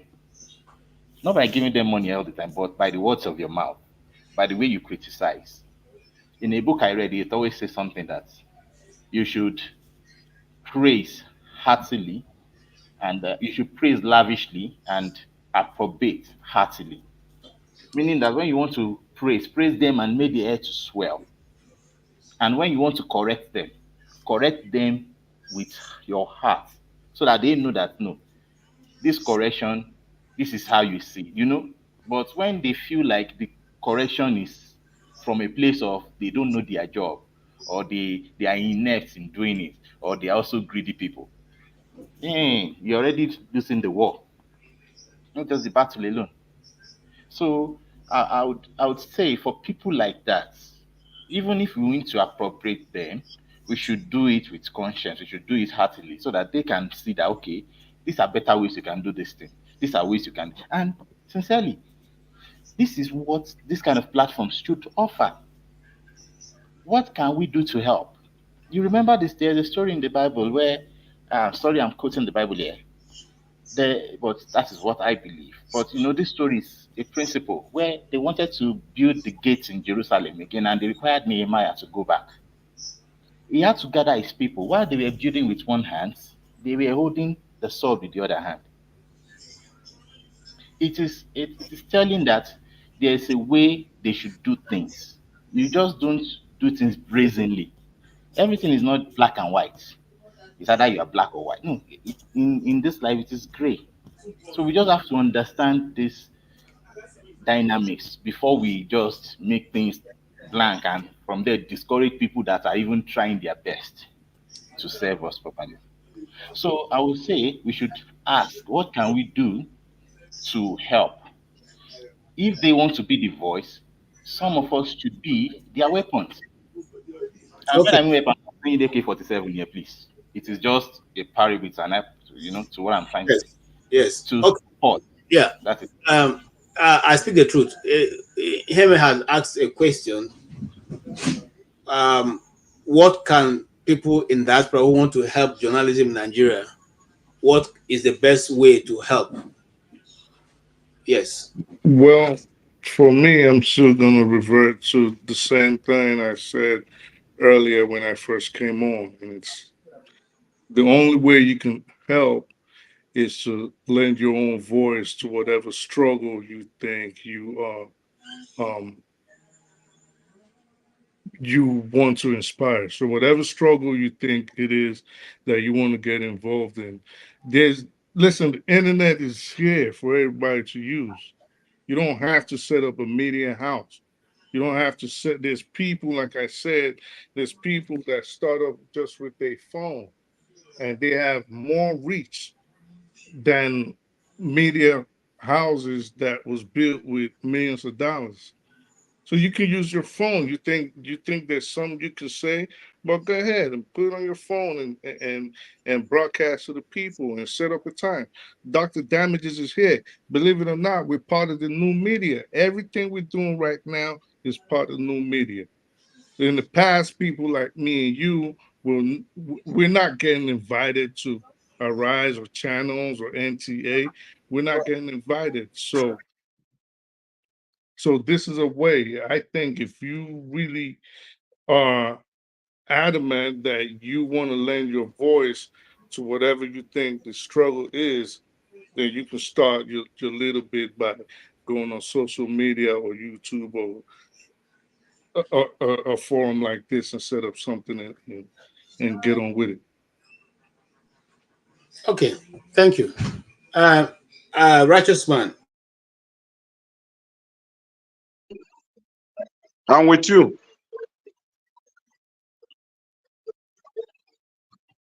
Yeah, I'm with you, KJ.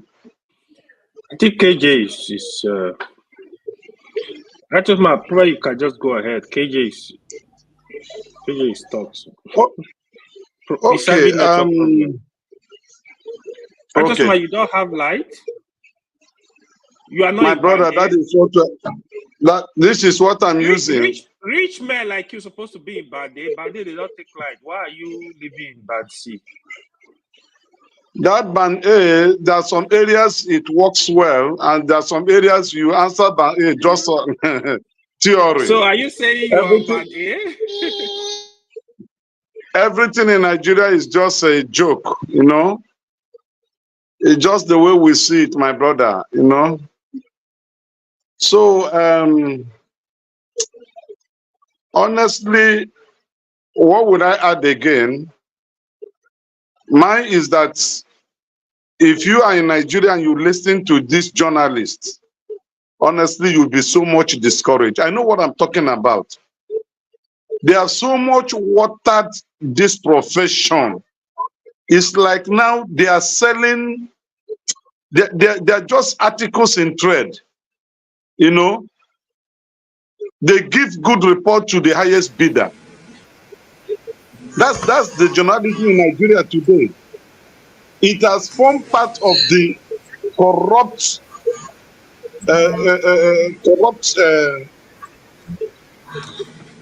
corrupt institutions in Nigeria. It's no longer what it used to be. It has been watered down so much.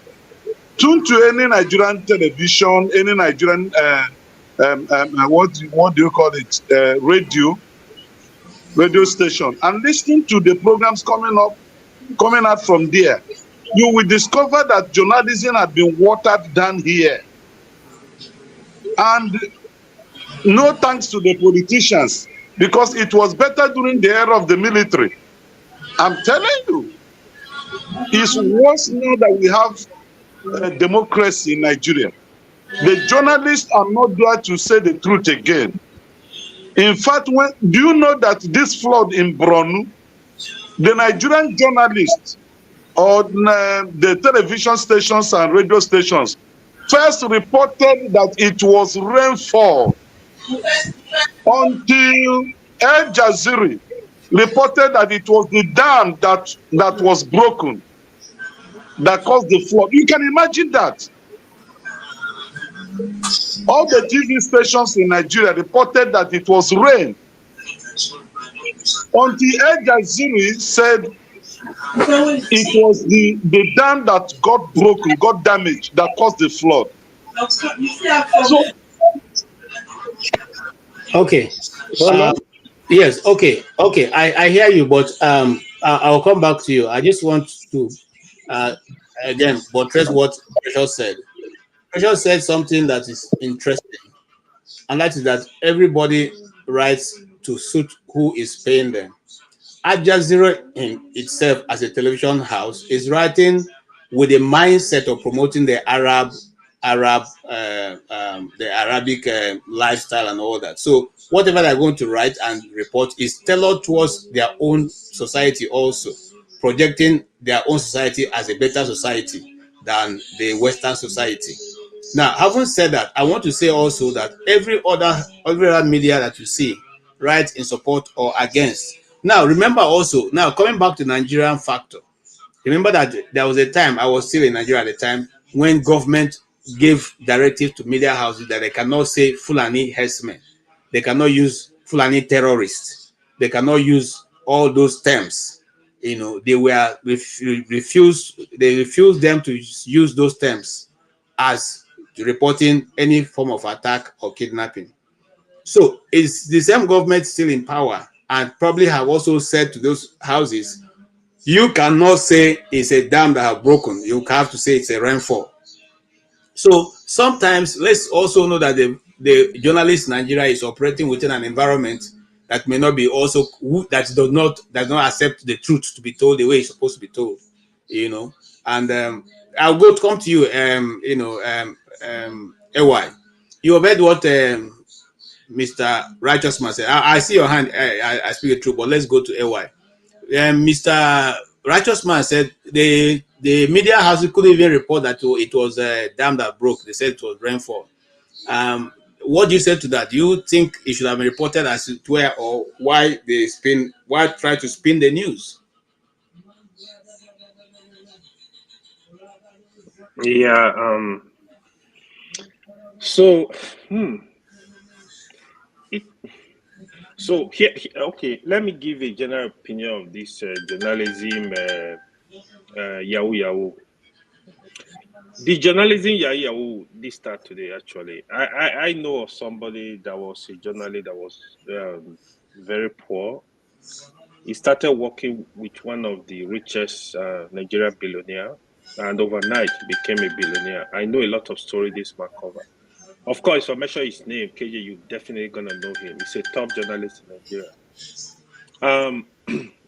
He's close to somebody that is really close to me. So the thing is, I think the journalist, I would say the failure of the journalism, good journalism in Nigeria, it's not out of place. It's just the failure of the country, I would say, because the importance of good journalism cannot be overemphasized. For example, how can a dam destroy a place? You are somebody is saying, go and write it was a rain. That's a problem right there. So what happened to the independent journalism that we actually look at for the real story? They are able to challenge the status quo. I said we go in the right direction. I know Sahara Reporter used to be in this line. I don't know. I've not been really following up with them. I don't know the level of their integrity right now, but they used to do a very good job. They expose a lot of things that were going on in Nigeria, especially during President Yaradua, down to Goodluck Jonathan, down to Buhari. I think they did a very good job.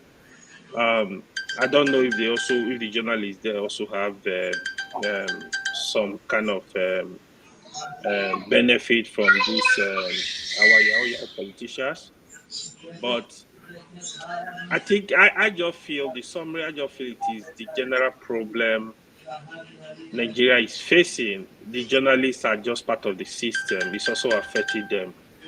That's what I'm gonna say. But there is no. I don't want to make excuse for journalists or any other person that is running the country aground. We need to do what is right. We need to focus on what is right to build Please, the country. who was that alarm? Okay, actually, sorry, Yeah, from journalists to the to every sector in the country. Thank you. Thank you so much. Loco P. Loco P, I've heard that what he said, and people are asking questions whether the Nigerian journalist is performing what the role is supposed to be performing, or is the one also helping to run the country aground, or that we are unprofessional. I don't know. So which one do you see? What's your own part? Meanwhile, hello, how you doing? I've taken a keen listen to everybody, including the guests and other stuff. See, sometimes when you're looking for excuse, not to blame yourself, you don't want to take a share, partake in the in sharing blame or blame sharing, so to speak. You're looking for like, hey, yes, it's risky, risky, risky, risky. Now, look at the word journalism. We have different departments in journalism, right? We have those who go to the feed, whose I think their life are risky. They want to be on the feed, gets on time reports. You understand? While there are some in the office chilling in the AC, those are the presenters, the OAPs. You understand? They come and they spin whatever narrative that they want to spin. You get my point? So if Nigerians are complaining generally, I guess I think I believe not about guess I believe it's wrong to paint all the whole journalism with one brush, because those in the feed, those ones they are at risk. They might not be well funded. The different circumstances might be affecting them, and they may not want to give the appropriate report. But those in the office, like the Abatis, the Rufai, the Jide in TVC, all of them, those are the ones who sit in the office. I think those are the ones that are the problem with journalism. So if those people are going to the field looking for news, no, nobody's blaming them to say, okay, no, they are working there and they are not being paid. You said they have to go and look for money on their own outside. Yeah, those one can be like, yes, those going to the field can say, okay, yes, those are doing, those cannot be blamed, and those are still risking their life to go and give us on the spot reports. Yeah, those who are doing well. But like I said, those in the studio, those are the ones that have the tools to twist any narrative that the people wants to hear. You get my point? So if Nigerians are complaining about journalism, they're complaining about those on this in the studio, not any other department of journalism. Because when you are saying that these guys are nowhere paid, whatever, who are these guys? The owner of TVC, is the TVC. Okay, maybe that one is Tinubu. It's not a journalist. Okay, I can understand that.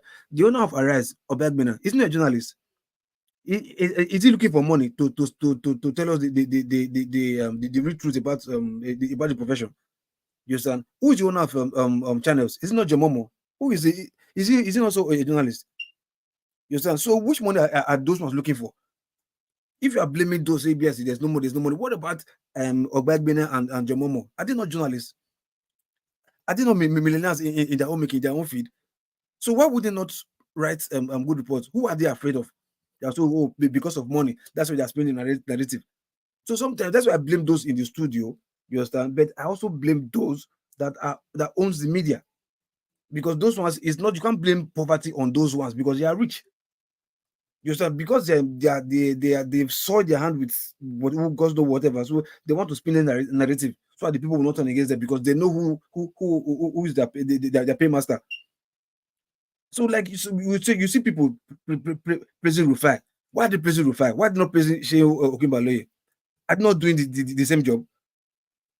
You understand? If somebody said, I think like an hour ago, 10 minutes ago, that if in the studio he says something like, if he's doing his own podcast, whatever, he says something different, why can't he put his foot ground and say 100% about journalism, totally different from what he's saying in the studio, because of he's working for somebody? No, he's not doing he's not doing that. He's doing the same thing. He's just only asking questions. You understand? I want to talk about opinion. Look, even if you're not meant to put your own opinion there, you understand, but you can argue common sense. You can't force your opinion to say, okay, no, I think it should be like, we're talking about common sense journalism. So if a politician come and talks rubbish, whatever, can't you just ask simple questions like, stop, please? Like common sense would have been this and that. It's not about opinion. Like, no, is this what I believe in? You're speaking of like generally just the common sense opinion. Not your own opinion, just common sense. Like, you don't need to even be educated to know A plus B is equal to C. Just general common sense. That's what we expect them to even do. But you see them not even asking the question that they're supposed to ask. They would, I know, yes, they will say maybe if they ask these questions, the politicians will not come to the studio again. But like, so because you want them to come to your studio, then you now spin rubbish out there. They ask not to blame you. Because look, when they say social media is a powerful tool, these guys, they are on air, they're in the studio. They also have a powerful tool too. Because it's whatever they spin out there that the people will take. Because a word that you spin over and over and over, you put out over and over and over again, it becomes the truth, and people start absorbing it unconsciously or unconsciously. So if we're talking about, don't blame journalists, yeah, those in the feed, writer going to interior places and risking their life, entering boat or going to cruise or bring reports, yes, those are thumbs up 100%. They are doing their best. Even if they are not well equipped, they are still trying. They are still, maybe because of the love for the job, they are still there, keeping their head. I hoping one day things will work, or maybe they go to a better media, a better TV house or whatever one day, and they will get well paid. But they love the job. Yes, those ones are perfect. The people that are complaining about, especially me myself, are those in the studio. The Rufai, the Abati, the GD, the GD of the TVC and their crew, the what's it called, the Chicha TV and what's it called, the Chamberlain and whatever. Also, those are the ones that we are complaining about. Nobody apart from journalism. Then maybe in the print media, yes, they can also put headlines sometimes to catch people to read or whatever. But like I said, the most important tool for journalism is the TV, the media, the TV, the TV aspect of it. You know, the OAPs and TV presenters. Those are the ones that can spew rubbish. In fact, their journalism can even turn the nation upside down, because they owns the greatest weapon. Because you see it on TV over and over and over and over and over, and you start to believe it, and you react to it. That's why people are using social media to cause mayhem, because you see it and you believe it, and that's what it is. So if people are complaining, please, nobody should come and tell us, no, journalism, say it what it is. Journalism is big. We have different aspects. There's some aspects that are doing fantastically very well, and there are some that are doing arrogant nonsense, rubbish, and we should call them out. Nobody should come here and be telling me, no, journalism is go and get your change. It's your job. It's your job. You chose it. It's your job. So if you still want to do it well. But if you choose not to do it well, but at least let's all see some common sense. You can do it in a way that we can say that, oh, I believe it sounds are tight. That's why it's not speaking like this. But when you interview some politicians, there's some common sense I expect you to ask. Common sense. It's not your opinion. It's just to ask so that they can buttress, maybe they can argue that case very well. Okay, so nobody is doing that. And you're asking me not to blame them. Thank you. Yeah, AY, I saw you raising your hand. Are you trying to add? Yeah, I wanted to just quickly say something. Okay, he made two things. Make mention of two things. I just want to make comment about. One of the first one is the owners of those channels that you call journalists. They are still journalists. They are part of the business. Yeah. That is one. They are part of the business of highest bidder collecting money. The second thing is, I don't know why you trust Shehu. Shehu, in my opinion, is a way more complete and more professional journalist than Rufai. That is left for you to argue. I like Rufai too. Rufai is a very good journalist, but I think Shehu is doing a good job on the Europe. I don't know why you say people don't like it. Millions of people like Shehu. Look, I'm not saying, look, I'm just bringing all the journalists there out there. People have their preferences, you understand? Shehu might be calm, might be this and that, but my problem with journalism, like, ask, it's not your dominion. Ask the questions, ask the common sense question, not to put them on this. If I put them on the spot so that they can defend what they are saying. Okay, let me say this. I didn't want to intervene, but at this point I have to say it. Sometimes when you're bringing people to your studio, they will have told you, based on this question, don't ask me this question. Don't ask me this question, don't ask me this question. Yes. And then you are now, some of them accept your interviewing them based on that you have accepted that you won't ask them those questions. Yeah. Some of them, KG, whatever question you are asking, whatever question you are asking, right? Do that. The agreed questions that both of you agree to ask, right? And whatever to discuss about, do that to its fullest with common sense. Some of those things, that's why I'm going. I'm not there to say what I'm trying to say. So some of those things that you, the audience, will want that person sitting there to ask, are those questions that have been told that you have been told that you cannot ask. See, whatever you're discussing listen, about, whatever you're discussing about. I'm coming. Listen again. Some of those things that you, the viewer, is expecting the journalist to ask, before he got to that point, you have been told not to ask that question because you don't want to answer it. But KJ, going back to what AY just said, let me give you what local P is asking. What local P is wait, hold up, local P. What you're asking for is exactly what Sheung does actually. Because if you watch Sheung, yes, it does. Yes, it I'll does. give you an example. I'll give you 10 examples. So what Sheung does, what Sheung does is he actually he's one person. I might not watch them a lot, but he's one person, unlike Rufai. I don't even know why people praise Rufai, because Rufai is partisan garbage. He's very partisan and he's very unprofessional in the way he carries out his journalistic duties. On that discussion. Well, yes. So, but for what you was requesting, Sheung actually does that. I've never seen a politician on the questioning seat not having his foot put to the fire. Sheung actually carries out his duties like a consummate professional. If you ask me, I'll say that's the best journalist. Now, again, I might not know a lot of them, but I'll say that's the best journalist that I know of presently in Nigeria.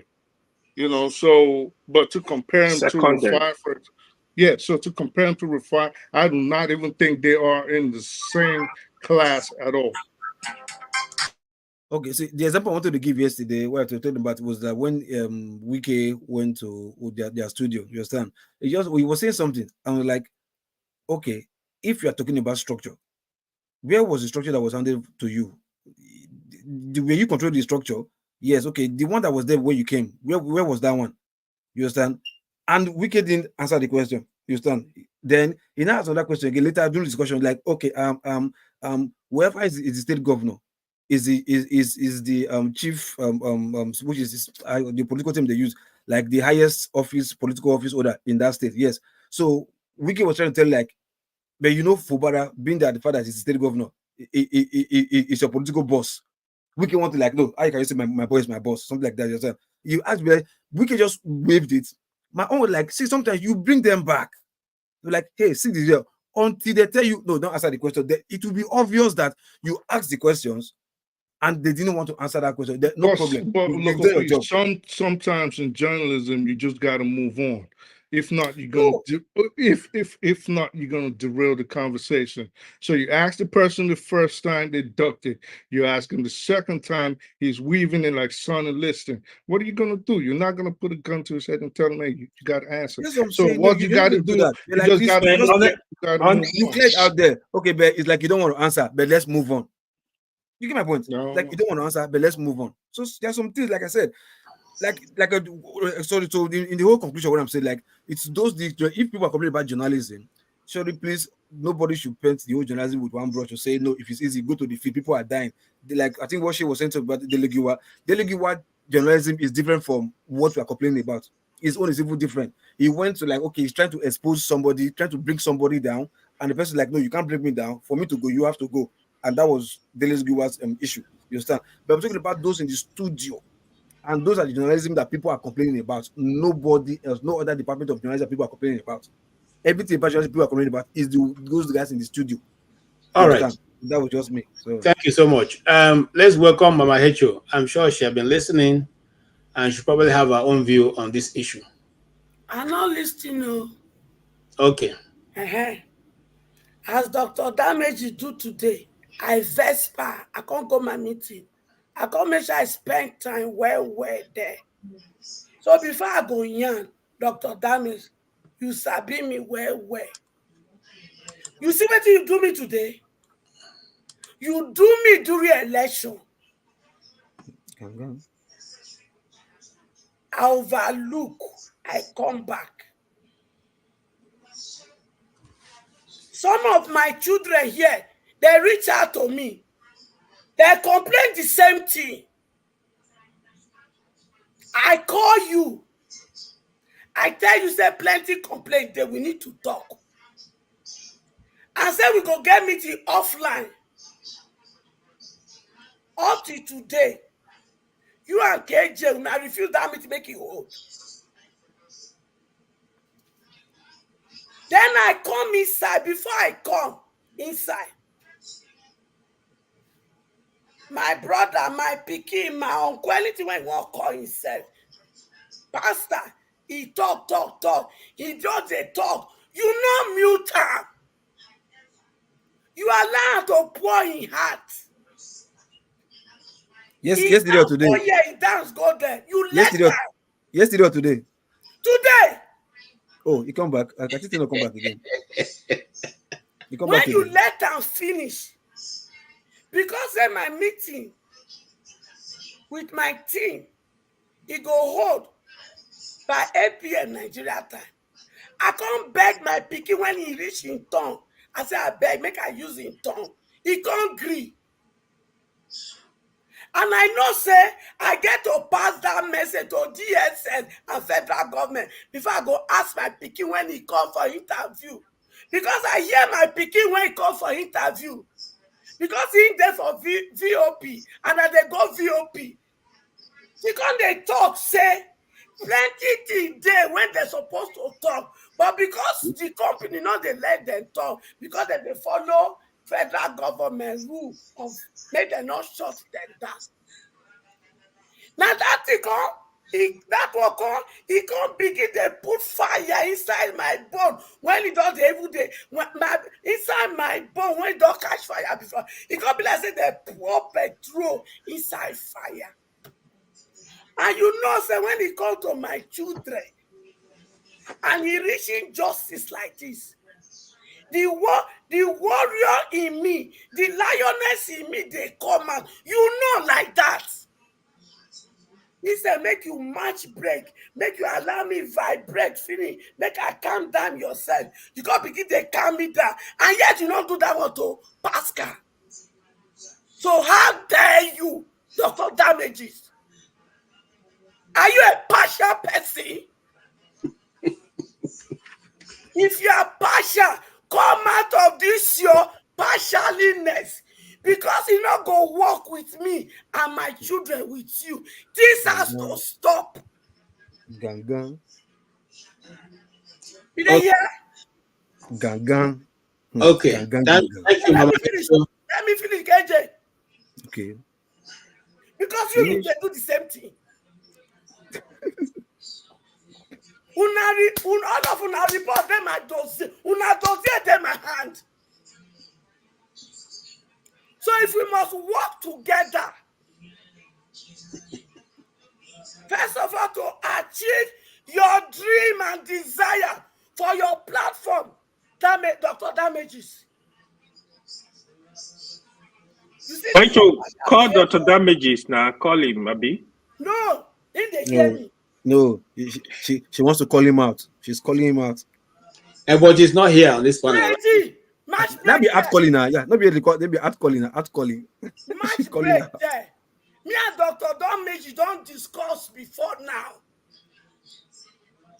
He knows me and don't talk before now.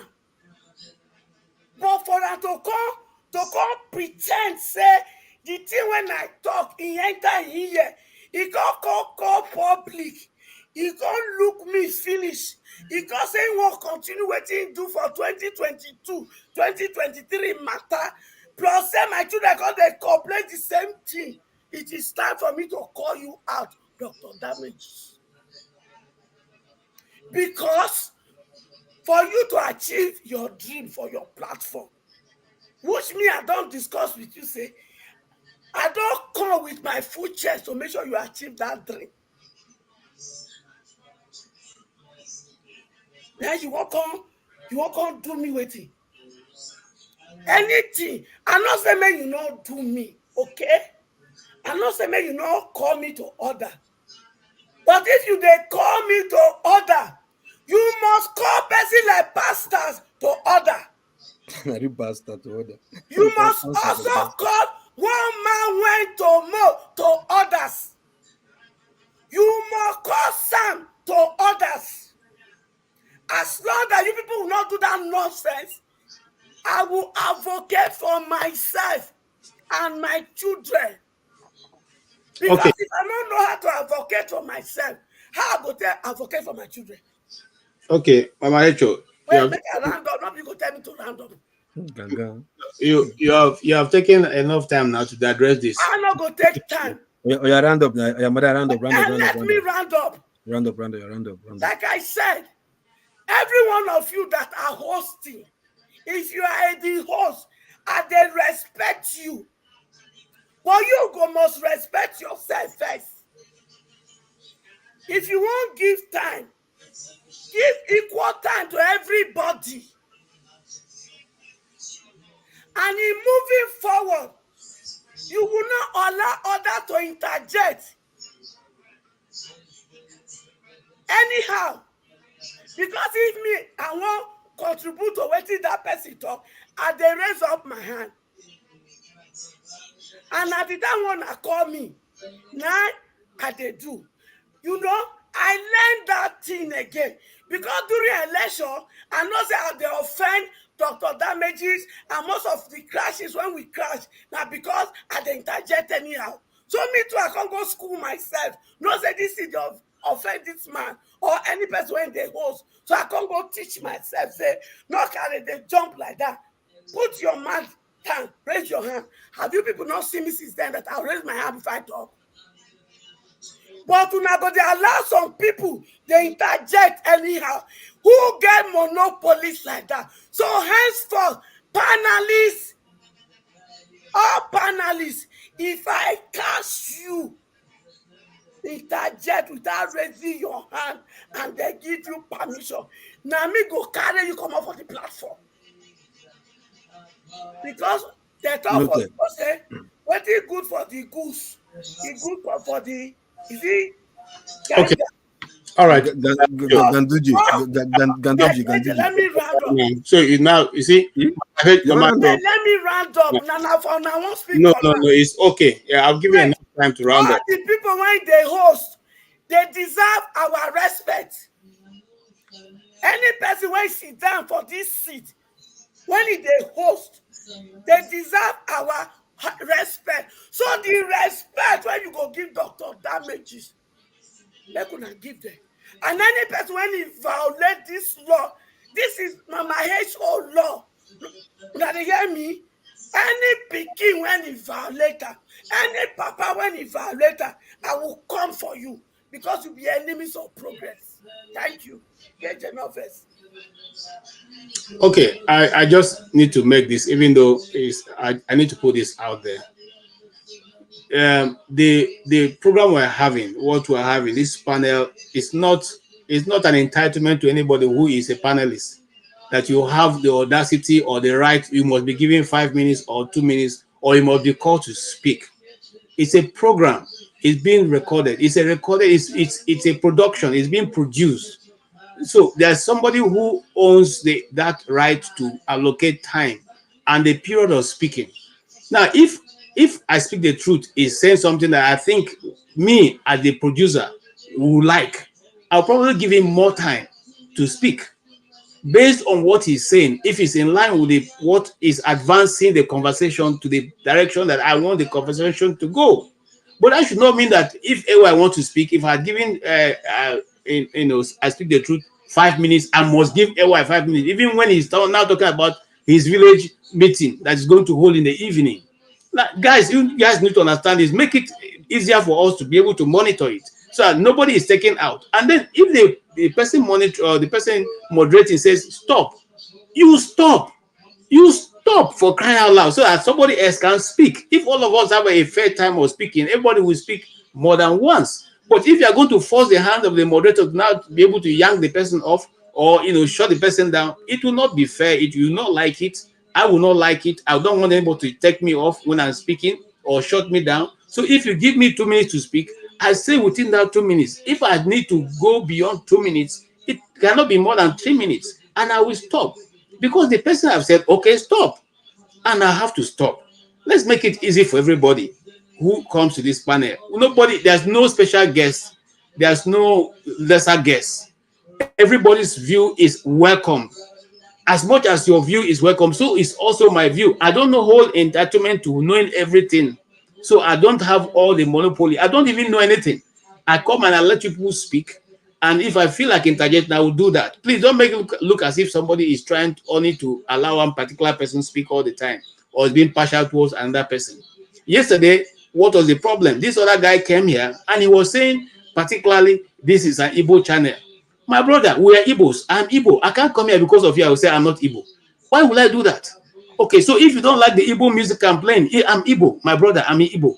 Okay, and I have played other people's music here. If you come here, my name is, I don't even want to call my name because I have an Igbo name. Okay, so it's not hiding anything. Okay, so when you come, know that you are coming to a panel or a program where it is moderated by Igbos, and we will not deny identity because of you.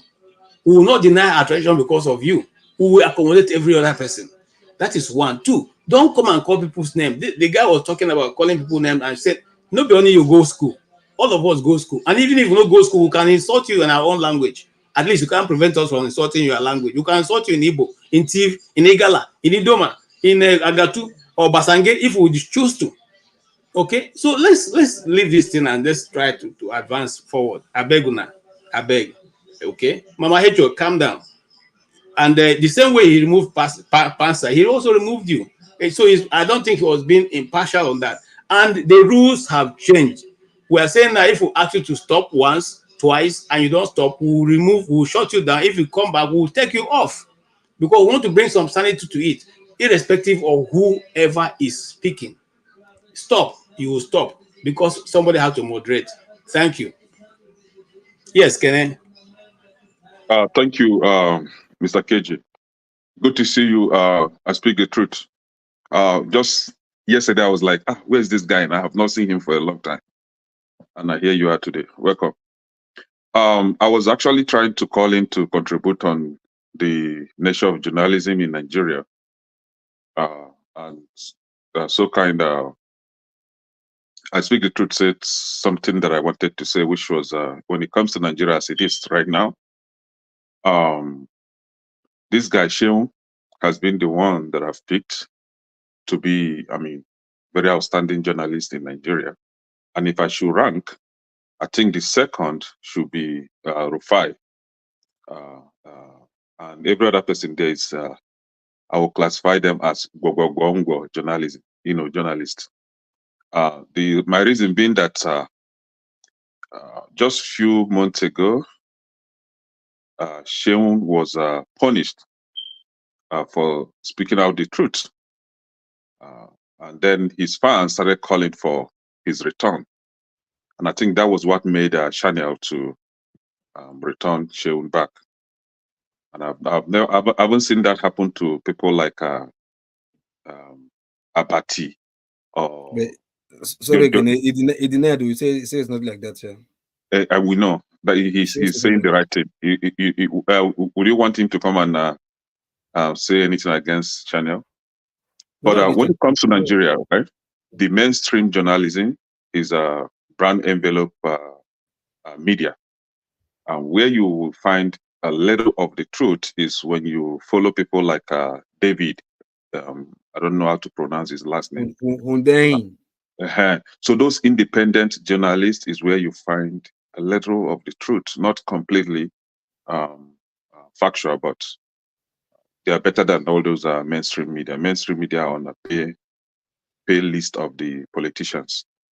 Now, we're talking about journalism. We should be talking about ourselves as well, because I think Rudolph is a journalist, right? And this platform is has to do with journalism. I don't know. Maybe I'm wrong. Or do we come here to gossip? Now, we are here as adults. Let's be very clear with this. Nobody is under 18 years here. And for that reason, nobody is a child here. So if we come here with our opinion, so if we come here with our opinion, in as much as we know we have Gen Z here, but Gen Z is not even a child. It's more than 18 years. So the thing is, if you are making your presentation, please, that is your opinion, and you have your right to hear your opinion. But while doing that, be cautious enough not to insult your fellow adults that may have a differing opinion from yours. If you do that, you are not only contravening the policy or the law or whatever, the rules guarding this platform, but you are actually looking for trouble, personal trouble with that adult. And you are lucky enough to be on the screen, because if you are face to face with this adult, I don't think you will do that. Do you understand? And some of us, we do have our family on the background listening to this.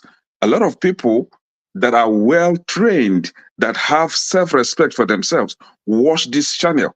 So for you to come here and be insulting your fellow adult, it simply means that you don't even have respect for yourself in the first beginning. You don't have respect for yourself. And on this platform, it's not yours.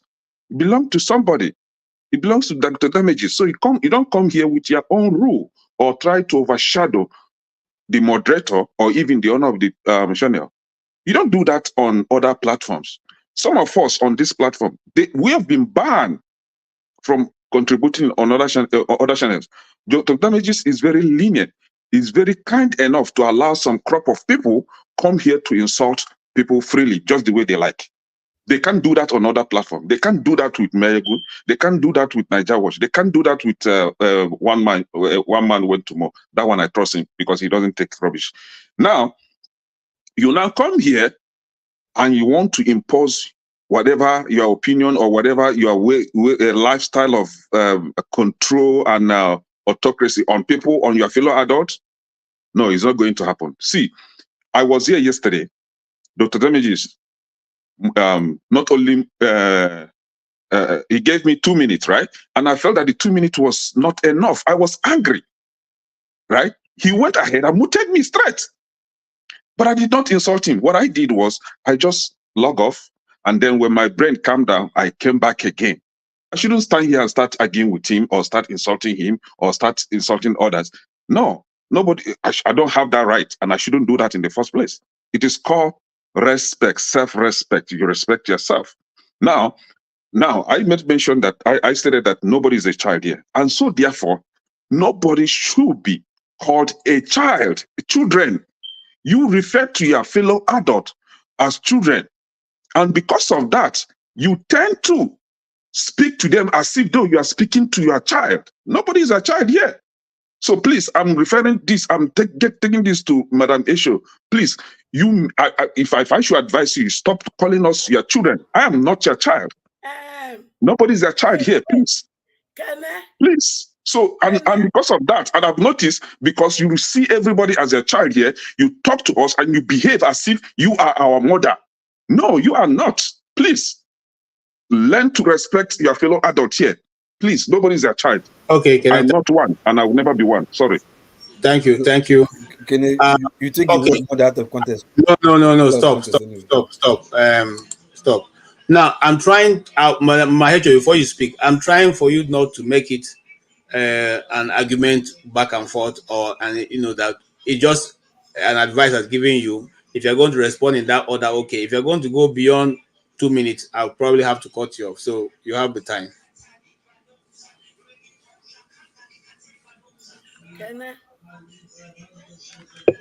I'm not born you. Okay? I'm not born you.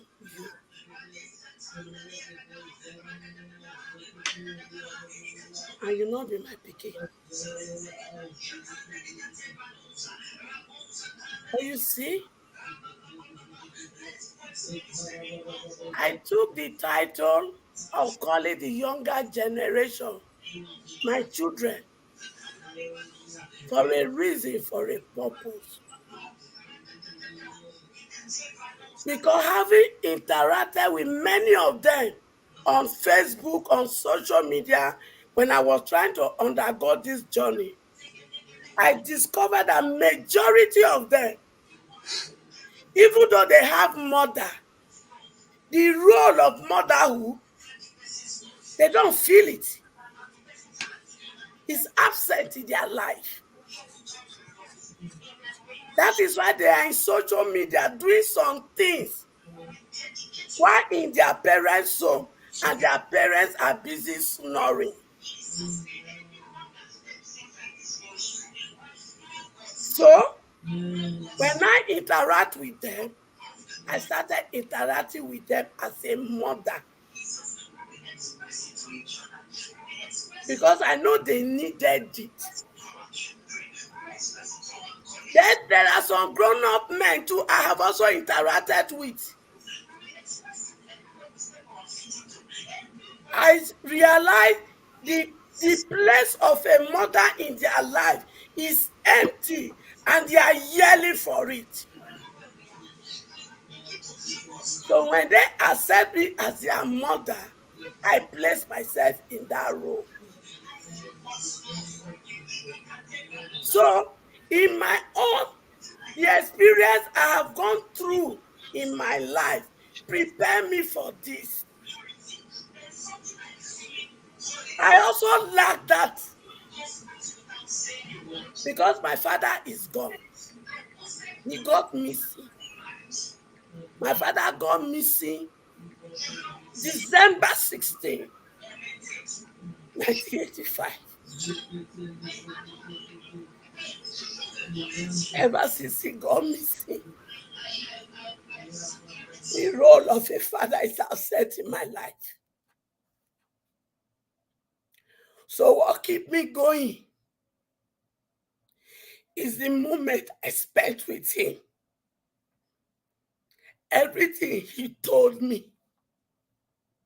I didn't know he knew he would leave me on time. So when I want to make any decision in my life, I ask myself this question. If Papa is here, will you do this? And if the answer is no, I don't do it. That's what I'm using to have a role of a father in my life. So that make me understand that a lot of this young generation, some of them, they have parents, but their parents does not really know them.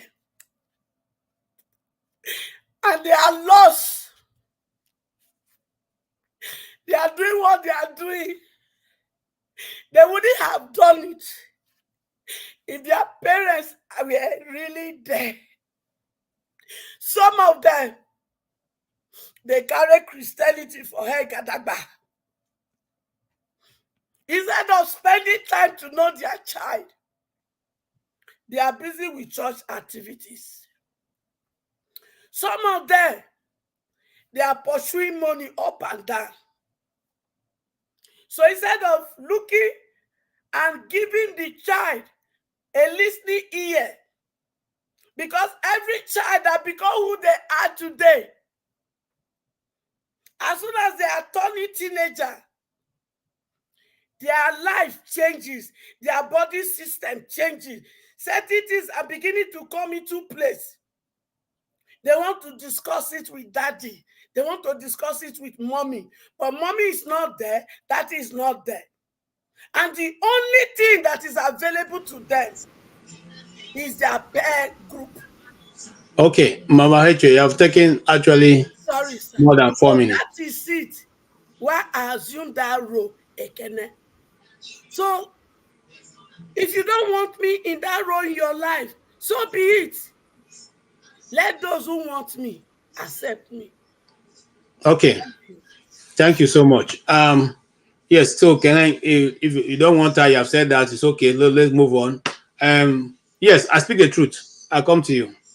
Can we just move on? Let's change the narrative. Right. Yes. So discuss on the Edo election. Let's use the Edo election as, because by the time we're here next week Saturday, the Edo election would have been on.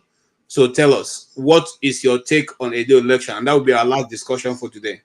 Oh, no, I'm gonna skip that because I don't know nothing about it. So. Oh. Okay. All right. You may want to make your contribution as what has gone on. Just 1 minute for that. Yeah. So, well, I was going to go back to something you said about how they framed the narrative with Local P and AY was talking about. And I just wanted to bring up that as much as we talk about Al Jazeera, we have to know that even every media house, every media institution on earth, regardless of where they are domiciled, does the same thing. They frame narratives according to what their interests are. Sometimes with the acquiescence of the government. So it's like now you rarely see on CNN or any Western media information about what's going on in Gaza or what's going on in Yemen. You don't see it, but if you go on Al Jazeera, you will see it. If you go on certain Indian channels, you will see it. But if you go even Pakistani channels, if you have VPN, but if you go on like Western media, even if they tell us anything about Gaza or the West Bank or Hebron, they frame it in such a way that it only tilts towards the interests of the West. So that was just what I just wanted to bring up when y'all was talking about. Thank you so much. That's very true. Every media has been to the interest of the side they represent. Mr. AY, you are from Edo State. Who is going to carry the day? Is it Akpata? Is it Adam Shomole's man? Is it the PDP guy? Is it the unknown guy who is from AAC? Who are you rooting for?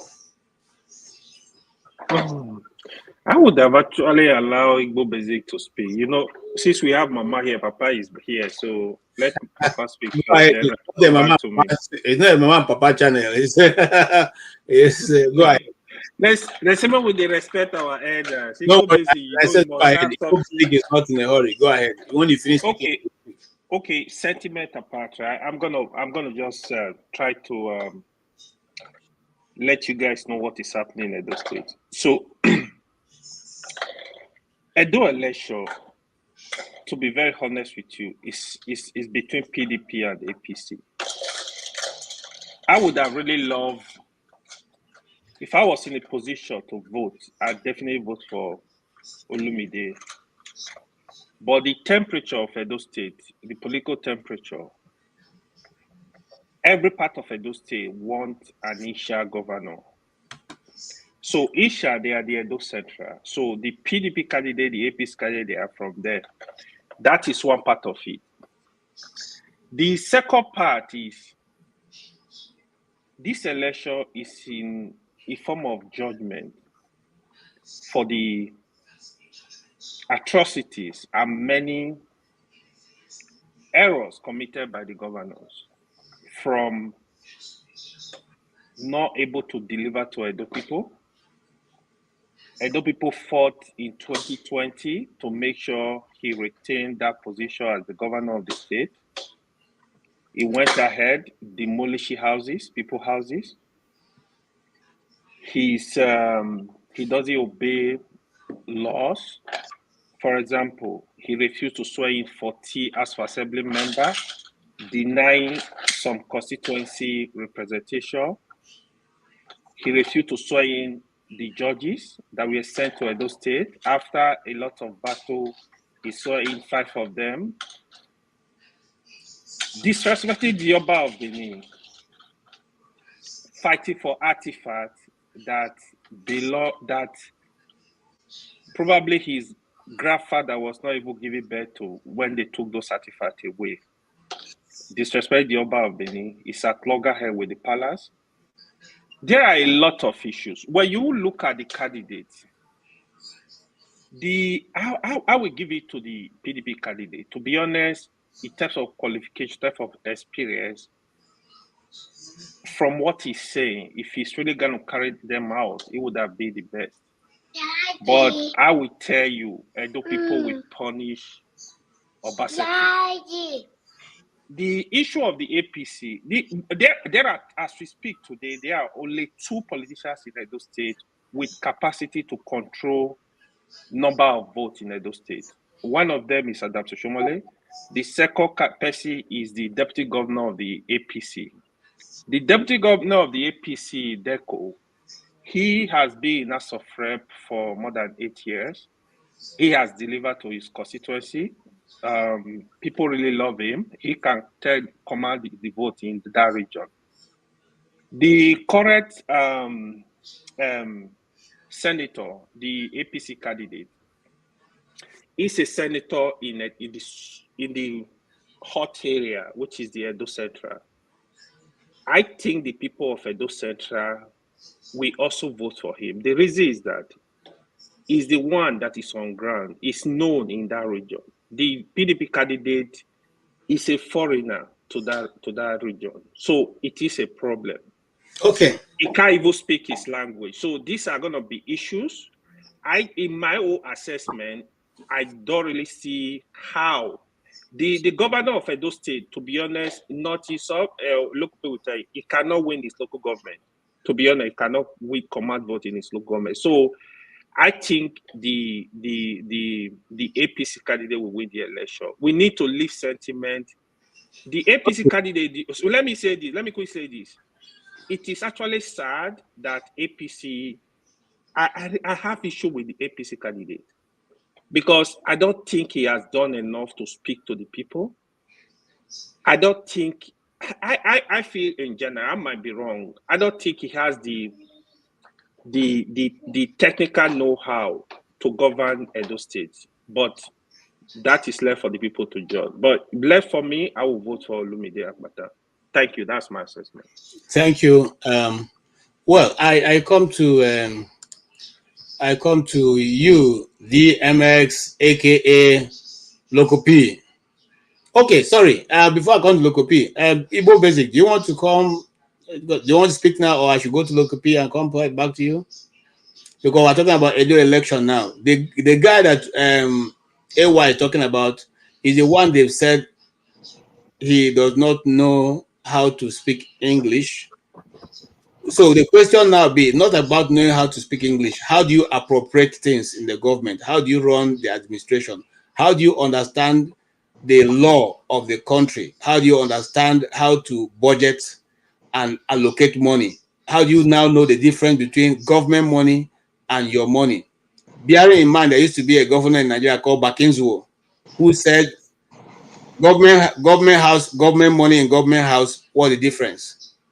Are we not going to have the same Bakinzuo situation in Edo State? I didn't really want to speak now, but if you want to start with, we have plenty of minerals here, including Coca-Cola. then I will go. Then I will go to back and so. It's been fun watching everybody speak here. And in the morning, I said a couple of things, a word or two about the Edo elections. I used to be on the ground. Let me put it that way. In Edo, I could almost tell you anything that was happening in the backyard of Edo. And that was when my friend, Dr. Sele Okogu, who was right from there, when he was on ground. When he was on ground, I was on ground. Of course, as some of you may have known, that Dr. Sele Okogu, he passed away this May, just at 55. And that was a big blow to me as far as the Edo politics was concerned. I would have been giving you a blow-by-blow account of what's going on there. That notwithstanding, in fact, I can't tell you more than what AY has said as far as the Edo election is concerned. But people on ground, if it was Abia State, when it was the turn of Abia State, I was able to speak and speak authoritatively. I was able to speak on this same channel and asked Okezi Ikpeazu, who was then our last governor before Alex Oti. I was able to challenge him to come out here or come out anywhere, as I used the word throwing down the gauntlet, even though he was supposed to have gone through my same secondary school that I passed through. Even though we are the ones who, when he got in there, we promoted and made sure that our old students went out there to give him support. But the rest is history, as far as that is concerned. So in line with that, I would say that to Edo, what happens in Edo happens in Abia. What happens in Edo happens in all other states in Nigeria. The same game that is being played out there. But the bottom line is this. You cannot come to Ibere and tell me about my backyard. No matter how much you think you know, it doesn't matter. But the person from that particular backyard knows the nook and crannies. We talk about Asian North, Asian South. When my friend was alive, I was following up everything about Edo as to whose turn it was to produce. And you can equally liken it to what happened in Abia State, in which case we knew that Abia North, it was kind of written and unwritten zone thing that Abia North had to be the people to produce. And subsequently, that is what happened. There are power blocks in every state. Whether you like it or not, if you like, I don't know the Lagos, so if you like bringing your military might or whatever, rig me, I rig you. If you tackle me, I'll double you. I'm speaking the older language. Bring all those things on the table. I was just hearing something that you, either in this or the earlier channel, about somebody challenging, saying, if this is Bini, what if you want fire, we'll go show you fire. If you want water, we'll go show you water. I listened to that, and they said it's war. They have declared war, because that's what politics has come down to in Nigeria. But I'm not going to delve into that, because, like I said earlier on, it is a big pity that we are where we are as Nigerians today. The 70s is beginning to look very glorious. Even during the Civil War, it's beginning to look very, very glorious. Okay. So what we have come down to now, let me just try to sum up. Yes, sum up, sir. I've listened to what we've been talking about in this channel. It's all about respect. Mama Echo, I still put my heart for you. I know see you when I go do my retirement. but it's okay because we're on vacation somewhere, which is fine.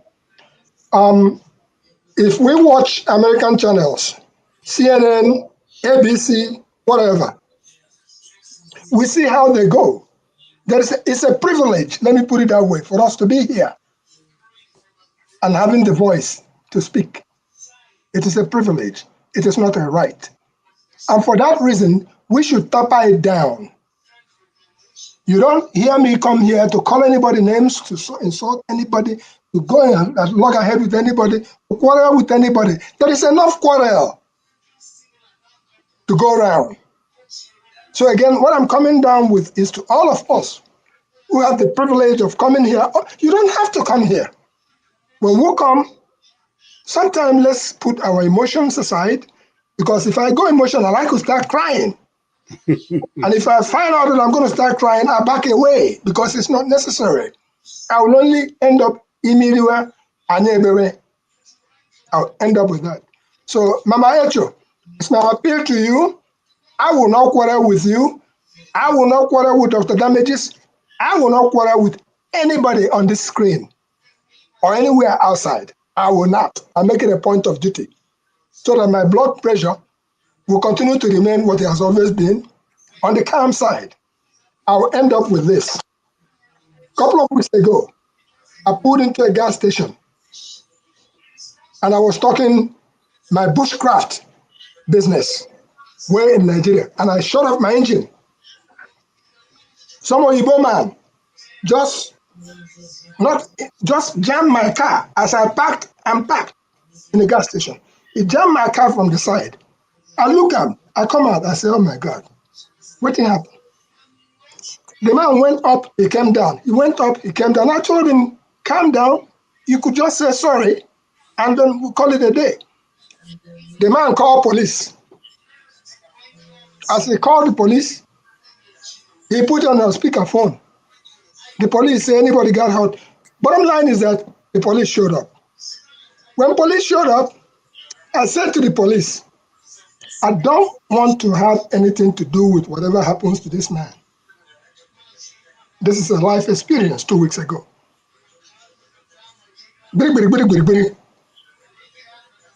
I gave them my papers. The guy gave his papers.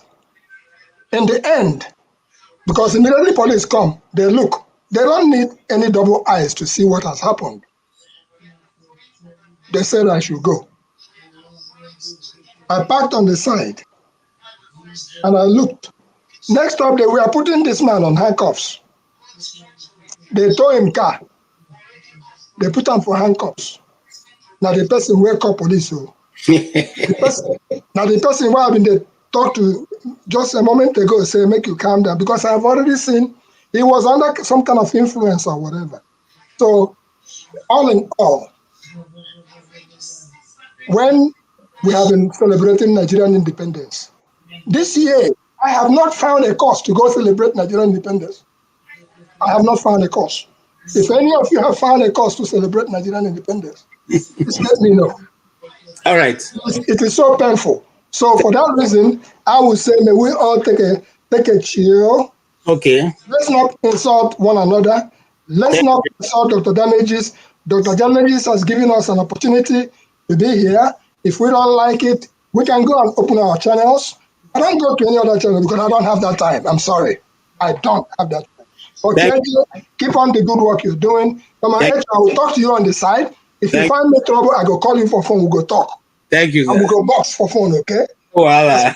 That's where I end it. Anyway, keep up the good work. Go basic. Thank you, go basic. All right. And speak the truth. Basic. And that's it. Yes, he touched on many things, but I think the one that's most interesting for us to continue with is not the aside he has talked about, but the Edo election. And Lokopi, who is also from that, is he from Edo or from River State? Okay, so Lokopi is one of those who are the princes. Lokopi is fake Edo. It's fake Edo. It doesn't go home. Edo State. So he will tell us which do you prefer: the governor that will not understand what is mineral resources, like those days we heard of one governor who said I have the mineral resources, and then there's another governor who some days ago told us that he had bought a lot of industries and life is moving very well in Aba because there's Mr. Biggs there, and he has brought Mr. Biggs and all that. If you go there, which one do you prefer? Which one will you want? I see your hand, Mama H. Will come to you, but let's do the other people. Yes. Ideally, sometimes the people of Edo State, where AY is from, sometimes I don't know, they are behaving as if they don't use common sense these days. You understand? Edo State policies used to be different from Nigerian policies. You understand? The Edo State policies, I thought they were clever people. Like they know what is best.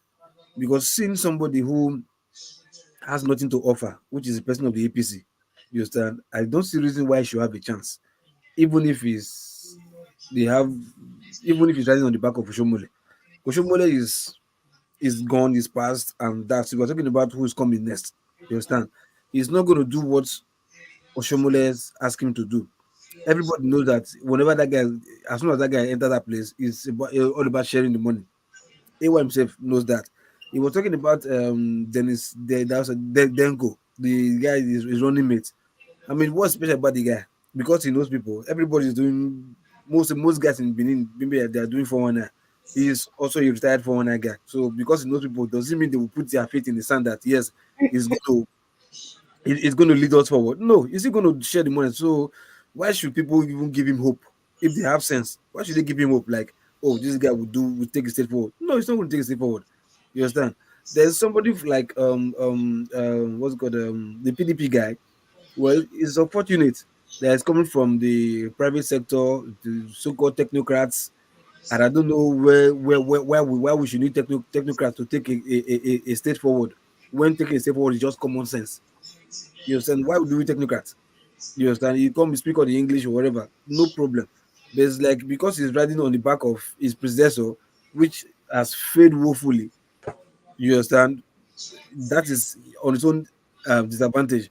That's why for some time now you've not been seeing the governor even campaigning with him. He's been the one doing all his own campaign, this and that, because the governor knows that the people are angry with him, so to speak. So if he's lucky, he can get the vote. Then for Olumide Akpata, he has a chance of doing well. Why? Because if he can gain the trust of the obedience in from those states, the way they did it for Peter Obi, if they can do it for him, better. If he will succeed, yes, I think he can because he's a guy who can be stubborn to fight anybody. You understand? So and nobody can even fight him. You understand? He can be that. You understand? Compared to the other two guys. You understand? So I think if the people from Medus, if they're sensible enough, they should not give it to him. Yeah, because he can, because at least there's Alex Oti there that will caution guy, not feel also. You understand? Don't feel me. I'm trying in my state. I think if we can go to the federal, have more say in there. I think you have to do well, and he knows if he doesn't do well, definitely he's not going to get the second tenure, and he knows that. And so this is a chance for himself to put his name and his party on the map for those people to say, "Okay, yeah, this is our son that have done well." You understand? Unfortunately, like AY said, the pointer has been pointed to the Edo Central, which is where the APC and the PDP guys came from. You understand? But at least, is it time we should go beyond this? Is my turn? Is not your turn? Because we have seen where this turn by turn has put us. It hasn't taken us anywhere. You understand? There are still a bunch of the same people. You understand? Whether you are here or you are there, you are the same philosophy that they are both the APC and PDP are preaching. You understand? So if Akpata can promise that yes, he can copy the template of OT, and he needs OT support. You understand? OT will be there with him no matter what it costs him. Peter B should always be there with him. You understand? But the only advantage I see in Labour is what their fraction they have there right now with the so-called beautiful bride, which is what's his name? Yes, Abure. You understand? So the only thing disadvantage I have right now is like, oh, how can we vote for a party who their house is not even in order? You are campaigning and your party chairman is not even campaigning with you. Are you sure you will win the election?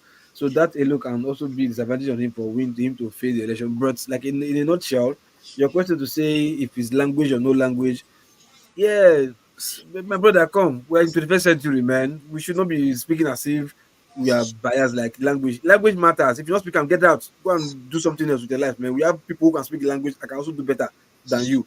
You understand? Speak when you speak in good English, communicate. Communication is key. Because I can't see you coming out here, you're speaking something like I cannot understand. You say you cannot speak English.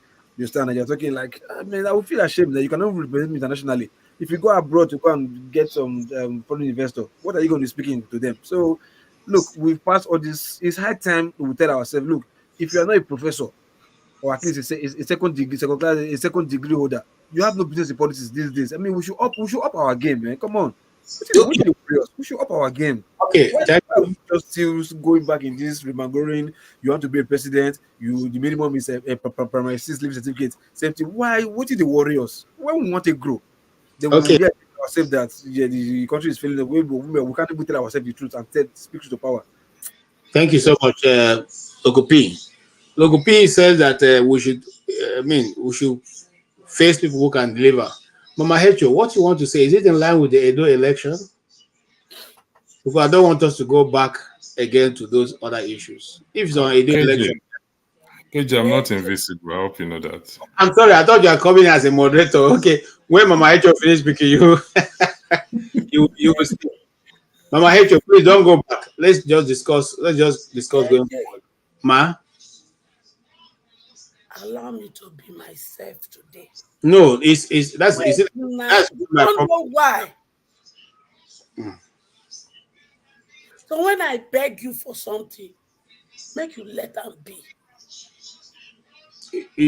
Okay, let me tell you why.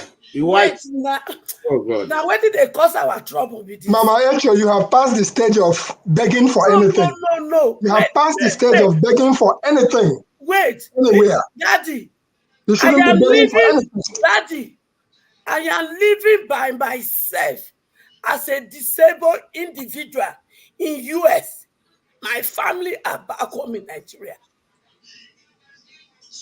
I left the scene after the election because of this you people are doing.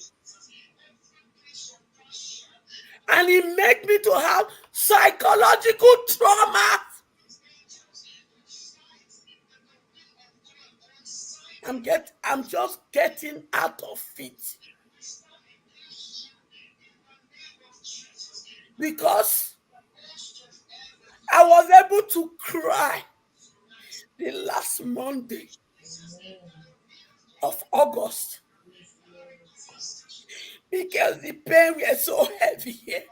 Nobody to talk to because they won't understand, they won't listen. My family, they know me. That in my own dictionary, water is thicker than blood. Because it is water that stood by me after my father got missing.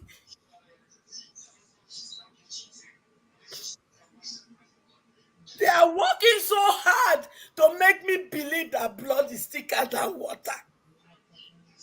But in my own dictionary, water is thicker than blood. So today, I cried for the first time. Over a long time, I've cried for my father. Because you people press that button once again. Do you know what it means? For the man that lost me so much, protected me with his life, when I know nothing. I used to carry first position when I was in schools all throughout. Primary school through secondary school. But when I come back home, my father will say, with my report card, he will beat me up because I have to come from a polygamous home. My mother was the second wife. I am her first child. I come out with the first position. Papa will beat me up. Why did you come with 31st position? When I open my mouth to ask him, Papa, but the moment I say but, I will hear slap. I will cry to my mother. My mother will say she's protecting you. I didn't know Papa was protecting me until he got missing. It is he got missing. I knew all this. My father was protecting me from the evil people around. My stepmother looked at me one day when Papa was gone and he was having her usual quarrel with my father, my mom. I was supposed to return back to school, but I couldn't. The money was not there. So I was quarreling with my mother this fateful day. And he looked at me and said, sorry, phone is ringing. Yeah, whoever phone is that, pick your phone. I thought you stay long. Who is the first phone that is ringing? Still carry. Then he hit me. Hold on, Mama H. Hold on,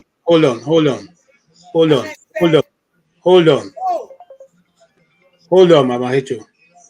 Whose phone is ringing? The other time my channel was checked. Hold on. The other time the program was pulled down because someone's phone was ringing and they said that we didn't have right for over that sound. So if your phone is ringing, please stop it.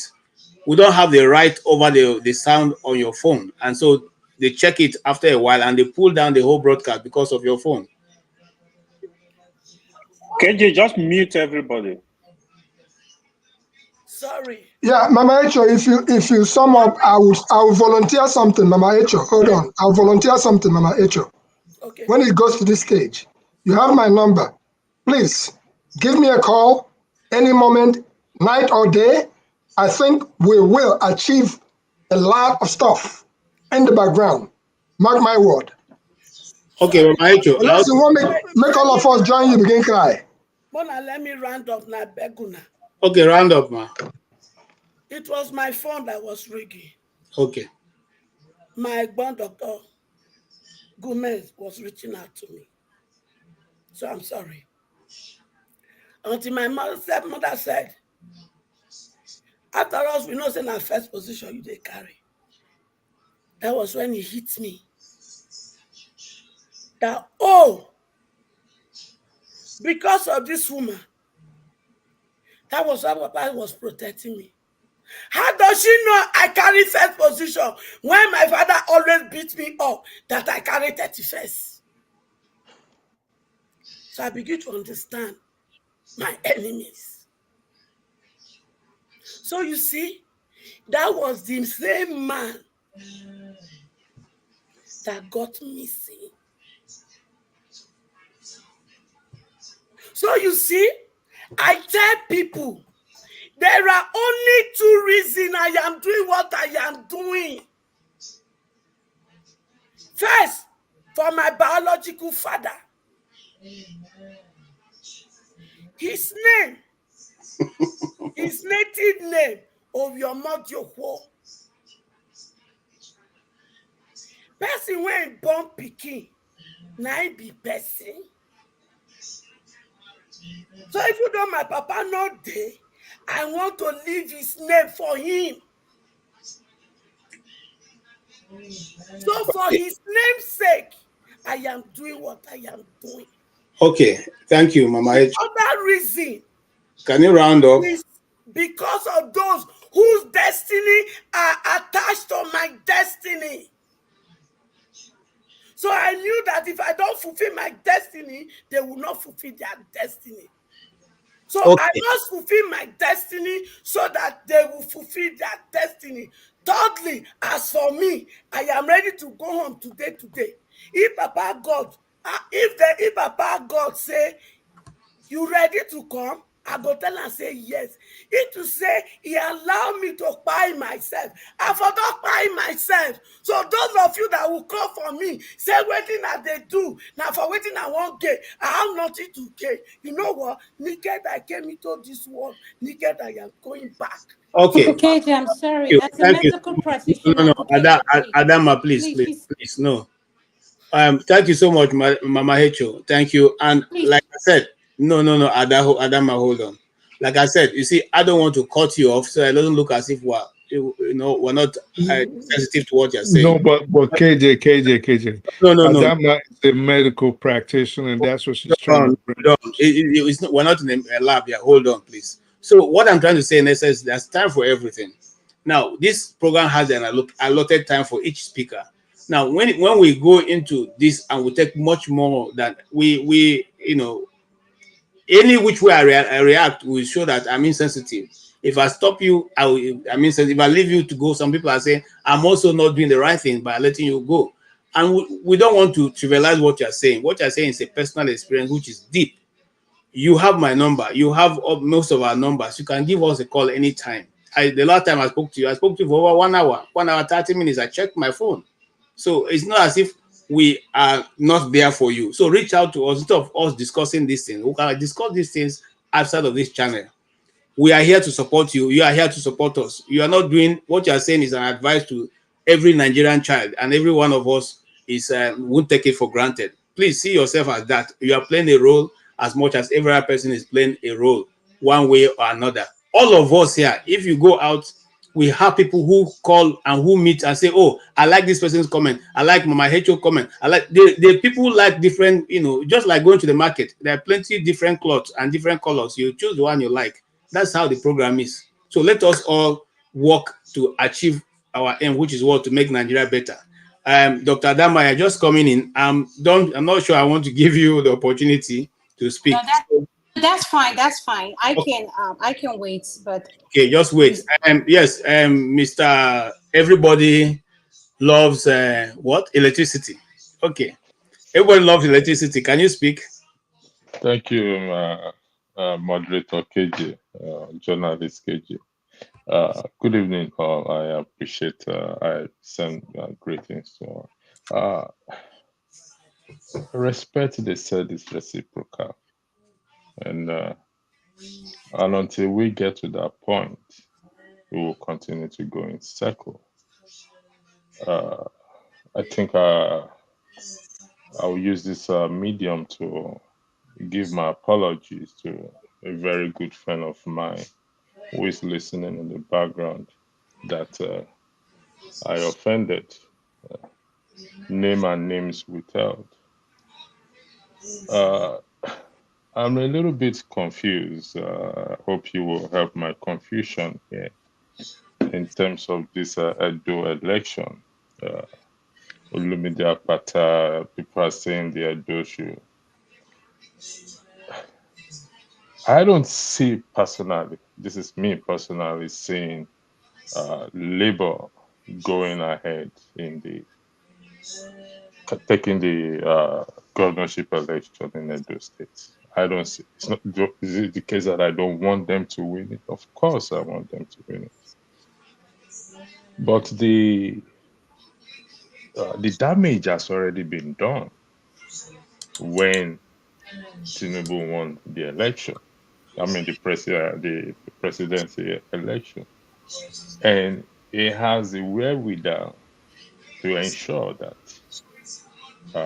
APC will win the Edo regardless of people who comes out to vote. So I don't hold any hope in that regard for anyone saying such a thing, hoping that Olumide Akpata we win the election. Doesn't matter whether Peter Obi goes there or not. And until we go back to the foundation and start to fix our electoral systems and ensure that things start from up to the bottom before we will get it right. So, in respect to the Edo election, I'm not holding my hope that they will Labour is going to win that. That I don't think is going to happen. But I stand to be wrong or to be corrected. So I want to be wrong, but I don't think I'm wrong in that regard. A lot of insults are thrown on the platform. If we can refrain from such insults, that would be very helpful. and this is applicable to all, including Mama Icho. If we all can just stop insulting each other, that would help. So that is all I have to say for now. Thank you, KJ. I will. If you are tired, you want to leave, I'll take over from you just in case. Okay. Oh, that's good. If you are volunteered, that's very good. Okay. Thank you so much, Ibo Basic, for your contributions. Yes, I speak the truth. Are you ready now, or should go move? We're still on the day election. Well, sorry, I want to ask one question. Where is Fofather? Say, hope he's okay. Fofather, he is in his house. I know. I'm definitely we live in the bush. I said, I hope he's okay. Have anybody here for me? It's fine. It's fine. It's As fine. long as he's in his house. Yeah, now bush one day before. Sure. Gentlemen, at this point, Dr. Adama, if you are there, we'll take your view. But if not, we'll move to Ferrari. Ferrari. How many minutes do I have, KJ? You have 2 minutes. 2 minutes. That's yes, enough. I am, sir. That's enough. Let's let me finish, please. We'll come back. Hold on. Let me finish. 2 minutes, I'll be out. Okay, 2 minutes. Please, Dr. Adama. Unless you want to give me 6 minutes and then I'll wait. But no, if you wait, I'll give you 3 minutes. If not, no, I'll do my 2 minutes. I'll be done. Okay.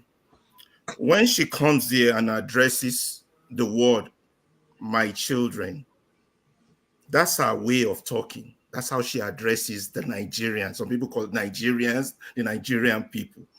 I don't remember her mentioning Ikene, my child, or pulling you into the argument, or directly. If you want to talk, take my name off from your mouth. If you want to talk, take your name off, because I saw what you. I saw the insult you were giving me on the comment section. I saw the insult. Take my name off. Let me talk. You can't take my name out of your dirty mouth. Right, everybody, hold on. Hey, I have the time. Why are you muting me? You should hold on, please. We just said this thing now. You insulted me on the comment section, and you are here to mention my name. Hold on. We said no insult. If you guys continue this, I'll take you out. So no insult.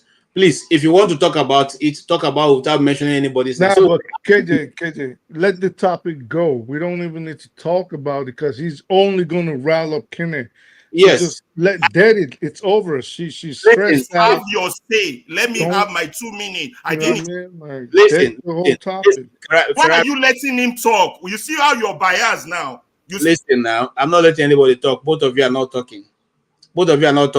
Hold on now. How many minutes do I have? 2 minutes. I need to use my 2 minutes. Your 2 minutes is for talking about Ido. It's not to, as long as I don't insult him, you cannot take away my 2 minutes.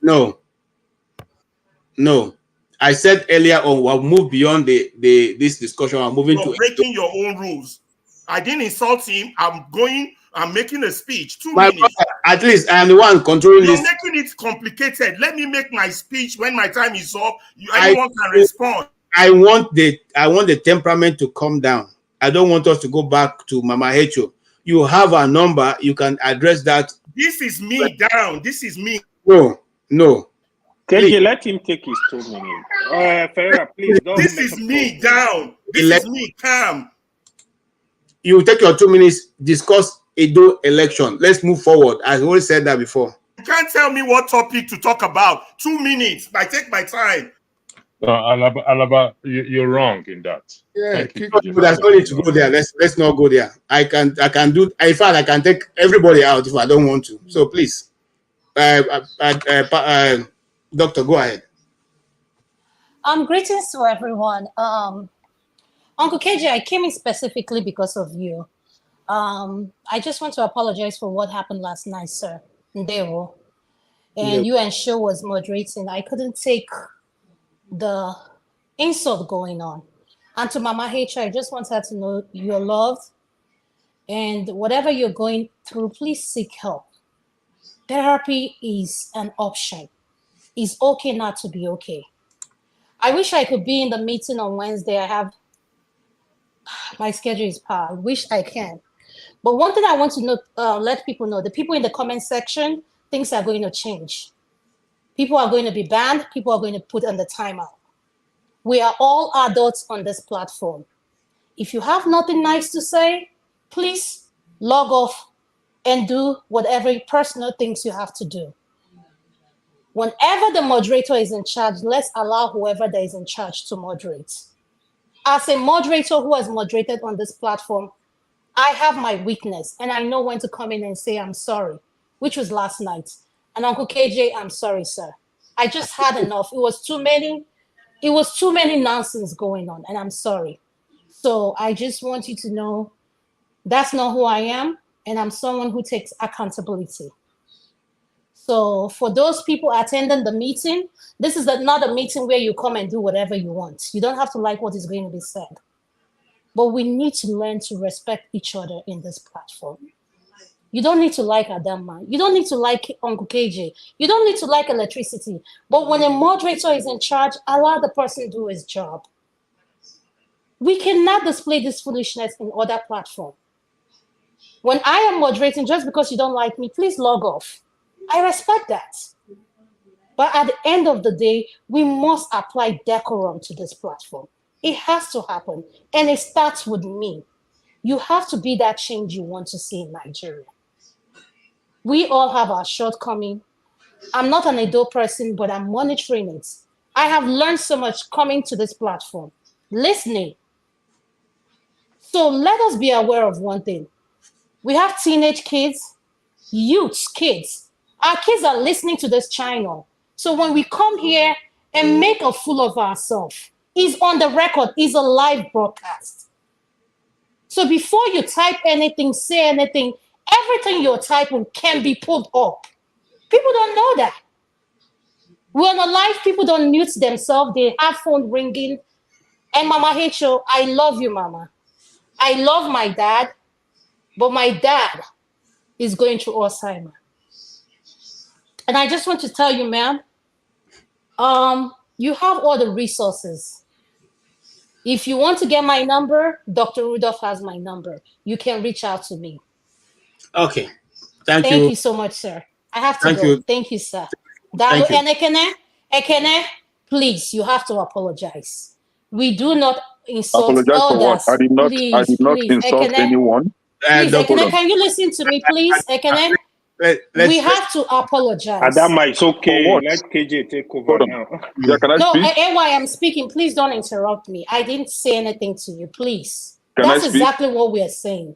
Can I Let's speak? learn to allow people speak without interruption. Stop talking to everybody like they are your children. Come on, guys. Come on. I mean, hold on. Okay. Yeah, can I speak? Because she asked me to do something that I think I shouldn't do because I did not insult anyone here.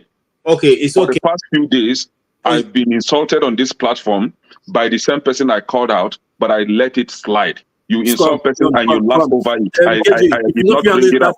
So what I just said was, hold on. You can't be giving people time to talk and you shut other people down. If you can't take everybody off.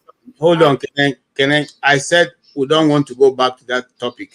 But since people have not made it a topic, maybe we should go back there because there will be no need to stop Ferrari from talking. KJ, there's no point going back, bro. Listen, this woman is stressed out already. Let's talk about something KJ, if you are else. moderating, KJ, let's not go don't back. be allow people to talk and nobody to talk and be saying this and that. If you don't want to do, just make sure the project won't rest. You some come talk this, talk this, talk that. I don't understand. Sure? KJ, please. You see, you can't allow Adanma to be doing what she's doing to work on the panel. On this faithful note, I want to end the program. But since electricity is here, I want to end the program. If electricity is ready to take over the program, end it. Thank you, KJ. I sign up. I'm not the moderator, please. Good. KJ, thank you very Please much. end it. How can you allow her to come on air and be talking trash to everybody? This arrogant piece of shit. Gentlemen, respectfully, KJ has handed over the broadcast to me. So I am the moderator, and as you know, I want decorum, 100% decorum. And if you know you cannot abide by that decorum, then it's advisable you excuse yourself from the platform. Electricity, can I just ask you a question, please? No, please. Why Who came in is for speaking? No, 1 minute? don't. It's me. No, Okay, it's me. don't. Okay, When I said don't, electricity, can I go first? I said no, please. I'm still speaking. So if you don't interject, you interrupt. Please, sir, can I go? It doesn't take me much to, you know me, I don't waste time. I'll end it if that's the case. So I have another broadcast schedule that I'll do. So respectfully, we wait things I don't know how we get it. So following off from what KJ is talking about, we're talking about the Edo State election. And I want every one of us to stick to that. If you know you cannot stick to it, KJ is gone. I'm taking over. I am the new moderator. So Alaba, I can see your finger.